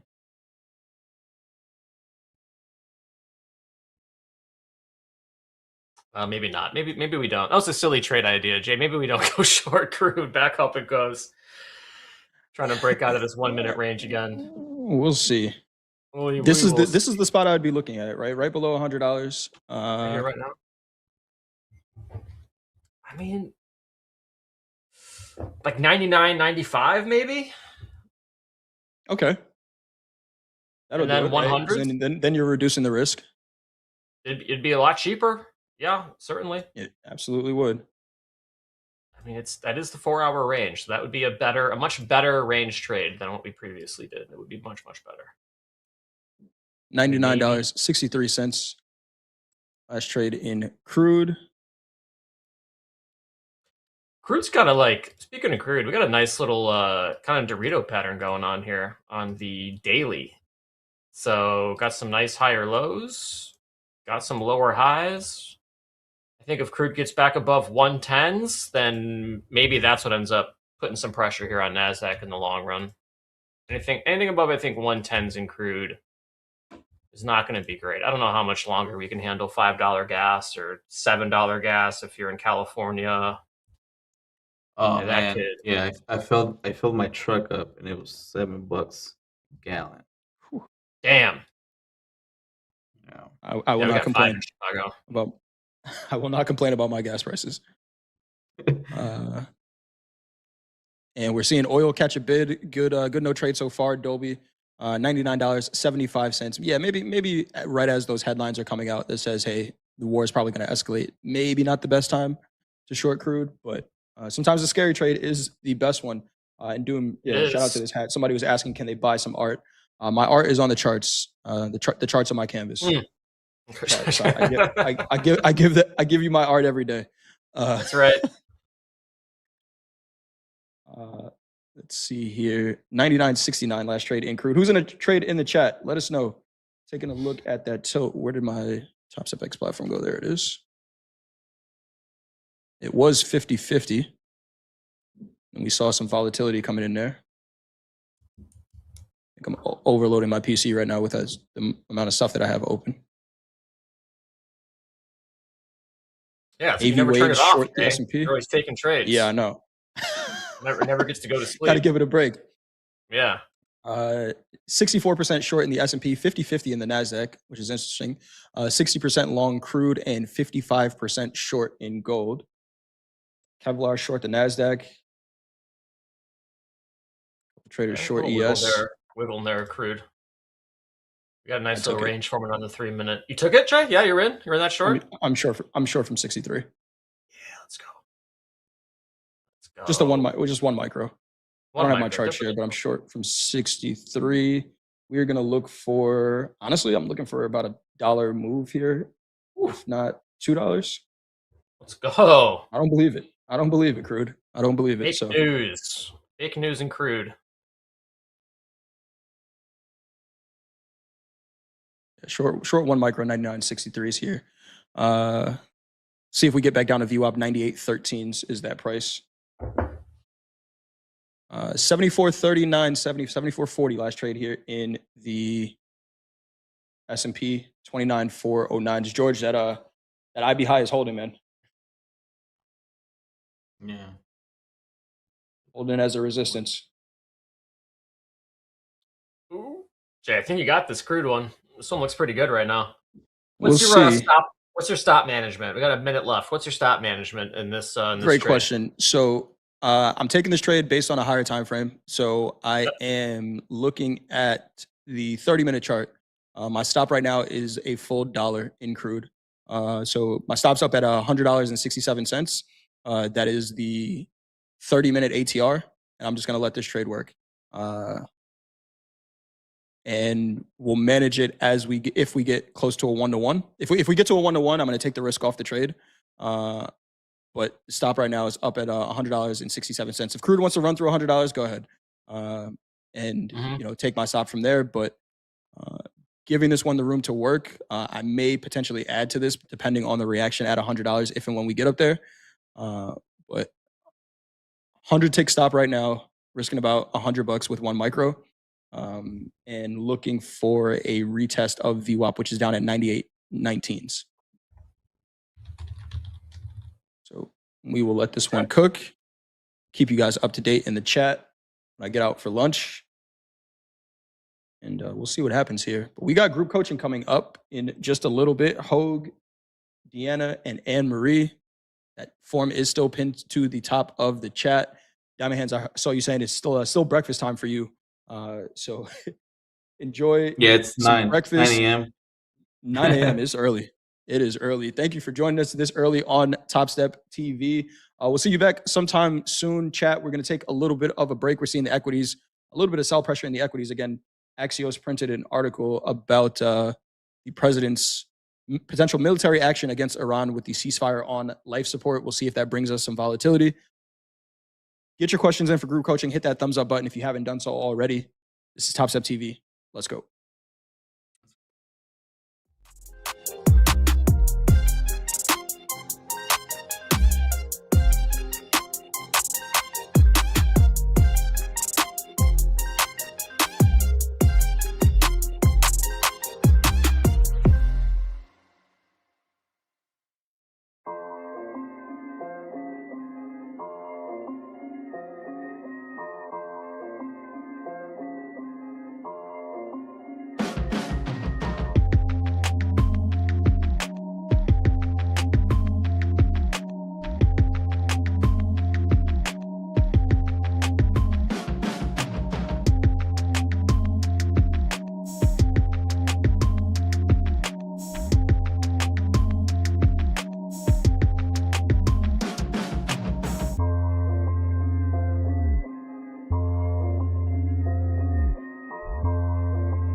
Welcome, traders and friends. It is time for group coaching. It is just after noon. Get yourself a sandwich. Make sure you keep your eyes on the markets. Markets are always moving. If you have any questions, I think the thing is still in the chat, so you can still ask questions. You've always sent in some good questions, as always, and we look forward to answering as many as we can. We have Anne Marie and Dee with us today. I feel so lucky whenever I have the opportunity to hang with the both of you. Anne Marie, author, trader, educator, coach, all around nice person. We got Dee, also VIP coach, educator, trader, all around nice person. We're going to have some really good answers to these questions for everybody today. As always, just kind of taking a quick look at the markets. We've seen the equities come off those all-time highs, seemingly finding bids again. We've got crude oil pushing higher, gold pushing lower, but still inside that initial balance. And so looking forward to seeing how you guys are doing today. Anne Marie, how was your trading day? Okay. My trading's been okay. I know that the price action's moving up, but I stand in disbelief. So I've been trading small and not really doing the best work I think that I could be doing. That's my honest grade. Tough opportunity for reversion trades, isn't it? Yeah.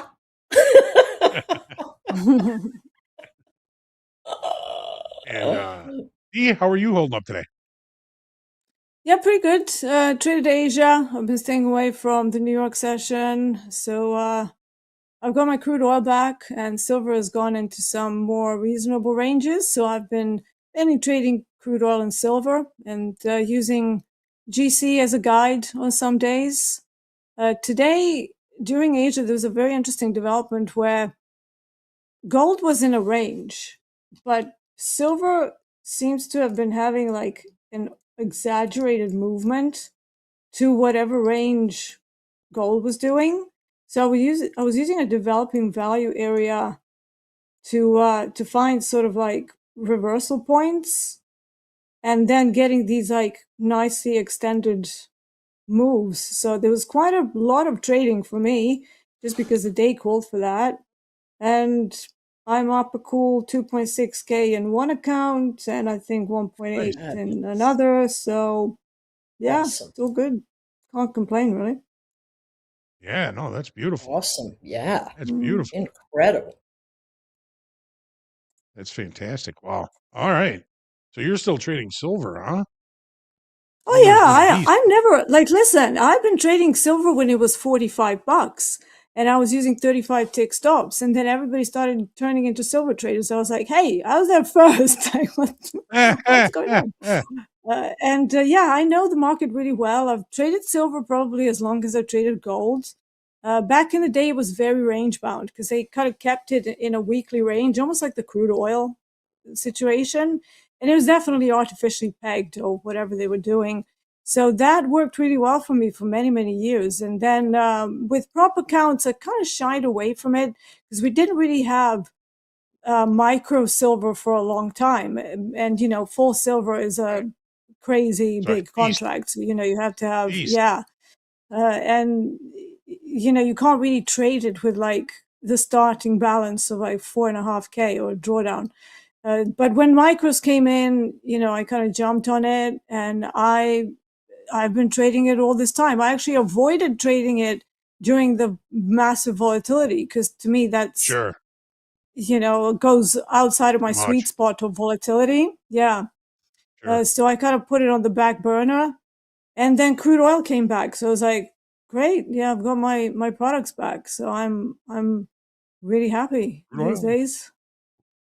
Well, we got the results from the most recent poll up here. What market sector do you trade most? Equities, 77%. Wow. Trading equities, then metals, then energies, 4%, and then ags, 2%. Dee, when we first met, Anne Marie, I think probably when we first met as well, everybody was trading crude oil. It was the hot Yes. market here at Topstep. My, how the mighty have fallen, but there certainly has been some more opportunities in it because, you know, if D is officially trading crude oil, then the opportunities have returned. Yeah, There there was you go. They you guys have, had a yeah. trial 18 separation for months. quite a while. 18 months, yeah. Yeah. And to be honest, that was a big deal for me because that was still my main product. So now suddenly, yes, I traded metals for all the time, but I always preferred crude oil for the way it moved. And suddenly I didn't have it. So I was like, what do I do? So I actually had to go through a lot of learning yet again, which never really stops as a trader. So yeah, I'm just happy it's moving again. Yeah, well, markets are always moving. Markets are always changing and adapting. So it is a lifelong opportunity to continue to learn and grow, isn't it? Yeah, For sure. absolutely. Right. So I think we'll just jump into an early question here. This is from Froy. He's asking, what is your entry criteria that you will look for in your trades? Anne Marie, what is the top entry criteria you look for in your trades? Is it risk? Yeah, well, you know, risk is always the first thing that I look at, but it doesn't quite tell me my entry. My risk really defines one, whether I trade at all, and two, the size that I trade. So the first thing that I want to see is a market that is going to respond to where I'm looking. So, for instance, if I'm looking for a trade short and it's my entry criteria, I want to make sure that trend and momentum are telling me I've either expanded far enough away that I mean revert or that I'm hitting a topping formation. So that question is a bit nebulous in terms of saying this is exactly what I do. But from a framework perspective, it really all depends on what direction am I trading? Am I trading a counter trend trade or am I moving with trend? And then from there, I will say, based on the market, what kind of risk am I allowed to expose myself to? All right. D? I mean, um, it so depends totally on context and the current market state, Exactly. right? So to put a finger on like one thing, I get it's difficult. So D, what is your, let's say, top 3 criteria? Yeah, so it's a great question. Very deep, really. Yeah. Opening a Pandora's box. If it's a reversion trade for me against the trend, I want to see at least a 15-minute bear engulf, and that being supported by follow through in the order flow. If it's creating like buying wicks and stuff into the 30-minute time frame, if I'm already in because I'm for some reason trying to front run a trade, I will close it because it means there's still buyers around. But if it's a range trade, I will then default more to looking at the developing value and just the tape and just trying to find micro imbalances that would allow me to time the trade properly and yet still have enough profit margin to the middle of the range for the target. So it really depends. But, you know, I do have pretty deep frameworks that I've worked on for a long time. And some of them are easier than others. But most of the time, I will stick away from breakout trades that are just going past the initial balance and then like, oh, let's go. I very rarely do those because they haven't statistically worked very well for me. So even if I see a breakout, I would rather wait to see whether we are holding outside of IB into the 30-minute time Sure. frame, and then to watch whether there's something on tape that would tell me there's a continuation. So that's also one of them. I suppose that would be my top 3. Awesome. When you do see like the breakout, most of them do seem to fail, right? I mean, it's very Yeah. rarely that you're able to buy the high and then just see the market continue to move higher. Is the migration of point of control or value a factor in your decision to make that, or is it So just yeah, time? that would be more a breakout trade. So if I'm looking to get involved into a breakout at some point, once I'm seeing that, sustained movement outside of IB, I will get into a trade and then eventually look for the value to keep moving. Now, interestingly, on the volume profile, if the market is just hanging with the pure, let's take this crude oil into consideration. Let me just expand this and I can show you. We need a fixed volume profile here. I love that trailing mouse. I just have to say. Thank you. It's a purple mouse, so everybody can see it. I think it comes out purple. Yeah. And then white when I'm moving it. Because my eyes are going, so I needed something that I can actually see. Otherwise I'll be like, where's my mouse? If the value area is still kind of hanging towards the top of the value like it was in the beginning, to me that's like, oh, be careful because there's still, a lot of sellers there. So until it starts to create some sort of a structure, I would not be jumping into any kind of gap fill trades that we had here. And if we then continue to drop and this developing value high carries on being at the very top without any kind of volume extensions outside of it, that to me signifies a very strong downside trend. But once that changes and you start getting the value moving slightly higher, you start getting that structure.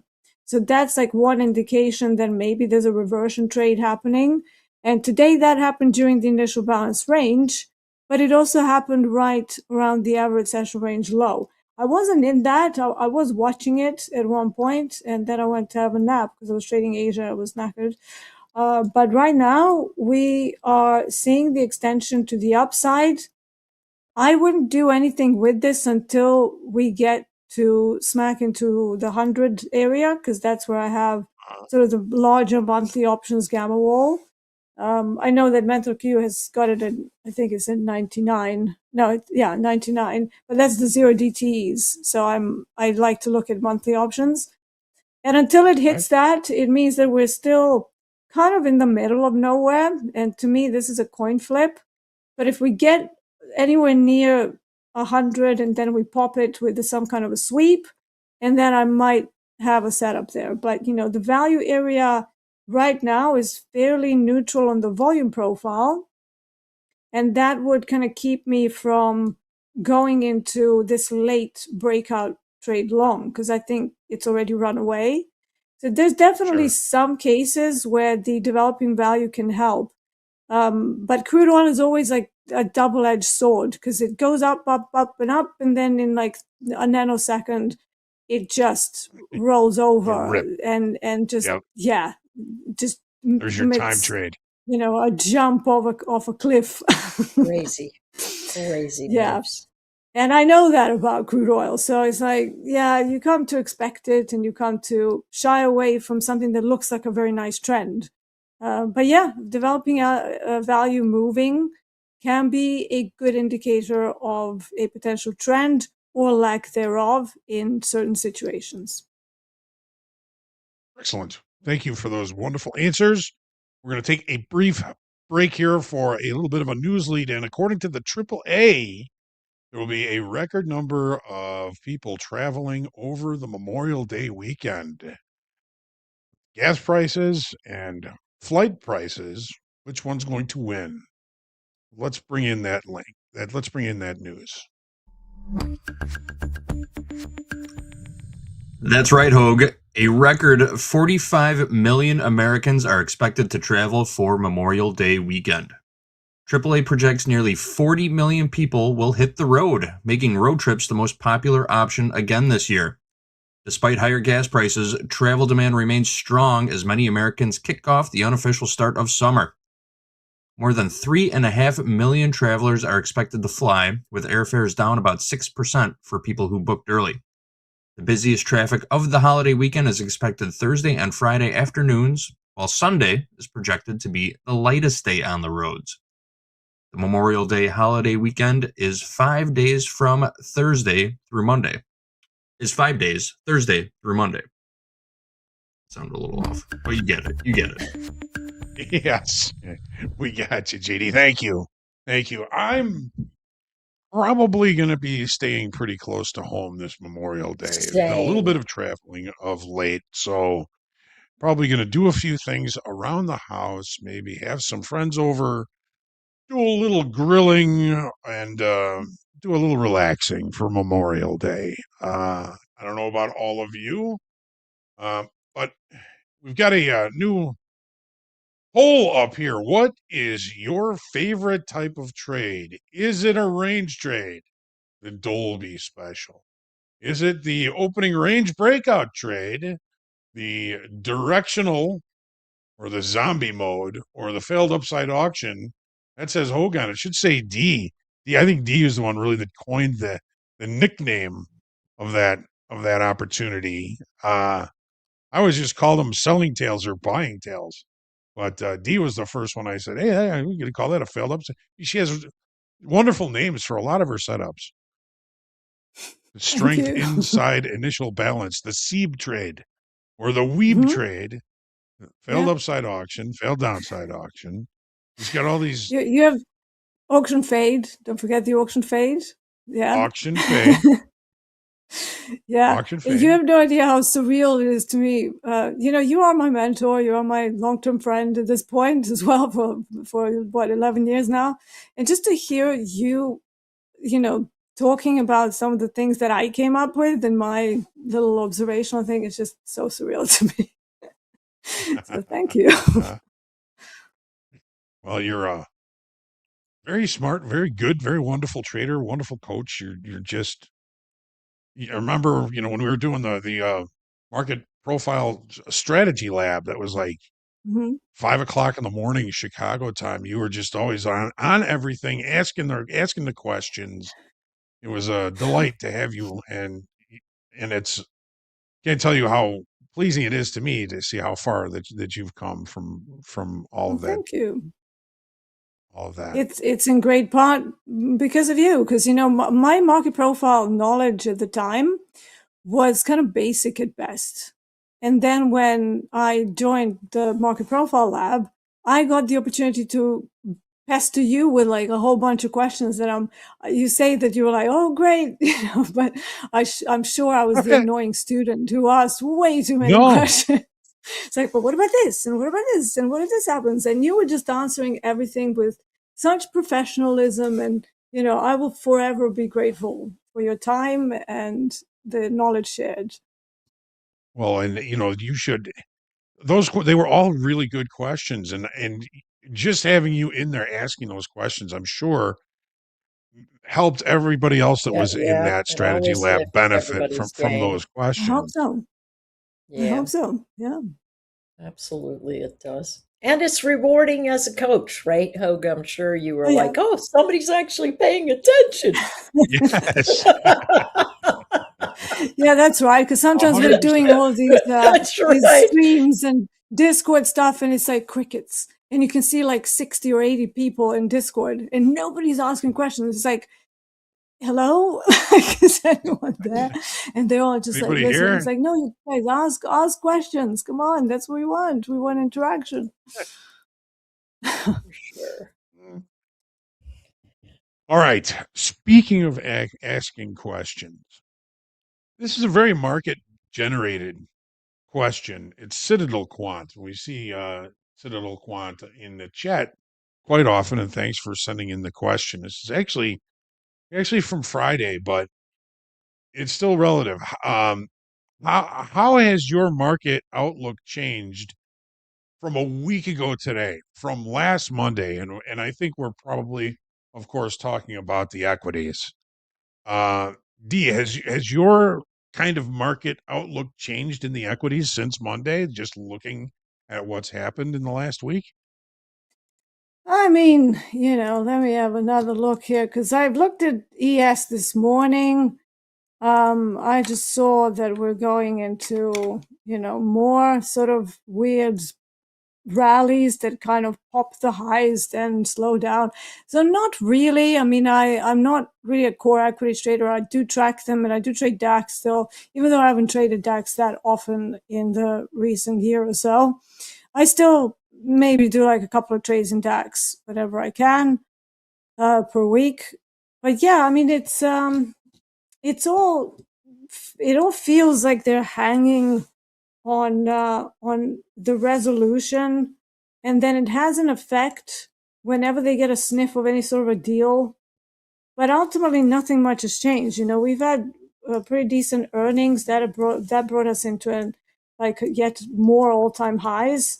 But now I'm kind of seeing a bit of lack of commitment in continuation. Otherwise we would probably not have a neutral day on NQ, but we would, have more commitment to that upside. And they've done this before as well. Anytime we're near all-time highs, they kind of pop another all-time high. Then they sort of create structure at the very top of it. And to be fair, that's, and that's a difficult market condition because like, what do you do with that? It's also one of the reasons why I dislike equities, if I'm going to be quite honest. It's like, yeah, you want to buy it. Yeah, if there's escalation to the war, we might see some sell-off, but that's going to recover as soon as they agree some sort of a deal. So we know where the equities are going. There's a reason why pension funds and 401ks over your side of the pond, they're used for retirement and long-term investments and stuff, because ultimately stocks go up, don't they? And that's what they're designed to do.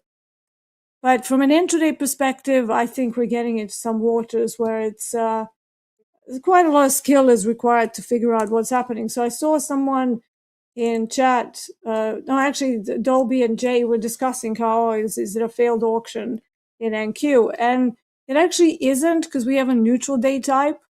And it extended the initial balance on both sides. And failed auction actually happened earlier in the session already. So this was it, right? And then rotated as it should be. But it's like, now what? Well, now you should maybe look at pullback to VWAP, and maybe if they commit to going higher, that will be something to consider. But for my money, these are not the easiest markets when equities get themselves into this kind of a state. And I'd like to look for, frankly, easier moves that are easier on my mental, that will happen quicker as well. You don't want to sit in a trade that's not going anywhere for 2 hours. That's quite possibly the most painful situation ever. What are your thoughts? True. Very true. Anne Marie, how do you feel? Any change in your view of the markets over the last week? So I was a little perplexed. I think it's very true. The market's super sideways, but I was very perplexed with what I saw happening with the gamma walls. And so there's a guy that runs Spot Gamma, and he's a very good communicator. His first name is Brent, or maybe it's Brent, but I keep saying his last name's kombucha, but that's a drink. So I know it's not that. But he wrote something this weekend called the Seek and Destroy Trade. And I found it was fascinating. What it was talking about was a group of retail traders and smaller funds were sort of aligning forces and jamming up into the call walls and pushing them so hard that the dealers got on the back foot, which made it scream over the wall and then fade into the end of the 0DTE. And they did it Monday, Wow. Tuesday, Wednesday, Thursday, Friday. And today is the first day they came into the wall and haven't quite pushed over the top. But he's calling it the Seek and Destroy trade because they know clearly where the dealers are positioned.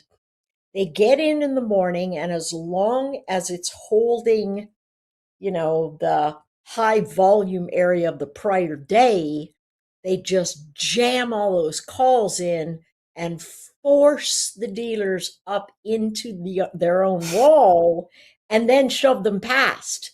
So, and then what do? They end up covering their calls, and then, they've made a bunch of money, and the dealers have been scrambling and moving price all over the place. Fascinating read. You got to check it out. It's on the blog. Seek at and Topstep. destroy. Yeah, the seek and destroy trade. I like it. Well, I went back and I looked at all my notes for the last 5 sessions.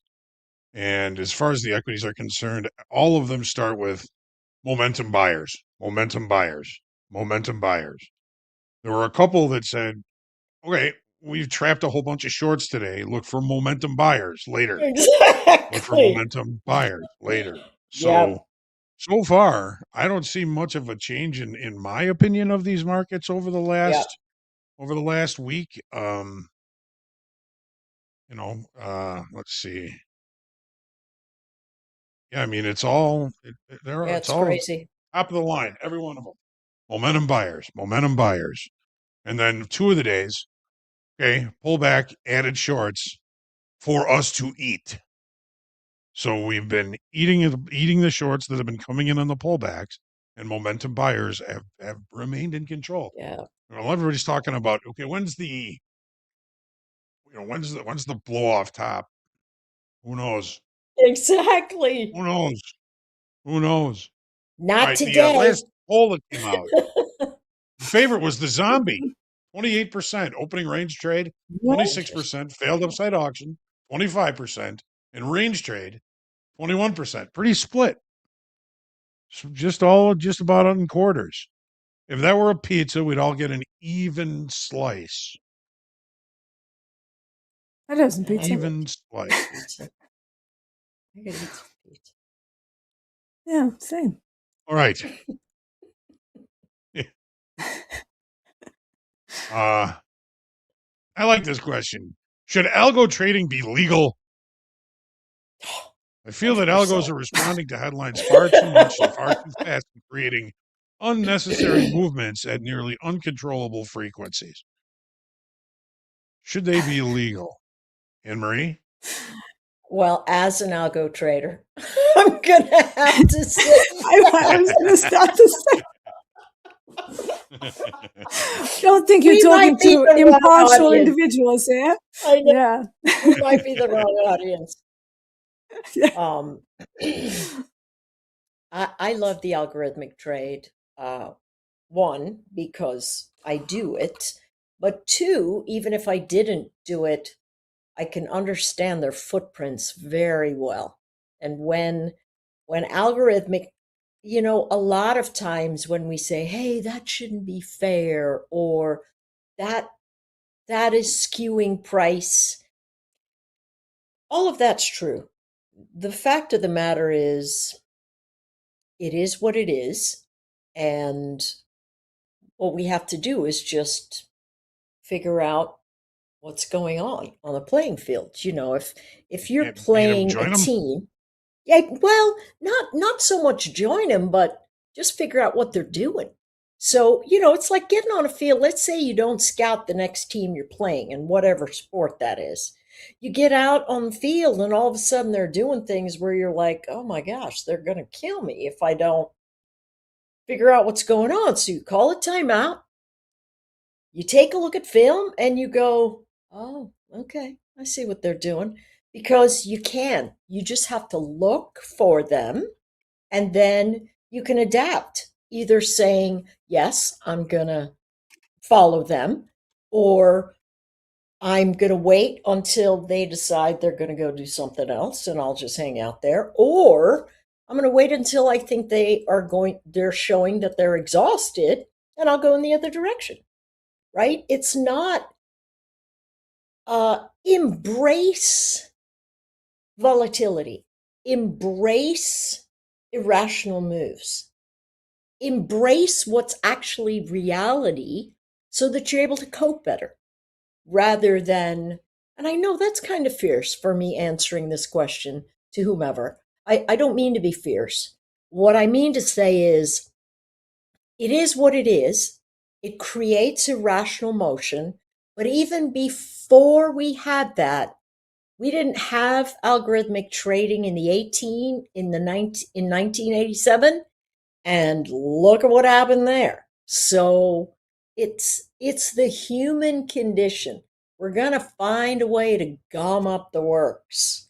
So let's just what it is, embrace it as reality, and say, how can I get the best out of this, and move forward one step at a time.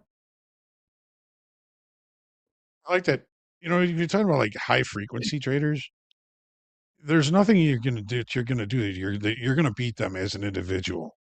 So don't play in their time frame, Exactly. right?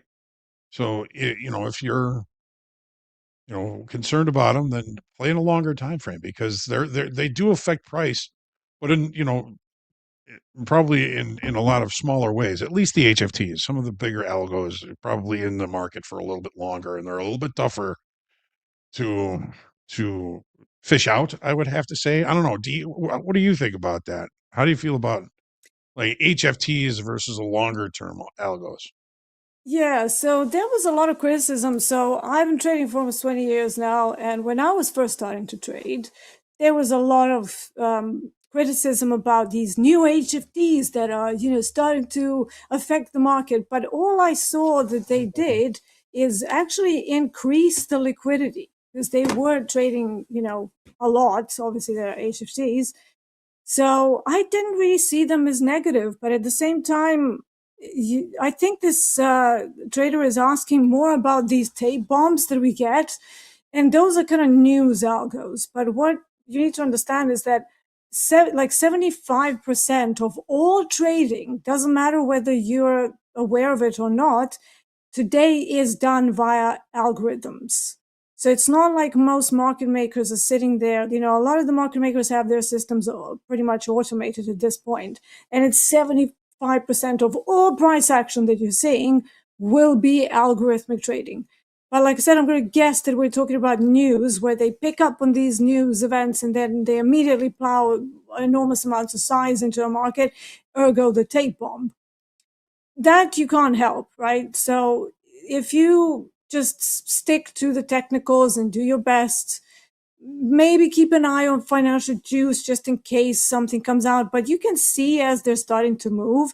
You know how all of us are looking at the chart and then suddenly somebody would say, oh, this looks newsy. So what makes it newsy is because you start getting this like nervous price action. The spreads should start jumping up. Like I have a CQG data feed where I can see the spread as well on the chart, and it just starts to flicker. So that's usually algos starting to pick up speed, and then you get all hell breaking loose for about 3 seconds, and then it's all over and done with. So that you can't fight, and you shouldn't. Why should you? There are plenty more opportunities to focus on outside of the news algos that are, putting a wrench in the works for all of us, really.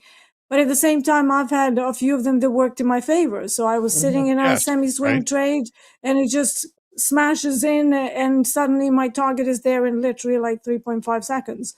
And I'm like, where's my, oh, okay, that wow, that hit target. That you almost like in disbelief that some of these, larger targets that I have based on the gamma walls and, larger GEX levels, they got reached. And I'm like, I planned to be in this for 6 hours. Now what am I going to do with myself?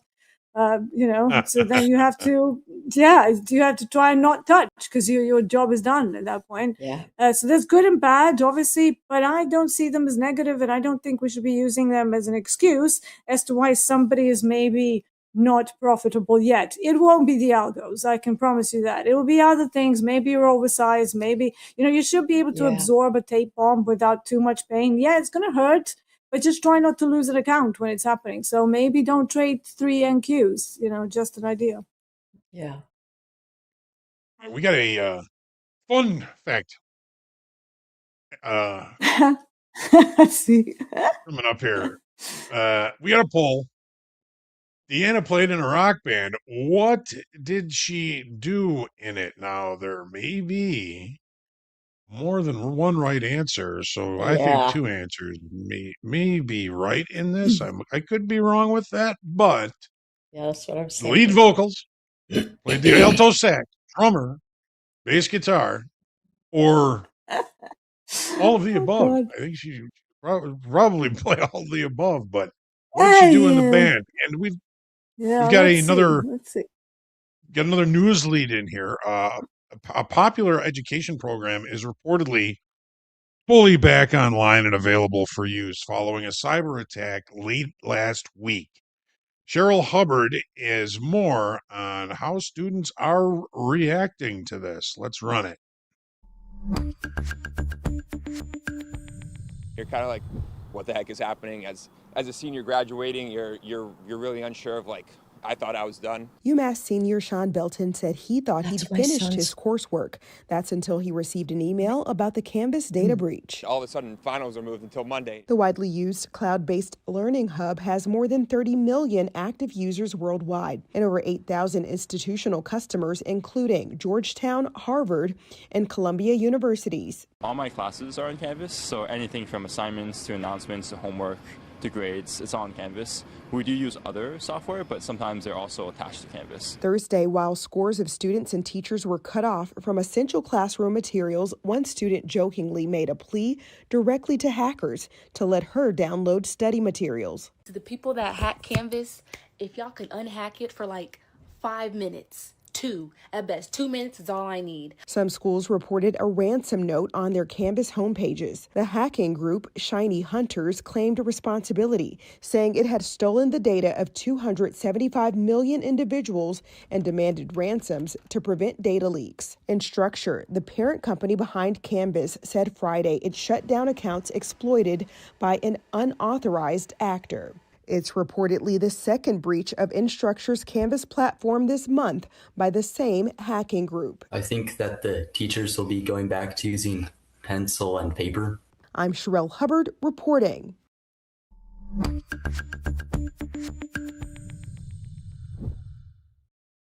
Wow. That's, imagine, like being a senior in college and like having all of your information hacked and you're Yes. supposed to be graduating. Horrible. I'm glad that they got it figured out, of course. Jeez. We didn't All right, have I'm gonna- those problems. No, we used pencil and paper, Oh, right? tablets. Like the last dude was saying. Yeah, it was Right? all in files. So if you wanted to steal something, you actually had to break into the school to get it. Much more difficult. Almost new all-time highs in the S&Ps. We got a triple top here. One more tick, and we'll have new all-time highs. We got to get up to 74.50 and 3/4. 50 is the high on 3 30-minute bars. Somebody They're get out going and to do the push. seek and destroy again? Yeah, So well, do the that zero gamma to- wall at 44, 74.50. That's right. Yeah. 74.50 is where that wall is. Let's see if they'll shove it up. Someone just one person, just go ahead and buy it. Go ahead, buy it. There you go. We at it. New all-time high. There goes the air horn. Beautiful. Amazing. How's the poll going? Who's going to win the poll?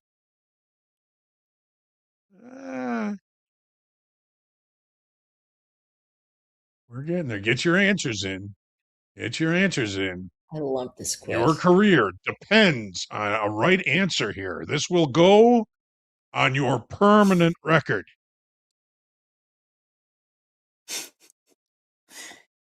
Because it's very important to know what D played in backwards. 100%.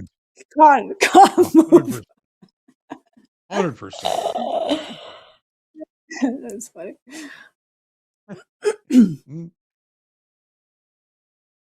All right.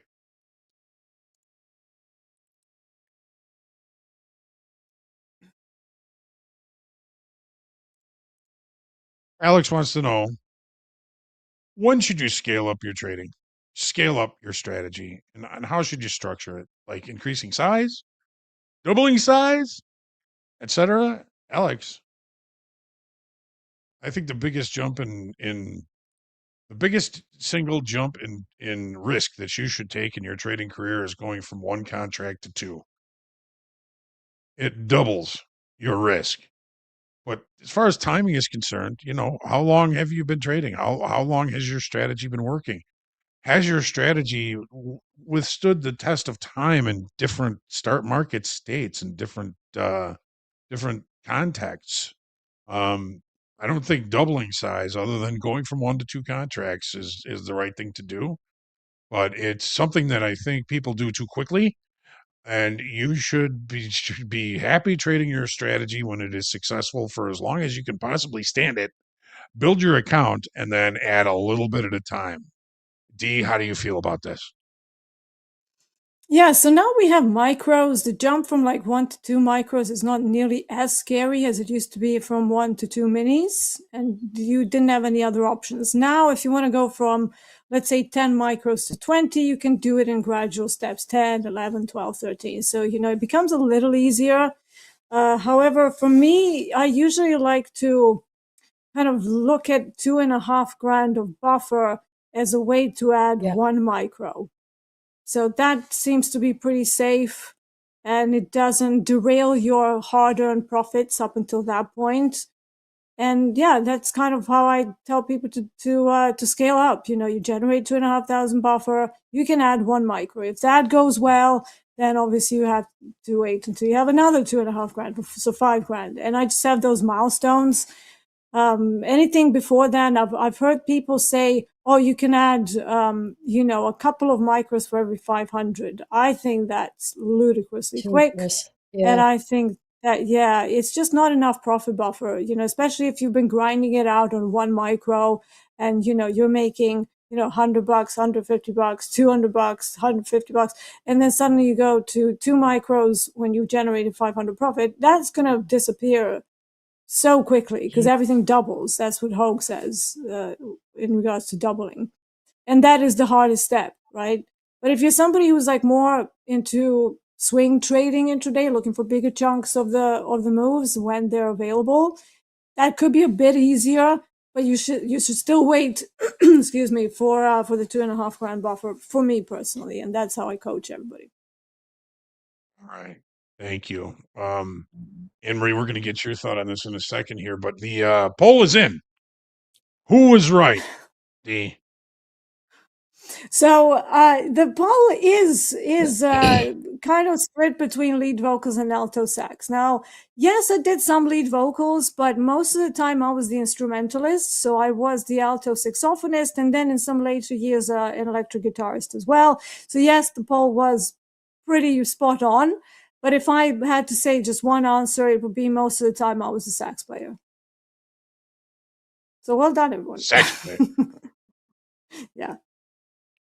Many talents. Absolutely. Many talents. All right. Anne-Marie. So how do you feel about scaling up or adding to your strategy? Tell us. Between what you and Dee said, that there's really not much more to add there. You do want to have a buffer, and you do want to make sure that you're trading well enough that you deserve to move to higher multiples. A lot of times we just get tired of waiting, and we're like, I just got to see some bigger numbers. I mean, come on. And when we do that, it's never really great. So, be comfortable with your impatience because it's going to give you the drive to do more. But in order to manage the risk events, you really have to build a buffer before you start sizing up, or you're going to, be staring down the barrel of something that you don't want to stare down. Yeah, it's going to be too many swings as well. That's soul crushing. If you have a great day one day, then you start changing positions, and then the next day it all just comes crashing down. Not because, maybe you were terribly wrong, but it's just because you might lose a couple of trades and it seems so much more terrifying. and yet it's just a couple of trades, but they're on bigger size. So it's a Yeah, difficult thing. For sure. exactly. Yeah, that roller coaster stuff. Yeah. D 4'5" Fox says, "You're dope." That's a cool thing now, I guess. Thank you. I It's a cool appreciate that. Yeah. All right, I next think that's poll. what the kids are calling it. Yes. Question number 2. Anne Marie has a son who plays a professional sport overseas. What is it? Baseball, soccer, basketball, or hockey? I believe overseas they call soccer Football. Football over here, Football. yes. Football. So, is that a hint? I don't know. Could be misdirection. Could be, who knows? Right. Let me see if I can scare up another good question here. We got about 5 minutes left. These sessions go way too fast. Way too fast. All right. So Tanner has recently had significant success in his personal account, enough to seriously consider quitting his day job. He wouldn't pull the trigger until a few more months of consistency. I've had some bad habits that I feel I'm overcoming. Great. However, I am worried that I can fall back into those habits. What are some ways that have helped you strengthen the good habits and make the bad ones feel distant? If it helps, market bias is the worst one. He said he appreciates you guys, of course. So, man, market bias is the worst one. We all have bad habits. I know I have bad habits, and I still feel those bad habits, but I've gotten to the point where when I feel them coming at me, I know that they're historically a bad thing to do. Anne Marie, what do you think? Do you have like a secret where you can kind of keep yourself from falling back on your bad habits? So I'm going to answer that in complete honesty. It's not that I've broken my bad habits. It's that one, I see them coming, and two, I'm able to put guardrails around them very quickly. I have a super high strung personality. I know, shocking. But but when I'm in the midst of feeling something, it's going to rise up very quickly. So what I've learned to do is immediately go, hang on, you're really close to that tilt edge where your bias has got you capable of doing the wrong thing. So what you really need to reinforce is, hey, listen, 3 strikes, you're out. And so I'm always governing my ability to stay in the movement of the market, but measure my participation by, okay, are you making bad trades, meaning choosing poorly, executing poorly, exiting poorly, those sorts of things. And I'm constantly measuring those. That stops me from stepping into a space where I go, hey, this is what's going to happen today. And I have market buys every day. I have market buys every single day because I study, prepare for the market. So I'm going to have a natural bias. So if that starts not playing out, I go, all right, you're done. And that risk event, always measuring that risk keeps me from, falling off the rails and falling into the worst parts of those bad habits.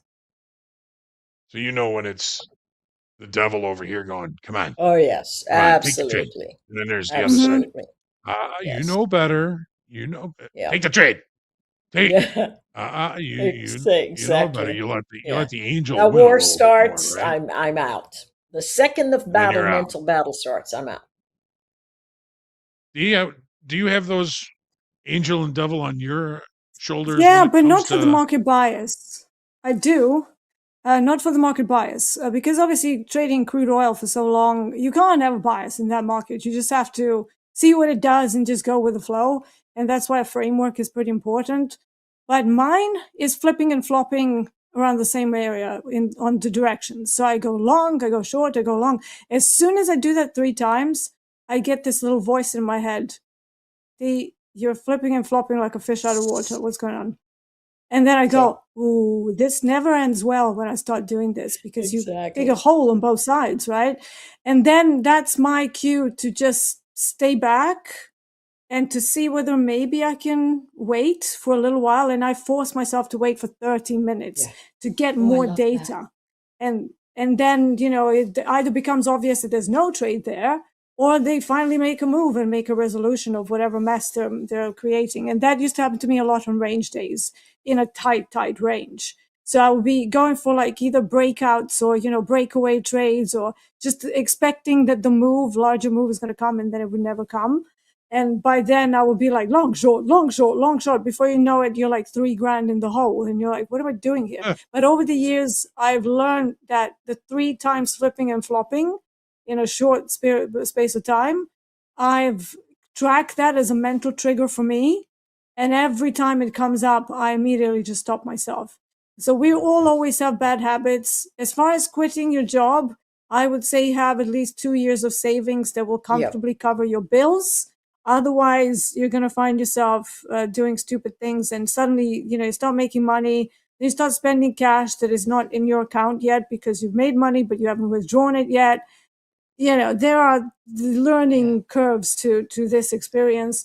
And I've always felt like if I'm just doing trading, if I don't have a massive cushion in my savings, it was affecting me mentally. Yes. So yeah, 2 years savings, Same. keep a hold on your mental triggers. Jared Tendler has an excellent concept of A game, B game, C game, both on the tactical and mental side. I would highly suggest that you check that out. He's been on Topstep before.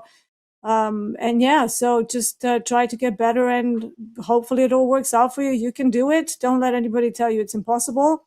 Yeah. And good luck. That's all I'm going to say. Well done. Right. So I didn't mean to, but I probably tricked some people into saying football. What's the right answer? What's the right answer, Anne-Marie? It is basketball. Basketball. I knew that. Professional basketball. Very nice. Well, Anne-Marie, D, pleasure, as always. Same. Great trading. Great hanging. New all-time highs in the ES. Not quite in the NASDAQ yet. Wait 5 minutes. We'll just wait 5 minutes. Yeah, just give it a minute. Financial advice. Not financial advice. Not doing that. But we got Trade with Topstep coming up next. We got JD, Gabe, and Terrence coming up. Still lots to do on Topstep TV. Stick around. We'll be right back. Love you guys. We'll see you in a bit.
Good afternoon, friends and traders.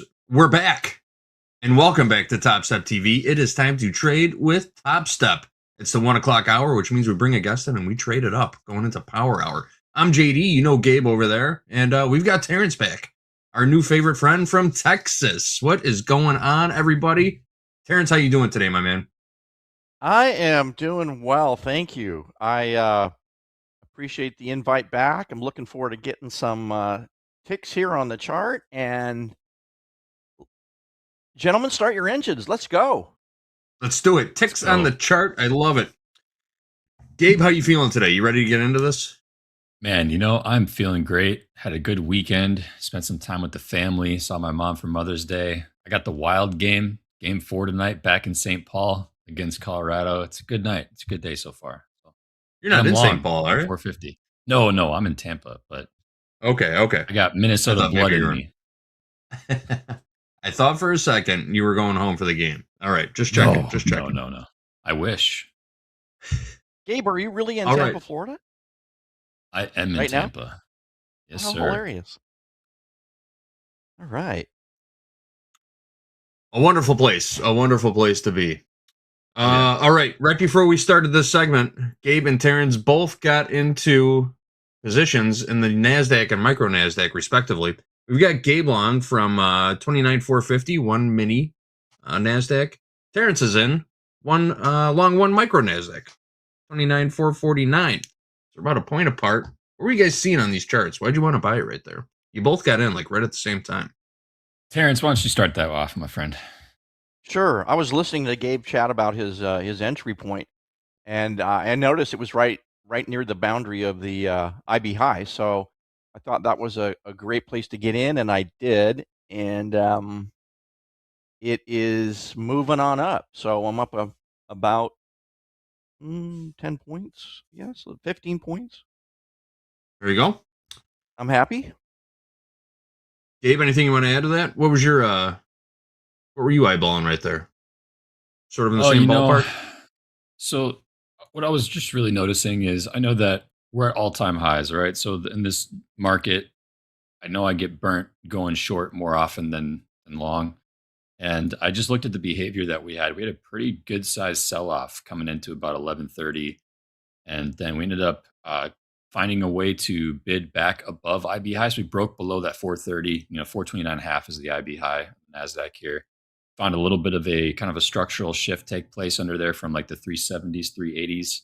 And we are back above. And so I'm just thinking, all right, well, we're kind of proving sellers wrong here. We're maintaining back above now. See if we can get another peak to some new all-time highs. About $500 green in this combine right now, looking to see if maybe we can get half past. So I got a target up at 500 even essentially to get me to that $1,500 mark on the day. But yeah, long one from 450.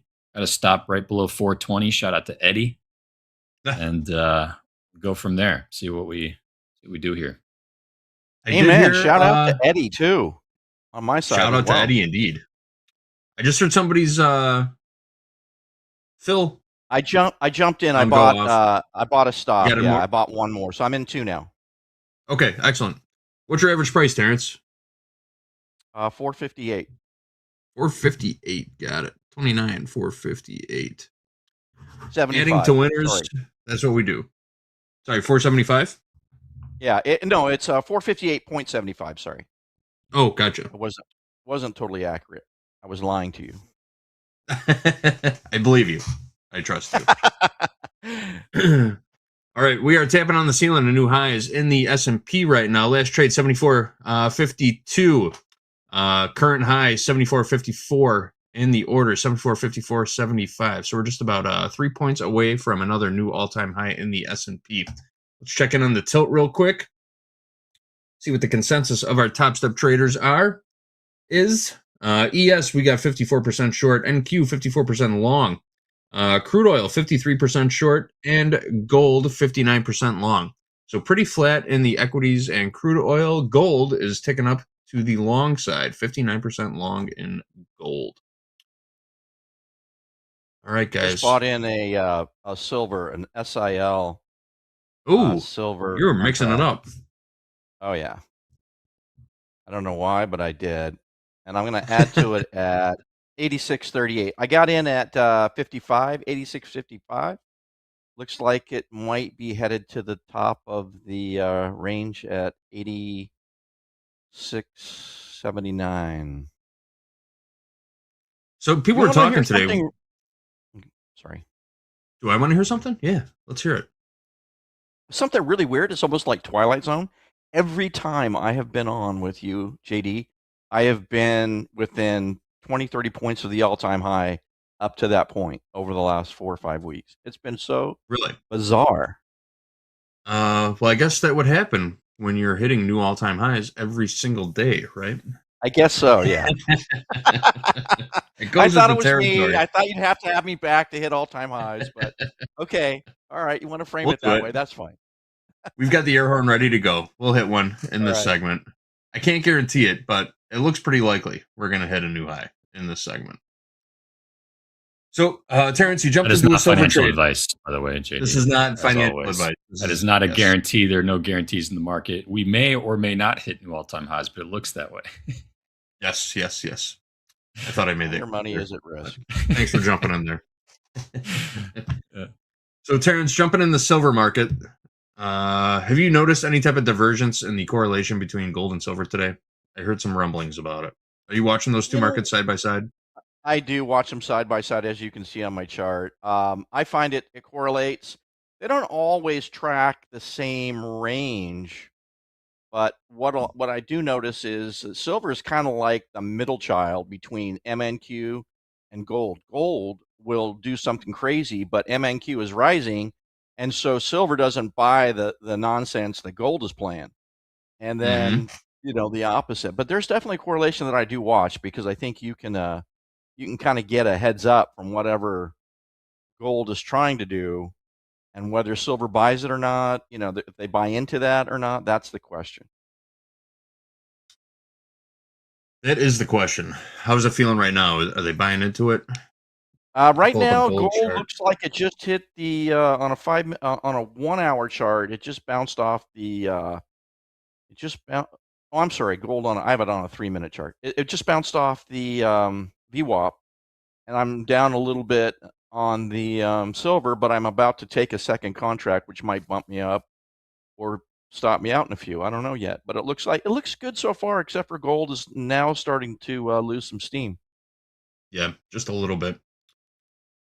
Gold was looking pretty sideways. Just been jockeying around settlement price for the last couple of hours. Settlement price in gold's 4730.7, 4730.7. We're just a couple of bucks above that right now. That ripped this morning in gold. We missed it during the opening call. Oh, The opening dude, ring breakout. I got it. I got it this morning. It was insane. Nice, very nice. Silver and gold just ripped higher. It was incredible. And I happened to JD, be in the right place at the right time. I even tried to throw in a little you little taunted me. audio clip. Yeah, I had to do it. You've been getting too cute sometimes, man. I got to remind you that that market button's just waiting for you. I hate trading at the market, especially in gold I know when you it's do. super thin. And then I just keep getting cuter and cuter with my entries because the trade has been so cold. We haven't. Yeah. You get some, it's trauma, right? It's like the market's definitely been Get jaded. And yeah, for sure. Gold is Now that they're definitely hitting drama. And not the good drama either, right? No, like the crazy hot mess drama that some unicorn chick is going to pull on you. We're talking about unicorns, guys. Come on in. Topstep TV. Let's go. I used to count unicorns in my sleep compared to sheep. Unicorns, Really? just for some reason, that was the. Did you That was guys the ever see animal. that YouTube video how to chart a unicorn done a few years ago with Tiffany and all that? That is so hilarious. No. The guy has a mathematical equation. Do you see that, JD? I don't think so. How does it go again? Oh, you got to Google it. Oh, it's hilarious.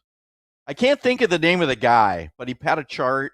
He had a whiteboard, and he tried to show you how a hot chick, the difference between a hot chick and a unicorn, and divas and drama. Oh, I know Oh my exactly God. what you're talking about. Yes, yes. Dude, That sounds very hilarious. familiar. A few The years last back. unicorn, the last unicorn video that I watched on YouTube was Charlie the Unicorn. I remember that. Is that the Candy Cane Mountain one from? Oh, they stole my freaking kidney. Yeah, yeah, Charlie the Unicorn, man. We're going to bring up stuff like that. Then I'm going to talk about the last Dr. Seuss video I watched. Oh boy, Cat here in we the go. We're going down the rabbit hole here. We can Yeah. keep going. Let's check back in on the market. So, how are you guys feeling about these longs? Almost back to your entry prices. Chilling. Not a huge fan, I guess, of the feeling fact good. that we didn't take out that previous little high there on the 1 minute / 5 minute at 476 half. But you know, as long as we don't melt down back into IB, I think I'm chilling. A little generous on agree. this stop, but I think we're just gonna kind of be patient here and let this market continue to grind higher. Absolutely. 3 seconds left on a 15-minute candle. This thing will pop or drop right here. And Let's pull the probably chat. good deal. Let's ask the chat how they're feeling about it. We're basing, you know, we got a couple inside bars here, to Terrence's point. So, you know, we're obviously closing back up near the highs, starting to get a little bit of, you know, possibly some profit taking coming in with some new buying, but a little bit of inside bar action last 30. But yeah, let's see if we can get a breakout. Let's hear it in the chat. Let's put up a poll. Let's run that poll in the chat. Who is in these markets right now? Are you trading equities? Are you long or short? Are you getting long into new all-time highs? Are you short just below all-time highs? I'd like to see the consensus of the traders in chat.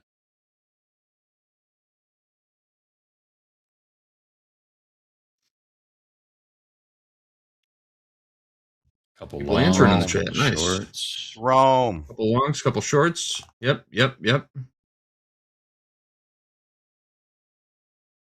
Go higher, All right. baby. Go higher. We'll still run the poll.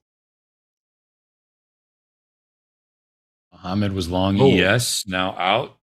Good stuff. Good stuff. Oh, it's flat. Flat is in locked out or just waiting on the next trade, Mo? We need some context here. It's looking pretty 50-50 between shorts and longs.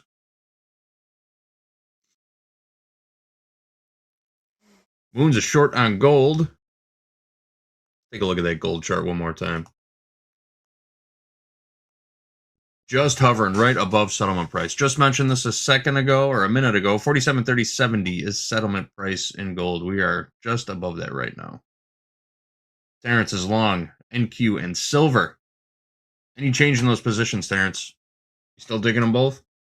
Still liking it. Silver's not. I'm not happy, but it did bounce up, and I got a little wick going. And gold looks like it might wanna may have been a fake out on that last move, and might be wanting to move higher.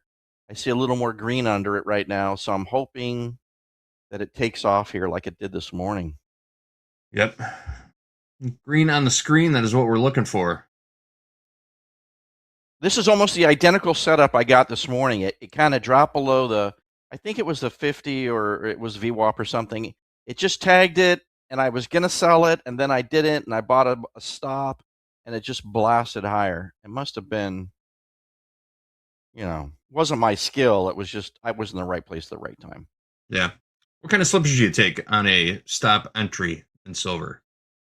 Is it significant? What kind of Do you even slippage? notice it? Yeah. Do you even notice it? Yeah, it's, you know, usually you're instantly down $30-$35 on one micro. Okay. I mean, that's kind of that's excessive. slip, you know. Once in a while I'll hit the button and it'll go it'll be green instantly, but it's a funny one, man. That's pretty rare. It's a really funny one. to not be in immediate drawdown on a futures, you know, market order is pretty rare, I would say. I don't know about you, JD, but I rarely get that. So that's kind of Man, cool. I've been doing this. Yeah, I've been doing this for so long. I still always second guess a position if it's an instant winner. Like I just did something wrong. Nothing ever goes that way so quickly. You know, it would have on gold today, JD, if you would have hit that It damn would have on market gold. order. It would Was have on jaded. gold this morning. What was that Today audio would have clip been from? the day. What was that audio clip from again? Take a wild guess. I want to hear chat. Somebody had actually in chat had it this morning. If you're here for opening call and you heard that little sound bite that I threw JD when he hesitated on that market order in the opening range trade, what was it? I saw a couple right answers. Shout out to all the bellers. Do we still have the audio clip? Oh yeah, I kept it in the box. It's under sound effects there, Tim. If you're back there and you want to hit it, it's the most recent sound effect I added. Might have to restart that clip. I'm looking forward to this. I'm just waiting to see whether or not YouTube's going to give us a strike later when we, process the recording of the. Oh, never mind. Don't run it. Don't play it. Don't play it back there. I'm not worried about it. It's funny though. I wasn't expecting it. It was a nice change of pace. It was from Rush Hour. Is that true? Oh, good, Tim. What'd you say, JD? It's from Rush Hour. Is that true? Yeah, there you go. You got it. Okay. Rush I Hour, see the people movie? in the chat. Yes. Which I haven't seen in over 20 years, literally.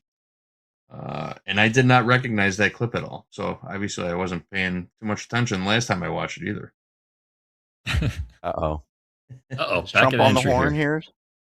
Ooh, that was a little 17-point wiggle. Little stop And run there. Little dip and rip in gold too. Gold bounced right off of Friday's volume point of control. Popped off of it. 47.29.70. Just $1 below settlement price. 47. As long as it comes back up, we're okay.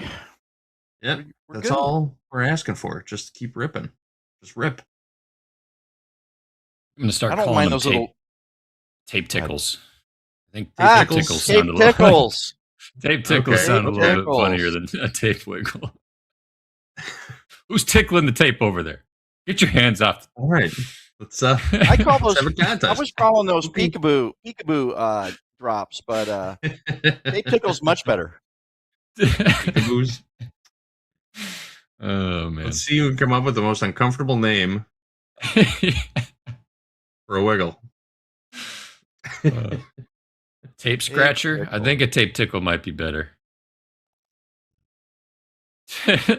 King of comments. As long as Who's they're not tickling my Ballbuster. tape over there? Ballbuster, that's a good one. Some good ones coming Okay. through. Good ones. Let's move on. All right, Ollie.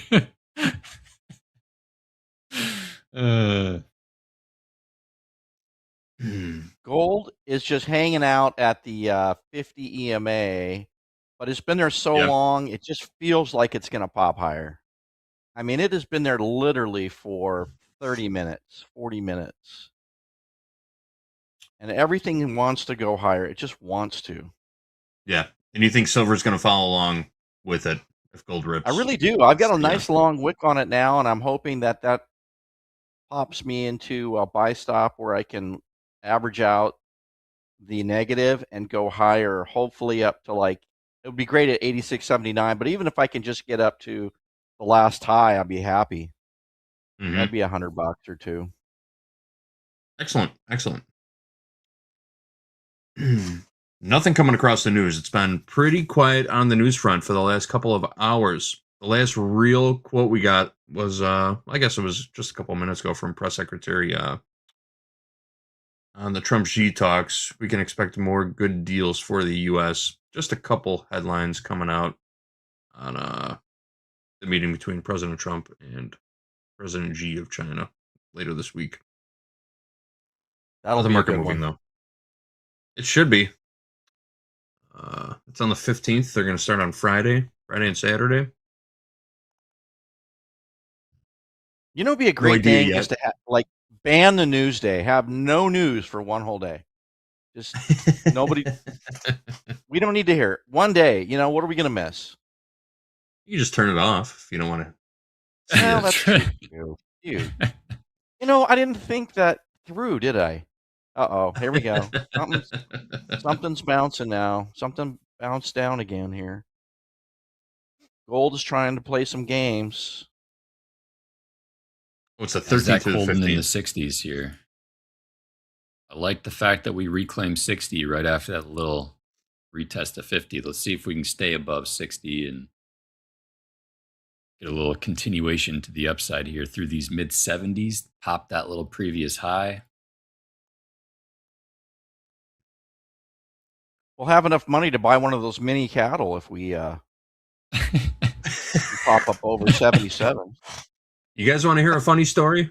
So I was Sure. reading Terrence's bio a little while ago before we came in, and under hobbies, it says something called Black Dog Ranch. So I immediately went to the Google box and typed in Black Dog Ranch. And the first thing that popped up was a miniature cattle company based out of Texas. So I naturally assumed that Terrence had a hobby or some type of hobby of collecting miniature cattle. I don't know. But apparently that is not the case. That is not the case. I'm he open has a to black it. dog. I'm open to it. I just haven't thought that far ahead. I'm glad I asked you about it in the green room before we came on live and started talking about miniature cattle with absolutely Yeah. no context whatsoever. I would have laughed so hard if you had started asking me about my miniature cattle. I'd be like, what the heck are you smoking in the green room, JD? What's this guy talking about? It is funny. I think it's a great concept, honestly. I just, I never heard of that. You just happen to pick the right name, right? There you go. I'm getting a little My bit black, here, boys. my black dog. My black dog is named Texas, and Texas Really? is probably the reason I live where I live. Just, it's a hilarious circumstance that got me here, and he's part of the reason, honestly.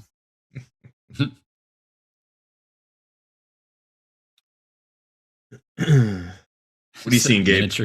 Miniature cattle for mini burgers. I don't think they technically. Oh, well, that's where White Castle gets their meat. White Castle gets their meat from. They Black just got Dog a Ranch. mini heifer farm. Micro cows. Yeah. Oh man. Yeah. Now we just Mini need a micro sliders. cow. We've got the cash cow, the mini cow. We need a micro cow. What about Have a Cow? That would be a Cow? great ranch. Have a Cow Ranch, Sure. where you lead a stressful life every day. You said have a cow or half a cow? Have a cow. Same thing, Have right? a cow. I think technically, though, the miniature cows or miniature cattle just have shorter, stubbier legs like corgis, but they still got the full size body. Really? Come on. I don't know. The ones that I've seen they're pretty normal looking outside of just being short. Who just got in the market? What'd you do? I have a buy stop on my silver, which is rising, and so I averaged the to take out some of the negative, and now I'm not down nearly as much. So I bought in. Now I'm in 3 silver at average price 86.45. 86.45. Micro silver, I should say. 3 micro silver. SIL. SIL. That's the micro. Yep. I like it. Terrence coming out swinging. Coming out swinging during power players. Gabe holding on to this long. He's riding it out for new highs. We're back in the S&P's 70s, pulled JD. off. Yep. S&Ps have pulled back just a little bit, but we're only 5 points away from new all-time highs in the ES. Just moving very slowly. Seems like the S&P is moving slowly compared to the other markets right now. I guess we could check it on the Dow. Last trade on the Dow, 49,794. Bitcoin on the move, 82,245. Last print in micro Bitcoin. Gold, or crude, my apologies. Crude selling off just a little bit, 98.04. Last trade in crude. It's ticking lower. It is ticking lower.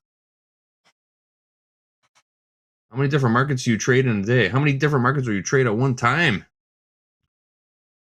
Terrence has positions on in the NASDAQ, the micro NASDAQ, and the micro silver.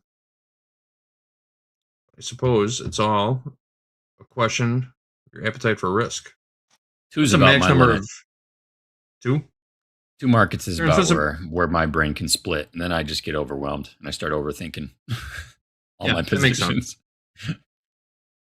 They tried to tell us back in the early days that it's very difficult for the human brain to consume more information that's on 2 computer monitors at once. So, like, if you anything over 2 is just a distraction, you know, and you're losing focus on what your main market should be. Does that make sense?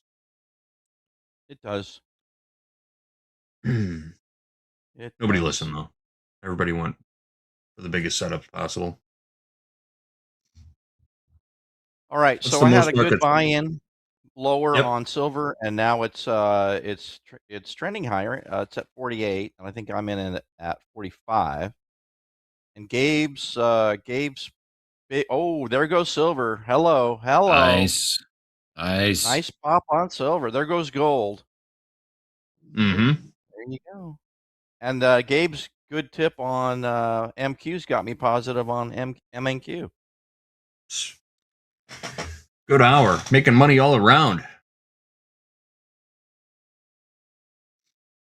think I'm just gonna close out that, take the profit, and get back in one.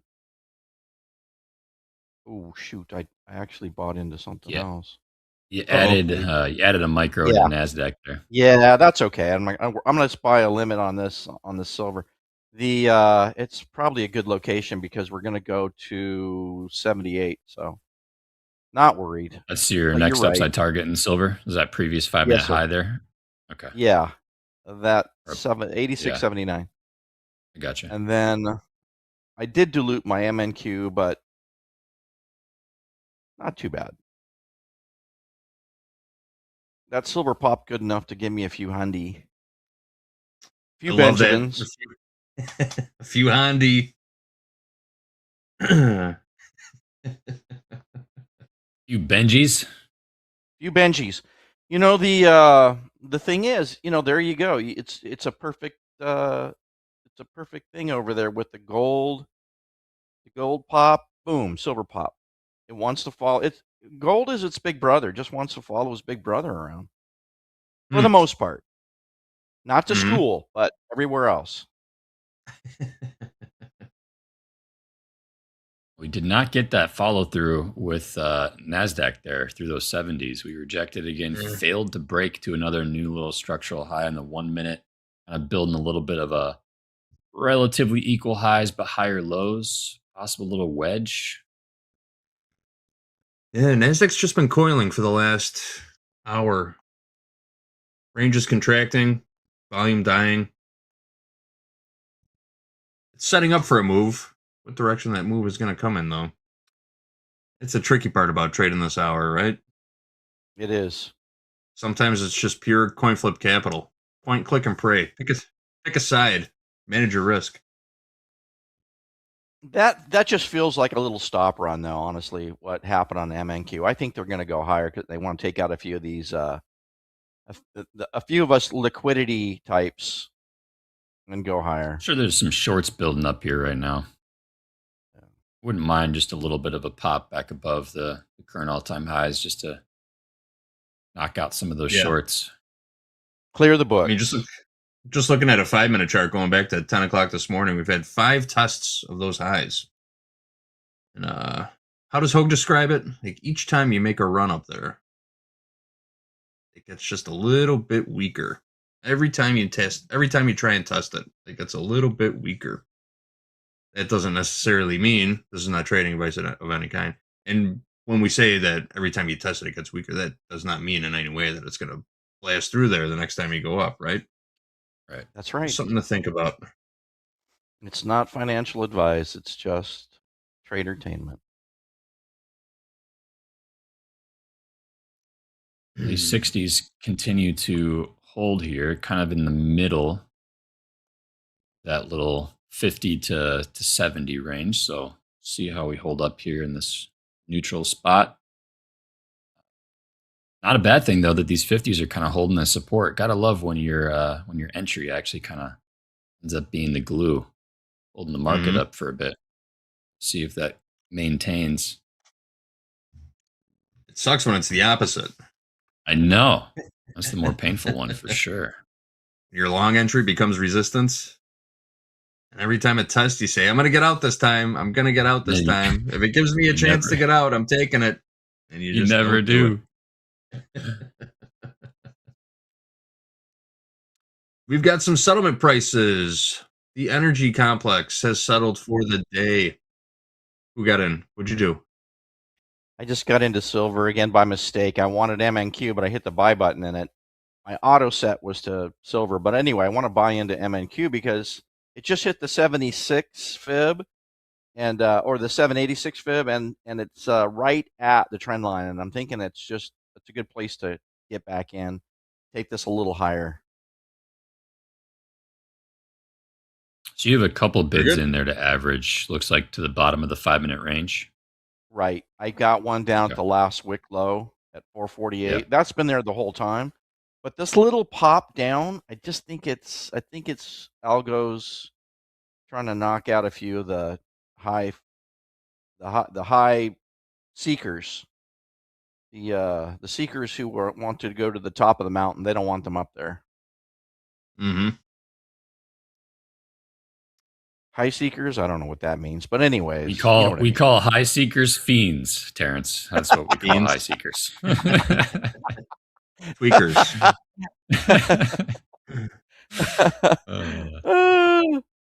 Yeah, I never know what I'm saying. We can call them thrill seekers. Thrill seekers would be a little bit less demeaning, maybe, but here we go. Yeah, see that little pop, and Gabe and I are back on track. The 60s held. There we go. Those settlement prices I was mentioning, I see who posted them in the chat. I will read them out for everybody. New York, the NYMEX, West Texas Intermediate Crude Oil, June contract, settled at $98.07 a barrel. That's up $2.65 or 2.78%. Big gains for crude oil today.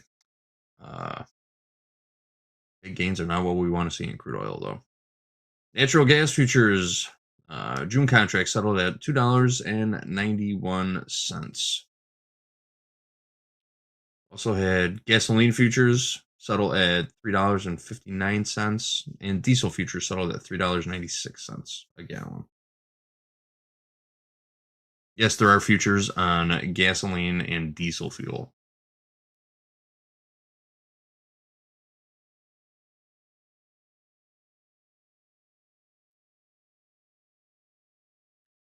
All right. Did you guys hear? I thought it was nice to hear when Hogue said that we now have in the indicator section the daily pivots or the standard pivots. I thought that's great. I put them on the chart immediately. Oh yeah, what do you like about them? Magnets. They're price magnets. Like just nice visual visual targets. 50 fib or a 50 EMA. They're price magnets. Mm-hmm.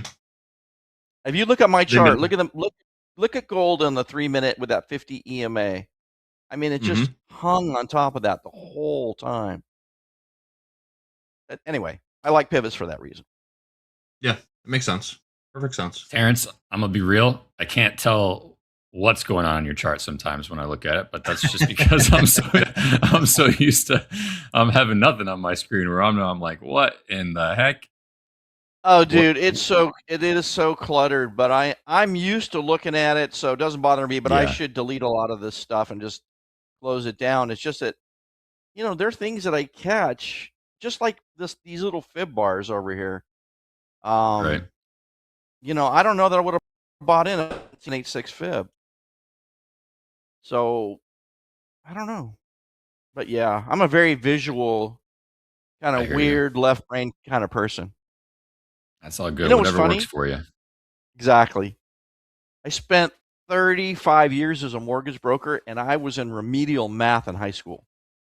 But it was because my brain, I don't know, it's just weird. And then I got a job in construction, and the first thing I got handed a tape measure, and all of a sudden math made sense because I could see it in real time fractions right there. It was incredible. So somehow my brain unlocked. That's wild. How long did you do that for then? Construction. I was a contractor for 10 years. I was the youngest licensed contractor in the state at 21. And Really? I did it for 10 years. Yeah. And I That's cool. overlapped some of that with the financial stuff, the lending. Anyways, Very cool. Very cool. strange. Just makes me weird and unusual, I think.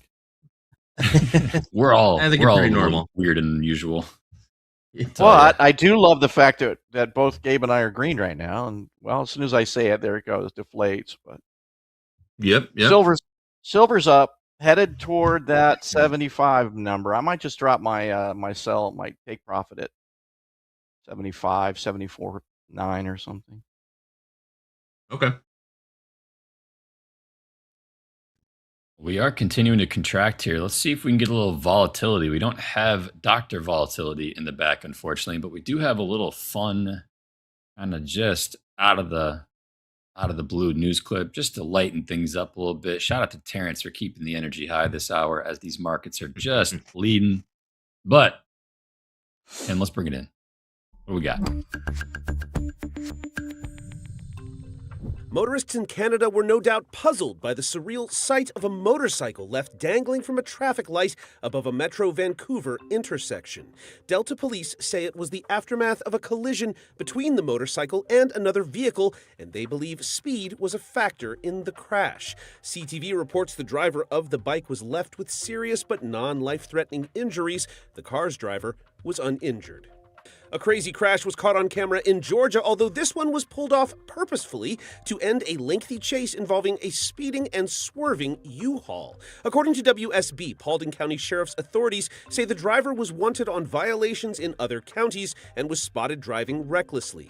Video shows the U-Haul hitting one truck and nearly striking several other vehicles as officials gave chase, eventually performing a pit maneuver which toppled the truck and brought the chase to an end. Deputies say drugs were found inside the vehicle, and the suspect was taken into custody. Finally, from U-Hauls to Who-Hauls, as in, who hauls a bunch of livestock to a high school parking lot? Before you realize how truly bad a segue that was, I'll go ahead and answer the question. A bunch of mischievous teens, that's who. News Channel Nebraska says a group of students at Valentine High School pulled out all the stops, recreating a full cattle corral, complete with heifers, fencing, and a shed, as an elaborate senior prank. The school's principal had no beef with the pranksters, saying they obtained permission prior to pulling it off. He says he supports senior pranks as long as they are safe and within limits. As far as gags go, it's not the craziest I've ever seen, but it's easily number 2. For Take a Look at This, I'm Jeremy Roth.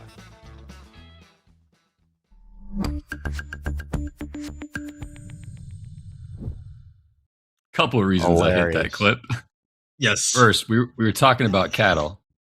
We also, were. shout out to MP Nebraska. Had to figure out, how to incorporate. Nothing really ever happens in Nebraska, so I think when something does hit the news, you roll it. So I grew up on the south side of Chicago. There's a high school called the Chicago High School for Agricultural Sciences, and it's the last working farm within the city limits of Chicago, and they have a barn filled with cattle there. So there was a senior prank every year. Somebody would open up the barn and release the cows onto 111th Street, and it caused some problems until they started actually locking the barn. I could tie what? that in there real quick, though.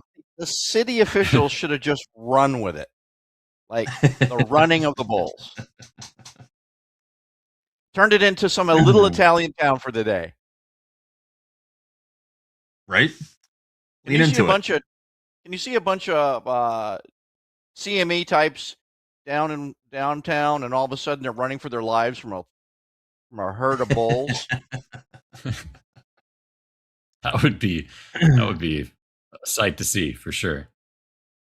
Suits and briefcases flying all over the place. Exactly. I could get behind that. Yeah, gasping for air as they wrench their ties away from their necks because they're sweating and scared to death. Oh, that'd be hilarious. Chad wants to watch it again, Gabe. Let's watch it again. I don't know. I pissed off Hugh in chat. I said, "Why this news? It's irrelevant." Who? I said, "Cause I felt like it." You who? You who? You who? Oh, I thought that was funny. You know when he said the hoo-ha thing or whatever? I thought they were going to go into a bit about bras. The Oh, boy. hoo-ha trailer or what? We're going sideways here, guys. We're going sideways. You know how we Who's could still really in the go trade? sideways, JD? Oh, come on, man. Don't pivot that quickly. I was going to start talking about senior pranks, man.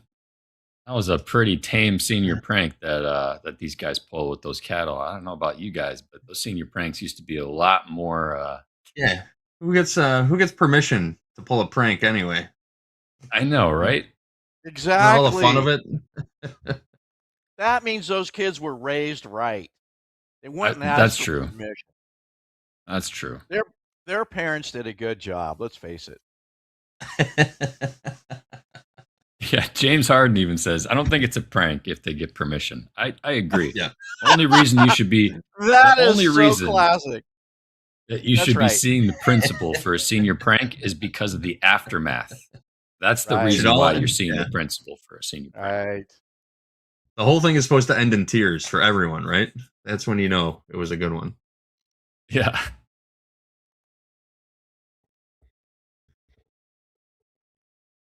I'm still in a Looking trade at though, the- JD. Yep, I'm looking at the tilt. We're- There hasn't been much change in the tilt in the last few minutes. Nothing much to report on. What were you breaking saying, down, Terrence? though. Oh, I'm just bemoaning the fact that this thing hasn't taken off yet. But here's my point about my cluttered charts. We just hit just above the 50 fib and the 50 EMA as a magnet, and look at that tail on the MNQ or the NQ even. It bounced up like 15 points already. It just those magnets, they're going to hit them and bounce off and go somewhere else. So hopefully this just goes higher. It's had its fun, scaring the hell out of us, and now it goes higher. Yeah, we pretty much just retested the noon, like the 1205 high that we broke above, and kind of right above that IB. So to your point, Exactly. we got a lot of Hit the- lot of confluence there around those 430s with the IB Absolutely. high, kind of 50% of the prior, impulsive move. Like, you got a lot going on there. Sure. That is a great point, Gabe. And you know what? That is one of those things where I go, I should have just saw that. I mean, there it is. You look at it. You got the IB high, you got the 50, you got the 50 EMA all sitting right there. Of course they're going to go for it. Why didn't I think of that at the top and ride that down there? No. Hindsight, man. It's always a pain in the ass. It is. This Monday morning quarterbacking thing is stressful. It's a tough job. Someone's got to do it, though, right? Exactly. We leave the job for JD. Speaking of me, we got a new poll up in the chat. I don't know who published this one, but fun fact host question about me. Apparently, I'm a well-known bowler. It depends. I guess it would depend on how close of friends we are. But anyway, chat, what is your high game more than 100, 150, 200, or still working on the bumper bowling? I What's your bowled high a game in 260, bowling? 260 one time. Yep. I've bowled nearly a 270. It was a 268 was my high game. Something around there. I think I just broke 200 the other month. That was the highest I've bowled. I'm not the greatest bowler, but I'm proud to say it. I'm getting better though. Yeah. It can be a hit or miss type of sport, no doubt about it. It's a fun one. It's a fun classic game, man. For sure. Mhm. I remember one You know- time my wife and I went bowling, and she was thinking she was going to show her skills, and she's not a bad bowler. I mean, she's really pretty good, but her fingers got stuck in the ball, and she went sliding down that lane about halfway. The ball never came off her fingers, and she had to do the walk of shame back up the lane, slipping and sliding the whole way. Oh, you should just go right into the gutter. Walk the gutter back. There you go. That's what you should do. She'd never been down there before. She didn't know what to do. I felt so bad for her. Yeah, that's horrible.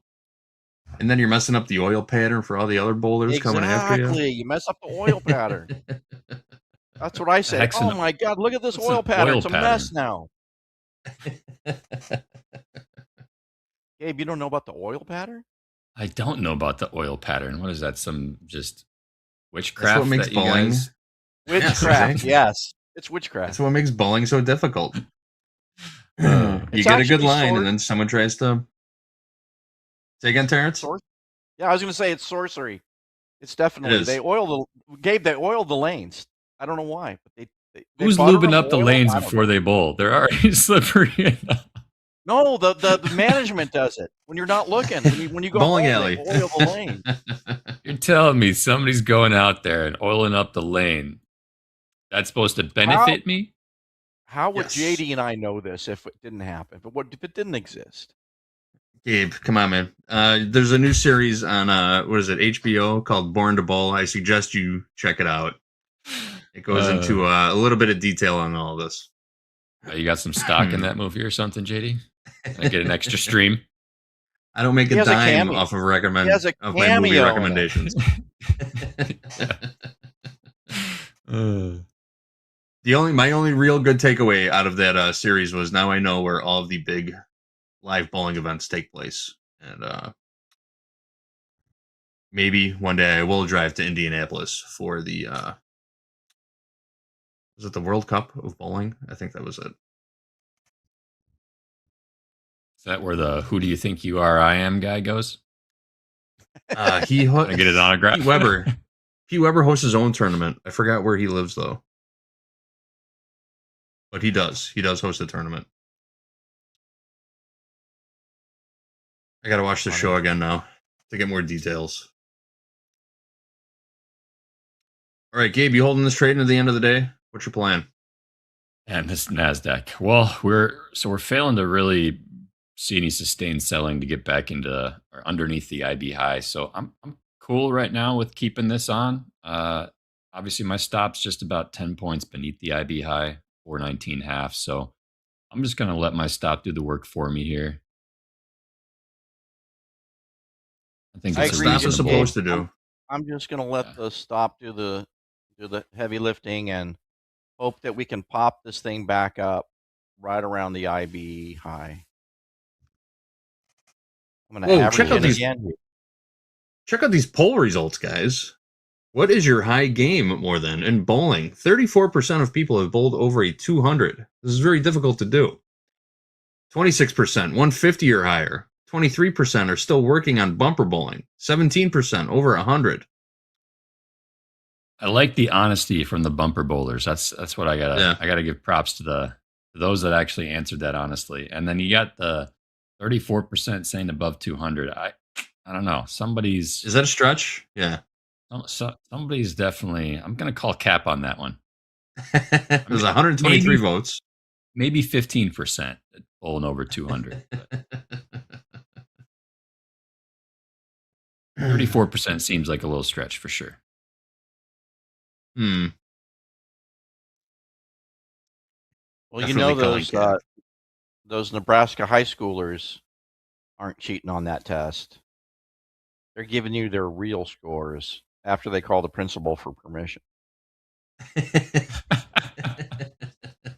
Okay, we got to revisit that because Zach actually just put some in the chat. It says a few years at my old school for a senior prank, bunch of kids fed pigeons NyQuil to catch them, and then fed them laxatives and released them around school. Oh God, sounds dangerous. That's a prank that you. I don't know. I mean, I guess you got to do a little research, make sure that the NyQuil is not going to end up killing them. But for the most part, dude, I mean, hey, you know. I think I've seen that before though, where you feed. I think it was like a clip that somebody did at the beach, like off a boardwalk or something. They fed they put like laxatives in the food, and they left foods laying around. And then the footage was just people getting just beaten down, just hammered by pigeons. Bombs dropping from the sky. It was wild. But Oh, that's the, that would be so disgusting at the beach. But yeah, that's funny, man. That is funny. yeah, that's a That one prank that you definitely end up ended in in the tears. principal's office for sure. yeah. That's school. They want to get you sued. That's what a good prank is, right? Potential The lawsuit. Seagull, the Seagull Bomb Squad.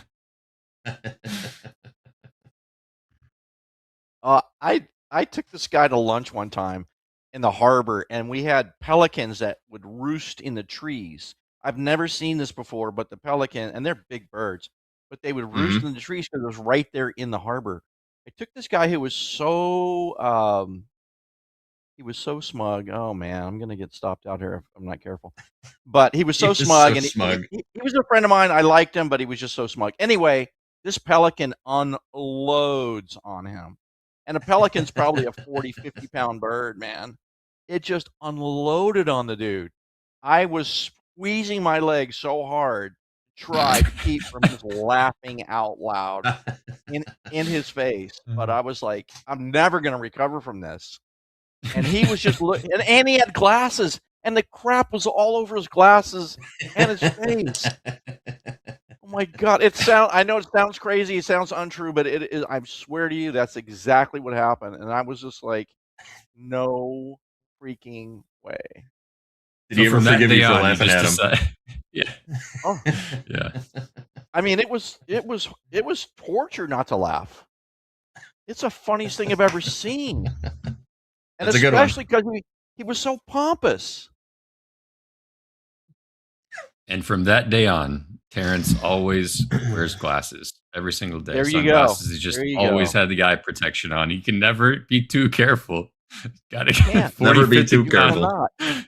Pelican Dude, you just cannot. flying through his window. Oh, I love you, Terrence. All right, guys. They changed the shot up on us. That means we got to It's get time to out of go. here. We It's time gotta to get go. out. This is their passive aggressive way of telling us it's over. All right, we're Hey, going to give me step one- aside. Terrence, what's that? I'm going to close my silver out at 310. Heard it. So we got Terrence's a flag. 500. Close out the silver. All right, close Nice. it out. Nice episode. Everybody made a little money there. Nice job, Terrence. Thanks for joining us. Thanks for putting some trades on. Appreciate it. Gabe, Thank you, being guys. in there. You still in this trade, Gabe? Is that true? I am still All right. holding it. We'll check Hey, in on Jimmy, you in can a I, minute. Can I just tell you one quick thing? I got a quick shout out. Absolutely. I built an AI bot, and I started a new channel, so it's going to go live next week, and so a live P&L all day during the market. Tape bombs and trading bots at tape bombs. I mean, it's at tape bombs and bots for YouTube. At tape Tape bombs, bombs and and bots. All right. Tape bombs and bots. That's the handle. That's the YouTube handle. Got it. I'll check it out. Tape bombs and bots. Go check out It's a brand new Terrence's channel. AI. You'll be the first visitor, JD. So Cool. I'm in. anyways, all right, bro. All right, I will Thanks. check it out. I'm stepping out. I'm going to the dentist, but stick around. We got Power Hour coming up. I'm not even joking you. I'm going to the dentist. Jack, Wow. Ted, and Dobie are here to close out the day. Then we got Coach Jay and Coach Paula at the buzzer, 3:15 p.m. Central Time. Make sure you stick around for that. All right, folks. We Thank will catch you all later. Power Thanks, Hour JD. coming up Thanks, next. Gabe. Thank you, Terrence. Top Step TV. Let's go.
Hey guys, it's me, not Andre, here for Power Hour today.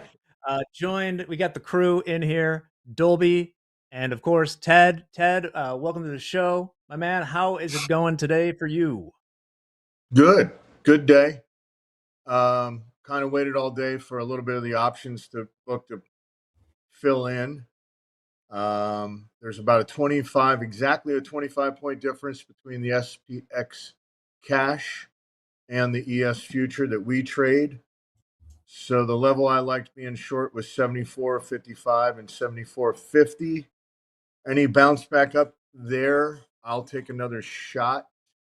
And those are the only things I can use right now that give me an idea of where the market could go.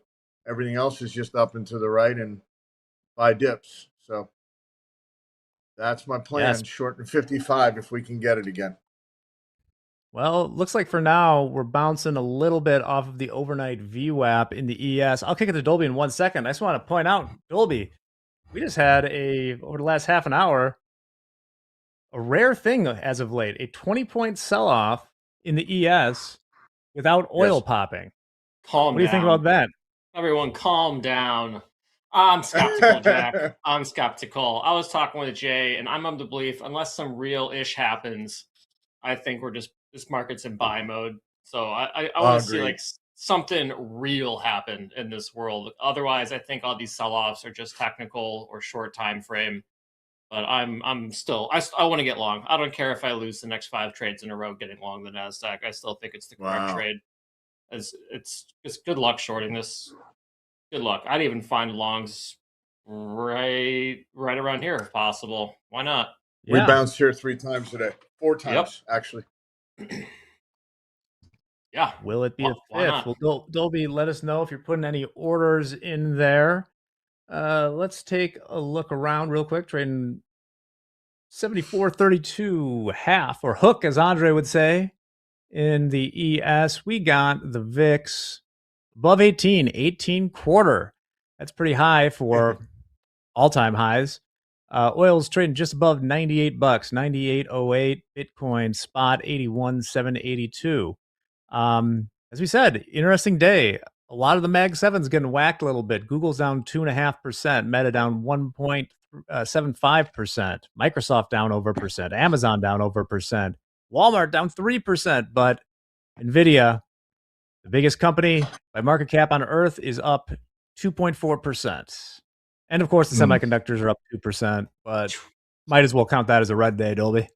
Yeah. No chill in the semis. I'm a proud Intel owner.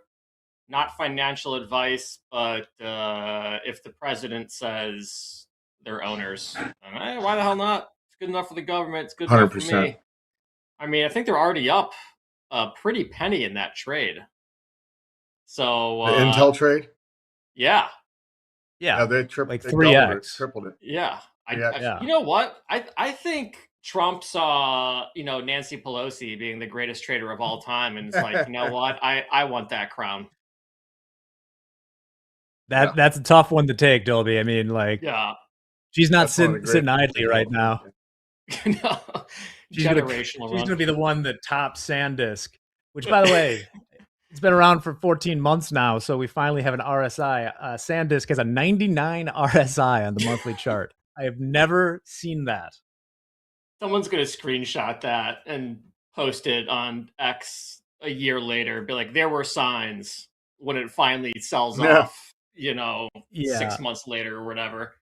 Hindsight capital. Like, let's go. Guys, you want to see a dead body? Uh-huh. Well, no, this is just you don't get to see too many of these. This is what a 99 RSI on a monthly chart looks like for SanDisk. Wow. I guess there's many bodies of anyone who was short down here. Wow. Incredible stuff. That is. I bought still one of low hers. down there, Jack? Like 150s? Yeah. I mean, you could have bought it for under $50 less than a year ago in August of 25. It's now trading $1,580. Dude, that's all right. That's so stupid. But hey, what are you gonna do? I bought one of hers and it went up $40, 35 to 85, and Bought it Monday. It was 85 by Friday. It's crazy. Wow. Bless her heart. Guys, less talking, more trading. Here's that bounce in NASDAQ about 30 points as we were chit-chatting. It would have been a pretty good level, but I think our thesis is still pretty good. There is no reason to be short in this thing. Yeah, those 88s were good. All right, well, let's lock in a little bit. My See if bad. we can. It wasn't your fault. It was good conversation. We got to get warmed up. You know what I mean? You got to get warmed up a little bit. Just buy it right. If you think it's going up, it's going to keep bouncing. Yeah, what's the difference, right? What is the difference? Let's see what we can get here. That's funny. I just lost my candles. Interesting. All right, we got to bid in at 406. Bid in at 406. Nice. See if we can get a pullback. We'll try to add another one at 44 and 20, 44 and 22 are the nearest large volume support levels in ES, Dolby. 44 and 22. And yeah, 74.44, 74.22, and 74.02 are the nearest levels where recently the largest amount of volume has exchanged hands. Oh, nice. Okay. So that's where buyers and sellers met, and they changed a lot of volume. A lot of volume. Down Do you at know what 22. I should have been long that with you at 88, but I wasn't. My we bad. both should have been too busy chit-chatting, Ted. Not enough I hear you. action. Hey, by the way, I haven't seen you, but one of the greatest segments I've ever seen was you and Muhammad. I haven't seen you since then. That was one of the funniest things I'd ever seen. That was so much fun. That was so much That fun. was Mo's so in chat funny, right buddy. now. He's so awesome. I love Mo. He's Yeah. one of the sweetest people and smartest people I know. Yep. Mo is in chat. Shout out to Mo, partner in crime. Yes. Shout Super out. fun segment. Made some money on that one. He was holding my hand, Ted, during a trade I would never take in a million years. In a I know million it. years. That was funny. Sweating bullets in that thing. He's a great, great coach. Great guy. Got these 405s in here. Might get filled on a pullback, Ted. Also going to bid these 380s. It's kind of like a 1 hour range trade, to be honest. I know we have that 4 hour range, but the 1 hour has been setting up nicely here, making some nice higher lows between 29,358 and 369s and then 376s. And we don't have too much of a lower high. EMA. Yeah. It literally touched the EMA and came off. If it got above the EMA, it could get to 420. I'm actually shorting the MNQ. Short the MNQ. All right. You got the battle. Yep. Ted, give me a handshake on the way But down. you're I'll long swap from with you. you're long from way lower. You're long from way. I'm lower. not long yet. So- We just got bids in. We're thinking about it. We got to get the market Right. to participate here. We're looking for about a 17-point pullback in the NQ, which might be a lot to ask for. But I'll take we will it. ask. I'll be out of We'll there. ask I'll be kindly. out there in 12. Great. Listen, I'll buy what you're selling. I got Thank you. you. I want it. I like it. By the way, you gotta love that we're 20 points, less than that, probably like 15 points from all-time highs in the S&P 500, and we still got a VIX of 18.25 right now. That is fascinating, but sometimes when things are going way up and kind of as fast as they are, Mhm. you get the call options going super bid too. Mm-hmm. I think we've had a bit of a call skew, which is unusual for equity indices. Come on. I'm short from right here, by the way. My average is 422. I might I'm just going to nibble out of this thing. Take a few bucks.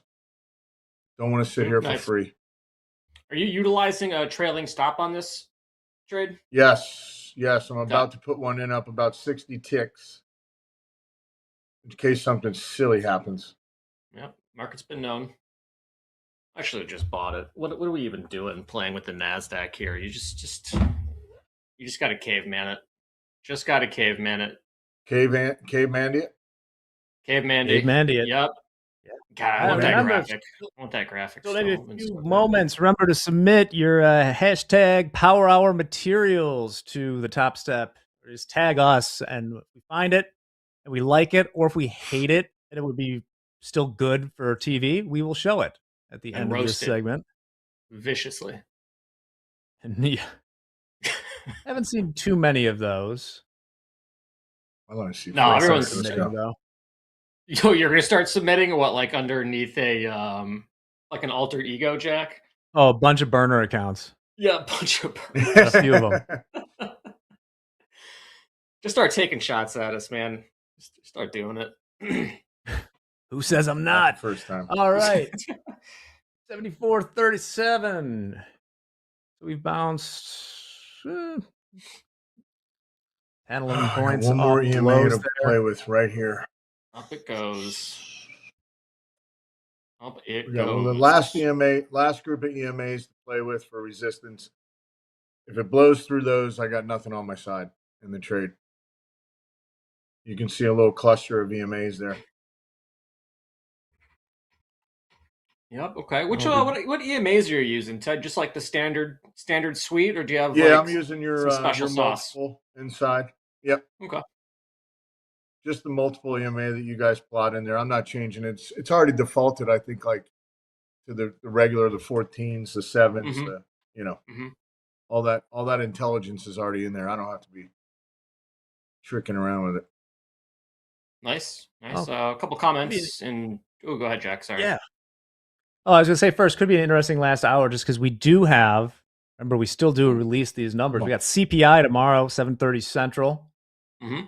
Got PPI the next day. Got monthly options expiration Friday. Then Nvidia next week earnings. What are you gonna say? What comment you got there, Dolby? Oh, I'm just reading chat here. We got anointed trades. No discounts or lower prices yet. Actually, anointed trades, I think we're at our lowest prices ever, especially if you select a daily loss limit for your account. You can knock that price down a little bit. Oh, nice. And then, valid isolation. When do we Quick get flush. daily payouts? Soon. Cool. That was nice. And I'm not just saying that. It is soon. Nice trade. Yeah, Nice Thank you. trade. Don't jinx it. No jinxing, Dolby. No, I'm out. Are I you got out of one your left. position? I'm good. Oh, I got okay. one Good. left. Okay, we're good. We're good. I got one left. Yeah, nothing. It was about nothing 10% worse of than what I was up on the day, and that's fine. Little Nice. incremental cash. Nice. Little paying for lunch or just a side? What are you paying for? Just a side, man. Unless I go like a pollo chop ball for $7.99. Let's go, baby. Those are My nice. cheap protein. Well, the options are pricing in Nvidia something pretty strange. They're pricing in a 215 to 216 close, and its last 220. I don't see it going down $4. If you had a gun to my head, I would say shoot it because I'm not going to bet it's going down $4. I'd rather do that than upset. Just fire it Jensen right now. Wang. But that's what the options are pricing in, is a 215 close and the implied volatility move in Nvidia. And I'm not shorting that. No way. No, sir. Yeah, Dolby Jensen did not Just get the shoot it. invite to come to China. Now may not be the time to talk to him. Nope. Not talking to him. I think he'll be okay. Yeah, he'll be fine. He'll be just fine. He'll be just fine. I wonder how many leather coats he owns, to be honest. I'm going to say a lot. We're very close to getting filled here at 405s. So 388 is where that we've had 1, 2, 3, 4, 5 bounces, and you got great tails going down to 75. If I was getting long at 88, I would probably size in the way where I could add it 75. But I'm down. I'm leaning short into the close. All right, we're in.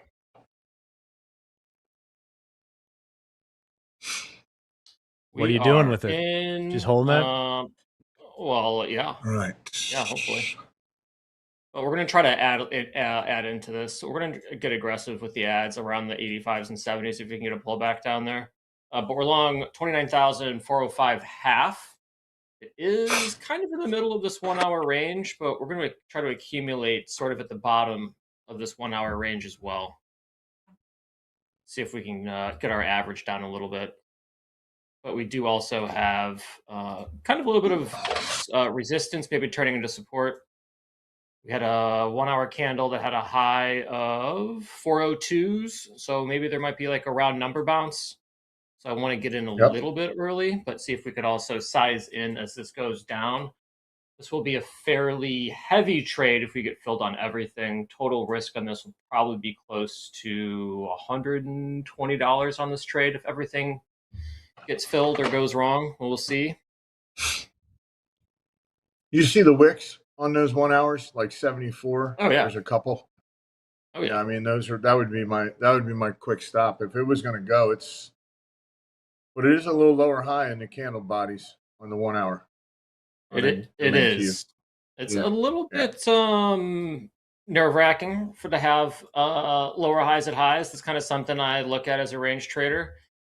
You know, are we making lower highs at highs? Are we making higher lows at lows? You know, that can be a sign that, you know, maybe those longs aren't as aggressive at the highs and vice versa. It is something, but I only use that if it's like the actual lower lows and the actual higher highs. I don't really use that sort of metric for like a range inside of a range. It's really just for the true highs of the day or true lows of the day. Gotcha. Yeah. Now, CPI could be interesting tomorrow. Just I'm looking like once again the bonds and stocks are kind of in two separate universes right now. We get even after correcting a little bit here, the 10-year rate is above 4.4% right now, 4.41, and the 30-year is less than 2 bips, 4.984. So that's like it's getting real close to 5%. That CPI number tomorrow could do something to the bonds, but I mean, the stocks have been so resilient that really nothing has been able to slow them down, but you'd think they'd take notice at some point of these rates just keep climbing. Absolutely. Is that bullish or bearish for my position right now, Jack? You're long? Nothing right now. We're long, yeah. Nothing I mean, right now. You're good. Really the part that could be bad for your position, but I mean, you just got to trade the charts, is that, you know, maybe folks, this is a high liquidity hour here. It's the highest we'll likely get before CPI tomorrow at 7:30. So people are looking to take a little bit of their, you know, 3,000% profit on, say, SanDisk or something ahead of the CPI number. Maybe we get a little pullback. Or sell a call. They could sell a call up there, you know. Boy, could they. Yep. Well, kind of just chilling. We got here. a range here, man. Yeah, this is we got a range. Quite rangy. 175 to 427. Yeah, I got the range I see. Kind of a little bit of a Dorito going on here. Higher lows, lower highs. I know. You know, you haven't had lunch yet. You're hungry. What's your favorite flavor, Ted? What do we got here? If I would, believe it or not, I found cheddar and sour cream Doritos at Circle K the other day. They were amazing. Whoa. Cheddar and sour cream? Oh, wait. Cheddar and sour cream Dorito. There was a flavor bomb. Incredible. Okay, those food scientists Circle know K what gets they're all doing. kinds of weird stuff, though. They get the crazy stuff. Whoa, flavor swap. Wow. Did they swap with Ruffles or something? Yes. Yeah. It's the iShowSpeed flavor swap Doritos, cheddar and sour cream. Hey, this segment sponsored by Doritos Flavor Swap. That's cheddar right. and sour cream. Just kidding. No, we're not. That's but normally a seriously, hit me Ruffles up, though. thing, right? It's normally It a is, Ruffles yes. thing, not a Doritos thing. That is right. But they are out there. They're in the Okay. universe, and they're This delicious. is very exciting stuff. So's their fountain soda. Well, Nvidia's still All right, up over ES 2%. is starting to look a little bearish, and so's MNQ to me. Yeah, MNQ is not looking great. but we're going to let this range play. 198. Well, 298, 5 points in baby. the ES above, and this is where we bounced earlier, the 7400 SPX. I got the 7424. Man, even if I'm not in it, just flush this. I would love to see just Yes. like a massive Dumperooski. Oh, Dumperooski to 29,372 half, and then it bids 120 points, Jack. That would be fantastic. That would be fantastic. We got support down there at 7,400, Jack, in the cash. We're only 5 points Yeah. above it. Right. Well, that would fix the, like, Dolby, it would be a small price to pay for your stop there to like fix this market and get a little more two-way action. Like I want like I want like a weekly engulfing candle here. Oh, but, okay, got it.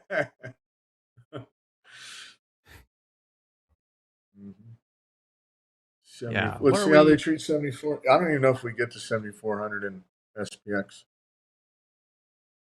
It's a tough deal. So yeah, we're overall in the day just up.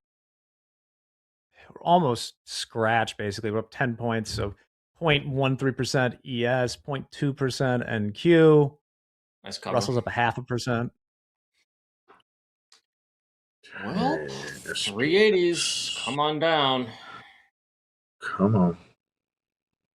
So you're flat, largest volume I see in the SPX puts right now is 121,000, Jack. 7,400. So that means support. There are 103,000 at 7,410 on the put side, and there's 139,000 7,420. So if this was a G550 and I had to land it, I would land it above 7,410 in cash and below 7,420, and all that premium would be yummy.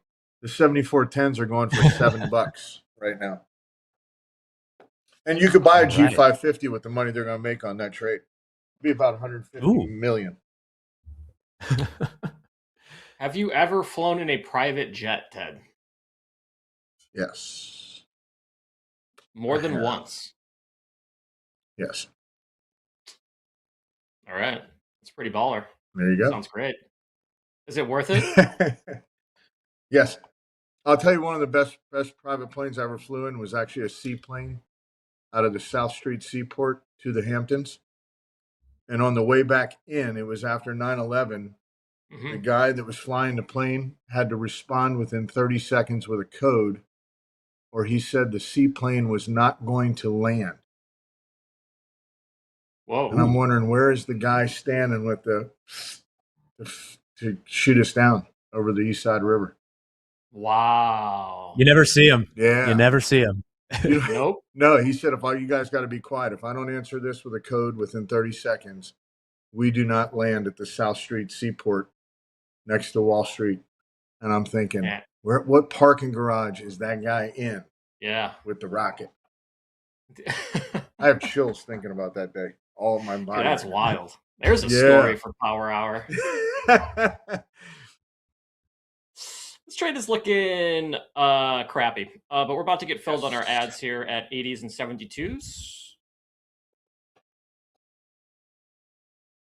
You have not done a great job range trading today.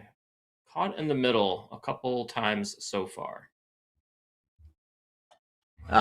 You're not dead yet. I mean, like what you said, I think is right about you'd like to. You don't care if you lose 5 times in a row as long as it's long.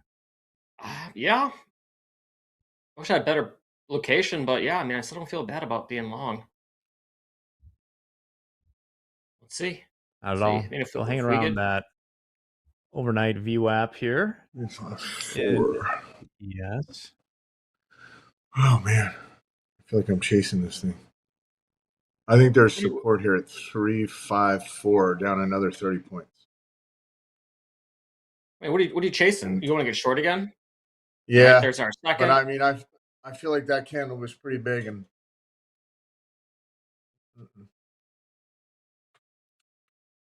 Little pullbacks here in the Nvidia's memory at stuff. 219 now.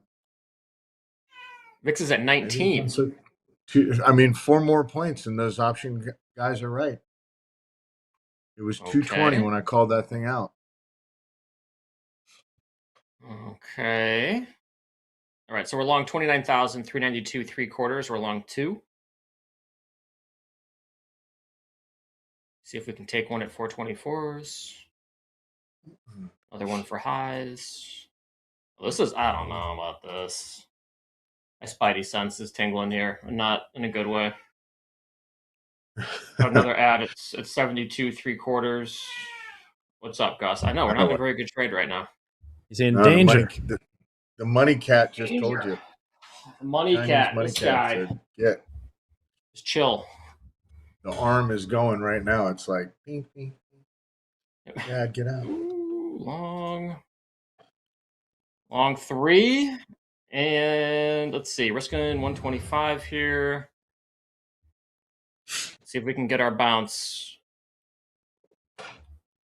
Been doing it lately. I mentioned this Has morning been.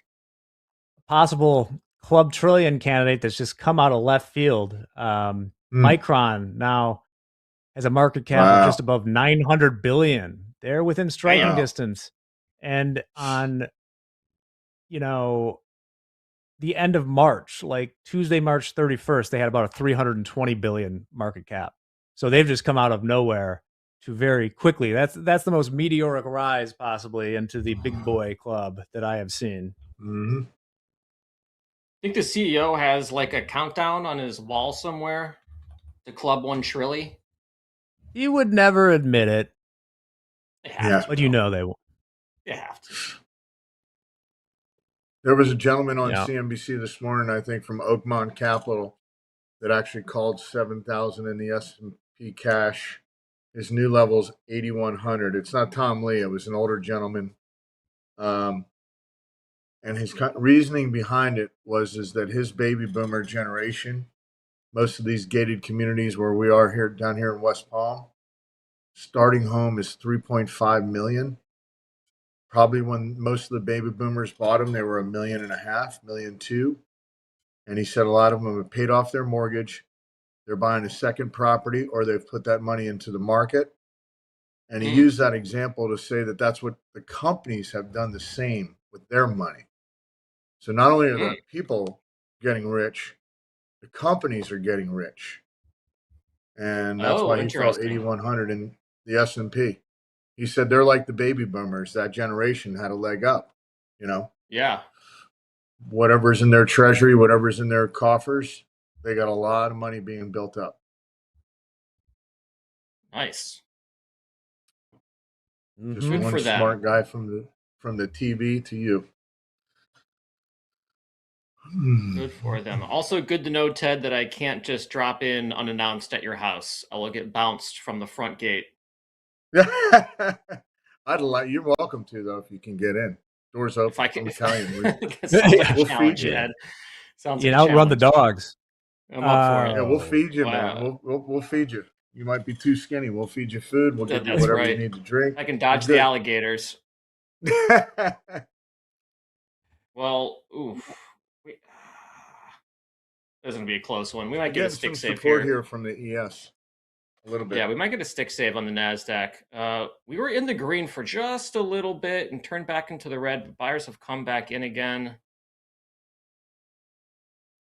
You might get a little bounce here. You get a little volatility selling at 330 for about a minute. Usually. There's our 230 or 330 Eastern. Let's see if buyers can come in and get this thing back up again. Yep. I mean, our risk reward on this is almost 5-1, so it's pretty solid. All right. Well, we'll see how Dolby's trade turns out. But real quick, it is the bottom of the hour, so we'll welcome in the doctor, Mr. Vol. Oh, sorry, Dr. Vol is here with a few quick announcements we are contractually obligated to get through.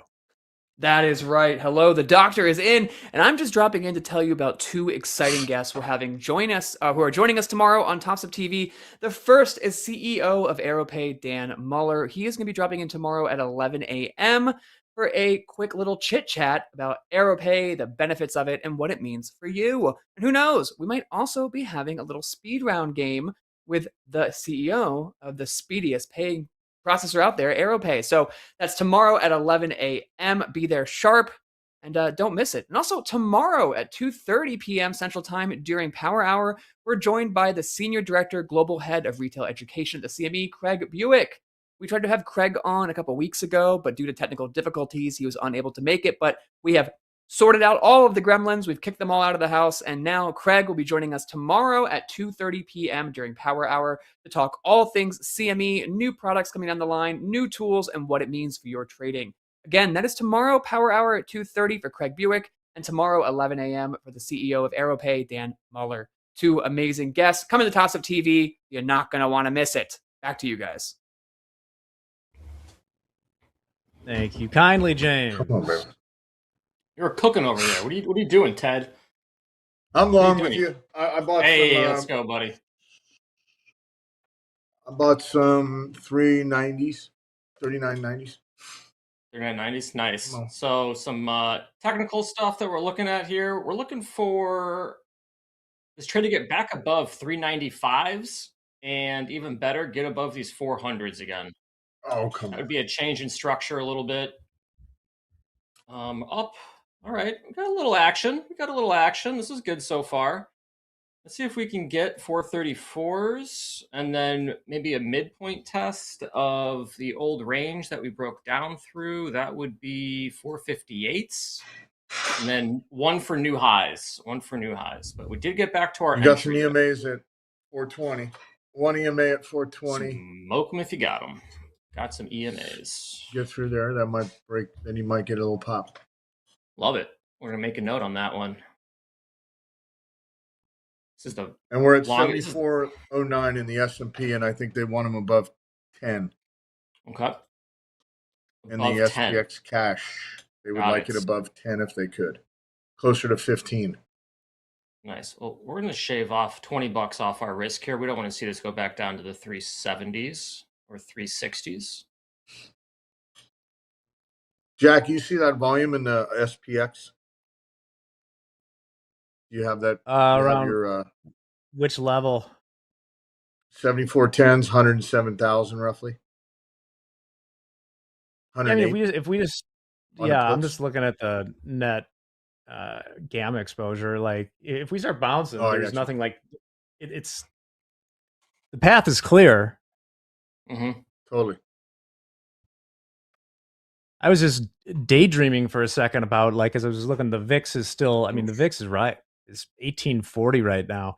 Is like, if the semiconductors continue to go parabolic, we could end up in a situation where it's like we're making all-time highs and the VIX is like 25 or something, because like lesser loved stocks are getting destroyed and the call skew on the semiconductors is through the roof. And I don't know if that's ever happened That before. would be insane. By the way, if that happened, that would be making more money with money, because the VIX is going to increase the price of options.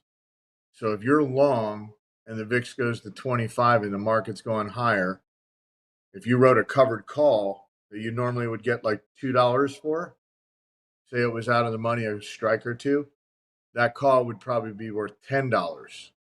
So you would not only make money if the market went up, but you might be able to write covered calls and make even more money, especially if you didn't get called away. Make sense? Yeah. Just to give you a taste of this. Yeah. Like SanDisk right now, which is my poster child for all this, is trading like 1540 right now. Yes.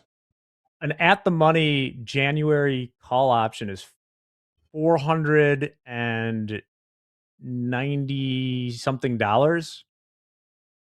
Uh-oh. Who's buying that? I don't know. In We might be in trouble January? on this one. Yeah, 250 days to expiration. Wow. Somebody that wants to gamble with $4,000. I mean, that's a. I'll tell you what. I'll short them when Can't they do the afford the split. stock.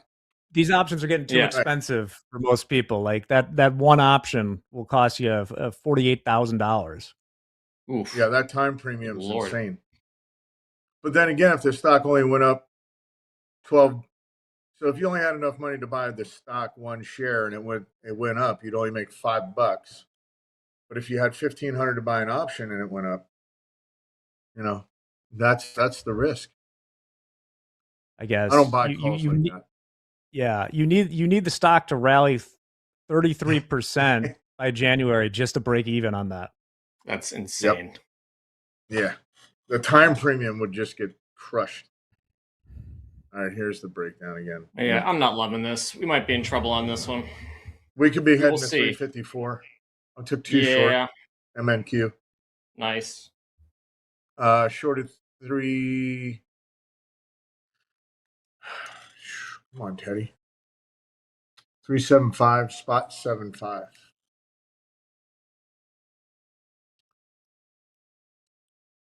We're back in we're back at 06 though. I didn't look at the S&P. That was kind of premature. Yeah, I wonder if that VIX was sort of tipping the hand here for maybe this short play. I'm taking this off tight. Okay. Keeping it really tight. I'm looking for the end of the day long at 358 today if we're at 74.06 in the S&P cash. Yeah. Dolby, that's true. You know, that 358 trade might be there today. Yeah, it might be. It might be. If we're 74.06 at the end of the day and it looks like a buy, they'll run it 4 or 5 points. It's a nice little trade. I mean, we're still, this range is still holding. Not dead yet. Well, let me know if you guys hear any background noise. This mic is pretty good with it, but they've picked right now somewhere around here to seemingly like put a tree through a chopper or something. Nice. Love the suburbs. Like like Fargo. Yeah, right? Mm-hmm. Still hang out Put it in around the wood chipper and make cupcakes.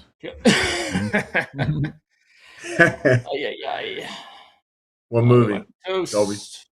Fargo, the This movie? is 40. Wood chipper? Yeah, the movie. I thought about putting you in a wood chipper and making cupcakes. Put this trade in a wood chipper. This is 40. Ooh, a little bouncy wouncy.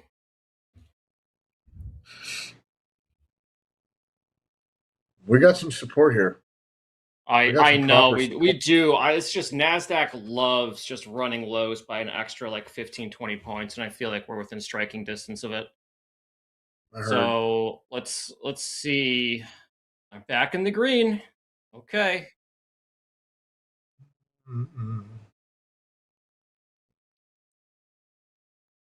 Dolby in the green. We got about 10 minutes and change until MOC. We'll get you those numbers. Yeah, it's 370s, man. Rock solid so far. 1, 2, so far. 6 bounces off of this level today. Yeah. And now we're up at 74.07. We bounced 1.5 points in the S&P cash. Back in the green, just barely. What's crude doing? That's crude selling. That's nice. We'll take whatever we can get here. Range is still holding. Got to hold on to this thing. The risk reward is too good. It is too good. You're sounding like William H. Macy in Fargo in this trade right now. Yeah. That's right. It's gonna work. Wade. No, Wade. No, Wade. I say that all the time when someone's not quite understanding what I'm trying to say. It's usually my fault. It sounds clear in my head, but I'm actually just mumbling. That's the problem most of the time. Do you get all the sentences out? Like there's days I went back and played a replay and I was like, no, and I had 5 sentences I wanted to get out to the chat and I only got 2. And they must have thought, how incomplete was that thought that he just shared? Like, why is he even a contributor? What's he even doing here? Who let this guy Yeah, in? what is he even doing here? Well, Ted, one of the things that we're lucky enough to have in our favor is I'm sure Yes, there's sir. been hundreds of times I'm making no sense on here, but the sheer amount of content when you're doing a daily Yes. 8-hour stream for 3 Yes. years, it kind of just disappears into the back. It's rare that someone gets the receipts to like heckle you with it. Mm, Right. mhm. There's been times. So now there's somebody. Now you got somebody else that doesn't make sense with you. Perfect. You know. Yeah. Oh, settled down a little 7405. bit. These lower highs are killing me, Ted. Killing me. Oh boy. Well, it is a little early. I think if I'm going to save my bullets, if I was going to risk half my day, which is 100, $200, I'm probably going to risk it. Anything could change, but I'd rather risk it at 358 and stick to my options data that I like, and it's worked for me quite a bit and done well over my lifetime. So if I was going to throw a couple extra dollars in my bank, it's going to have to require risk. So right now, Yep. I'd rather risk it at 358. No risk, no Rari. That's What no the Rari. influencers say. Have you ever ridden in a Ferrari, Ted? Yes. Okay. Dolby's got a list of questions he's trying to get out this hour. Listen, I'm just trying to get to know Ted. This is like very slow speed Humble dating. pie, man. Humble It's amazing. pie. Was it your Ferrari or was it someone else's? Ooh. Yeah. There was a time. Okay. There was a hell yeah, dude. Hell yeah. There was a time. That is awesome. That is awesome. Dolby Now I sounds got an jealous. SUV Yeah, and because I I'm don't. driving my wife's CRV, but it does fit a drum set, so I'm not complaining.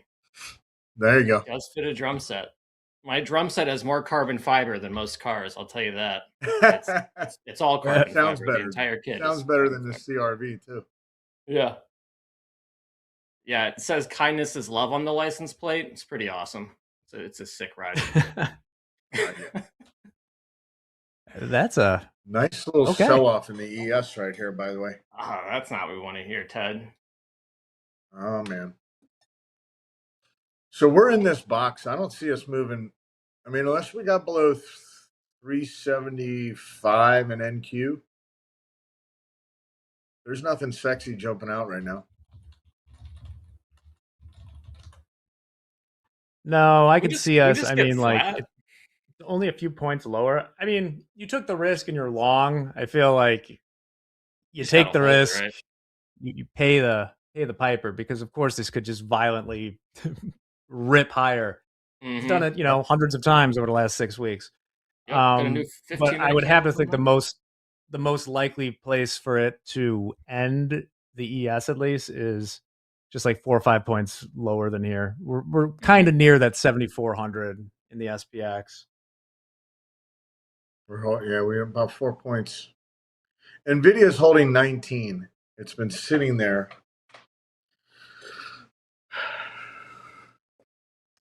We wicked out on this last little frame here. Pretty good. To the upside and to the downside. Other issue too is that we're running up into MOC. We got MOC coming up. Which always goes higher. Not That's financial kind advice. of true. I mean, I'll take just a casual bid into MOC just from out of fear from shorts. I'll even take one of So those. greater than $1 billion or less than $1 billion? Because that's the number that matters, right?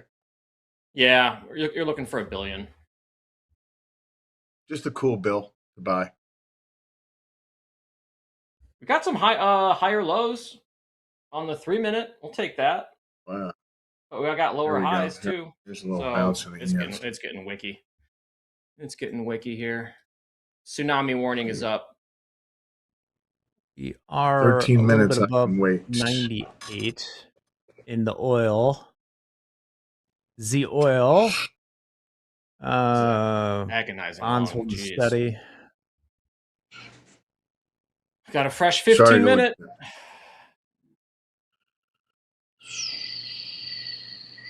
$112,074.10, 97. Yeah, they want this thing. If they could, they'd close it right here between here and 74.12. We just buy another one. Right now, they're jacked. They're underwater by the 74.10 puts are $5. So those are underwater. Yep. They'd like this thing to be 74.12, and those are worth 40 cents, right? You sold one now at 4.90, and it went down $4. It's like being short. Would you wait till the end of the day to cover it? I wouldn't. So I think they want this market a little higher from here. Another 4 or 5 points in the ES for sure. I'm taking 2 MNQ long. You Water's look warm good now, Dolby, right? I've been in it for 45 minutes, Ted. So it's room temperature. I heard, at this man. point. I heard. Can we get over 400s? Can we get over 400s? I think I froze. Let's go. You froze? No, you're fine, Ted. I did. It could be me, by the way. My interwebs get a little they get a little funky here. Oh yeah, they get a little funky everywhere. I got a kid that's okay. I got a kid upstairs on Roblox. He's probably drawing down all the power. Yeah, start charging them rent. Yeah, good Dolby, luck. do you know what Roblox is? Like I do. I don't use it, but Okay. I'm familiar with it. What is it? It's like Video game. It's a video game, but it's like a modular video game. So like you can program your own games and other people can download and play them. So it's like Minecraft-esque in graphics. Yes. But you can play like all sorts of different games in there as a programmer. Like you can make your own stuff, I believe. Okay. Cool. Good to know. I now know what Roblox is, guys. Yeah. We got about a minute and a half until MOC. I gotta cancel that and change it to a trailing stop to the You're sell gonna side. cancel? Ted. No, I had to. I set a trailing okay, stop okay, to the sell side. Sometimes I notice, even if I hit flat and all, a trailing stop can still be in the book. Oh, true. On a lot of systems can be like that, and so I just want to make sure I cancel and it doesn't go up there and trigger and I'm short because I had a trailing stop before. I want to be above 400 go. I want to be above 400 in P&L. I'm out. 400, well done. Cancel all. All right. Well done with 40 seconds to spare. Dolby, standing I'm tall. out for the MOC. Taking it into MOC. 74.07 right now in 08 in SPX I could just cash. take profit right now, Ted, and be up $20 on the day. Hey. I think the risk reward's too good. Risk reward is way too good. I actually did get kicked off the internet. It wasn't you guys, it was me. Say hello in the chat. Jack Topstep. That is producer Jack. We got 2 Jacks now. 10 seconds to MOC. Let's go. It's going to be rip the Band-Aid off right here. Wow. Out one. Did you get kicked off? Break even. All right. Dolby's I gotta leave screen. covering some stuff. Yeah, we not covered signed our in. entry Dre has of the original trade, so our entry just looks absolutely bonkers right now. Since we accumulated 2 contracts at the low of the range, now we're long 2 right now, 29,376. So our entry is very, very good. Here, we'll take 1 more. Now we're back to basically break even on the day and let this last one cook. Now we're long 1, 29,372. And we'll see if we can get to maybe 460s here. This Hoop puts in there. Hoop's got the fast juice. I gotta sign that up. I rely on Andre. 892 million buy side S&P 500. 946 million buy side Nasdaq, 179 Dow, and 185 all to the buy side Mag 7. Where'd Eric Hughes go? Huh? Mm. You don't think I see chat? 7410 S&P cash. We got back up 4 points. It was a nice pop. Those are your EMAs. We're gonna put our take profit up to 50 plus $50 here. Oh boy! All right, I got booted off my share screen, but I am long 2 MESs at Let's go 31.50. Let's go. Right-yo. We might just hold this into close. All-time highs, Get it Ted? back up. Think we can get it? No. Like I said, the options players got to get paid. Why? Market makers. If there were not market makers when 9/11 happened, I don't know if you saw the market, but after 9/11, that was like 12. It was actually a V bounce. In 2 months, we were higher than where we were after 9/11. Oh, got and those market makers that are standing there when everybody was selling everything took on a lot of risk and a lot of responsibility. They don't want to see each other get hurt. So I think they grinded higher, up and to the right, not parabolic. And I think we're 74.10, 74.15 top SPX, which would be 25 or 30 in ES. Okay. So above 25, below 30. Perfect. Just if we had to train, I think it's exactly a 25 point difference between cash and nice bid. Nice bid Oil here. bidding up a little bit, 98.30. But first, we got a few minutes left, so let's see our submissions for the hashtag Power Hour. James, take it away. Yes. Guys, earlier this morning, we asked you to go to X and tag us at Topstep TV with your trader wins, your trader setups, and anything else you wanted to show us. Here is what you brought to the table today, starting with Peter, up $246 on the day and feeling good. NQ is hovering just above support, 29,230. I'm looking for a breakout from this 1 hour range to confirm the next move. Discipline over everything. Well, Peter, it was that last sentence that got you featured on today's Power Hour. Discipline over everything is definitely the mantra here at Topstep TV. So keep it up, and nice work in your Express funded account. Keep jabbing away, and maybe someday we'll see you have the same stories in your live funded. Moving on from Benya Society. Second time I've gotten so close to making it on Topstep TV, $60 short. What he's referring to is this morning in Fast Markets, we showed you our top 5 live P&Ls for the day at that time. It looks like Isaac I was in 5th place with 33K and some change, but our good friend Benya Society earning $33,897, like he said, just by $60. Keep it up. You never know. You might see your name on the leaderboards tomorrow, so just keep on jabbing. Moving on from Avi, Topstep 50K Combine Day 1 took a break-even trade, and the setup still played out perfectly after. Sometimes break-even is better than being in the red, so I will take a green day no matter what. But glad to know that your setups are paying off, even if you may not always be in them. Up next, the POP. That's right. These new POP certificates are making the rounds on social media. If you haven't heard yet, it's called Proof of Payout. And BoriQuant is loving these new Proof of Payout certificates. They got your name, how much you took out from your recent payout, and you can find them under your payout tab on your dashboard. And they're the latest and greatest things from Topstep, but there's always room for improvement. From Spearhead, jabbing away at my first payout with Topstep in a while, $17,000, which he equates to being 3.3K across 5 accounts.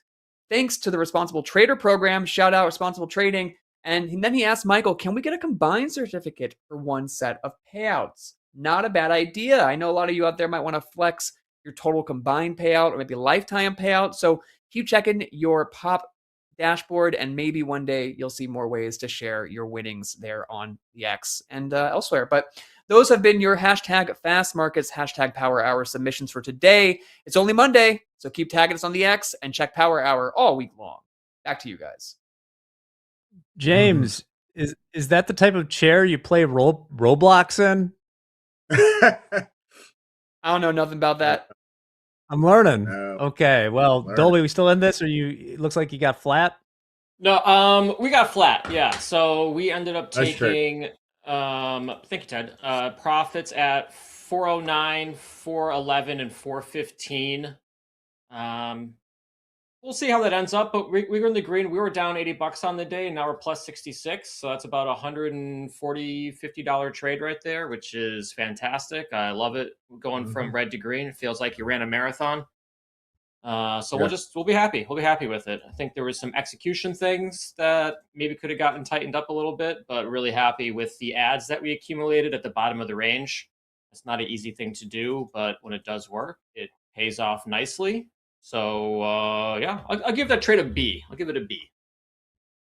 It's good stuff. A B for B for buy. Yeah, B for Right buy. Okay, cool. Checked it a little bit here. We got a little under 3 minutes left until the closing bell. 357. Check. Do we have 7409 any- cash.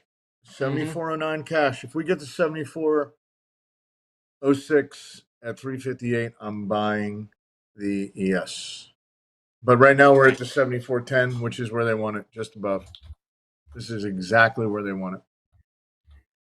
Not a ton of huge earnings after the bell. The biggest by market cap is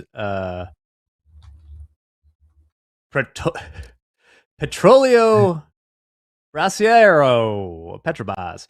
But Harry we do Potter also spell? have for the degens. Yes. Oh yeah. Somebody in back just fainted. Yeah, I'm sure. We have AST Space Mobile. Nice. Space Mobile? That sounds like a pink sheet right there. No, that's a Wall Street Bets. And one of my cousins, they love that stuff. 1-0. Well, let's I check see in. ASTS. I have it on my. It's up 10% already. Let's go. Come on, homie. What is with Tesla trading back up at almost 450? Oh my god! What a beast! What a beast! 444. 358. Tesla. 33. No chill. Zero chill. I read that poll in So Fast below- Markets. Half the people said no robots in the house. Half the people. I don't Yeah, know, you say Jack. that now. You say that I think now, I'd say but that then in the everyone- future too, Jack. It have to be really cheap and really good, and I don't know, man. We're at I don't 11. know. Damn. Feels weird. Nothing. Just staring at it all day. 50 seconds to go. We're all flat here. 359 talked to in my 20 appliances. seconds. There's a chance. We dip below 10. I'd be a buyer in SPX. right. We got 30 seconds. Yeah. I only have 30 7410 seconds. spot 4. 7409. All right, I'm buying MES right here. This is MES. beating the buzzer. Love it. Yeah, Ted has this like special trade that happens in the last like 2 minutes of the day. It's So fascinating. I bought No fear. 7409s and I just sold some at 06. I'm sorry, I'm out.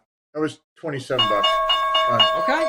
There you Oh go. yeah. Well, that's the way to end the day. Ted, thank you so much for joining us. Thank you, gentlemen. Always a pleasure.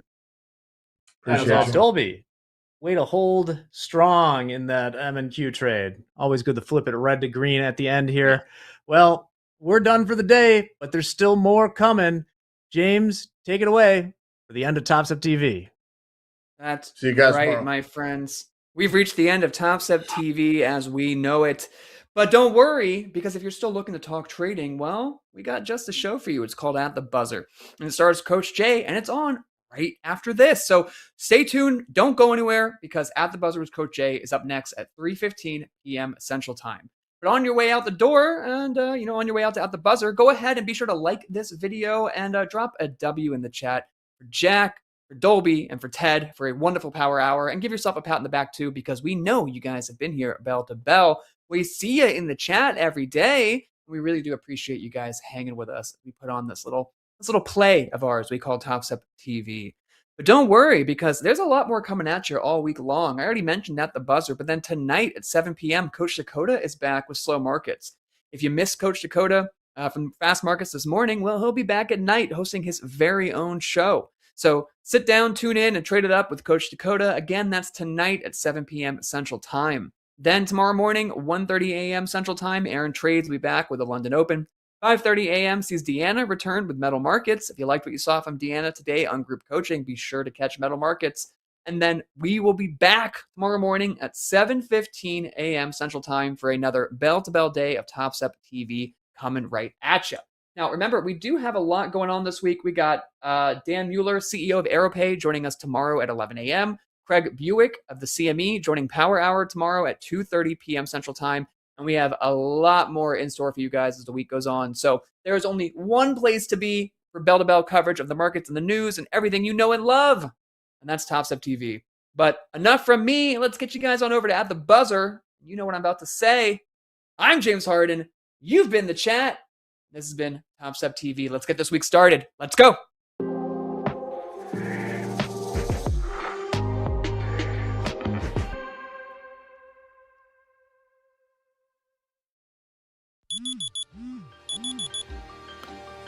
Most people won't see it. Not the wake-ups, not the weight of repetition, not the days that start cold and quiet. They'll see the win, the 1 second that worked, not the hundreds that didn't. This isn't about hype, it's about habits. I write it down, every run, every trade. Not to remember, to refine. I've missed, I've fallen, I've lost, but I've always come back sharper.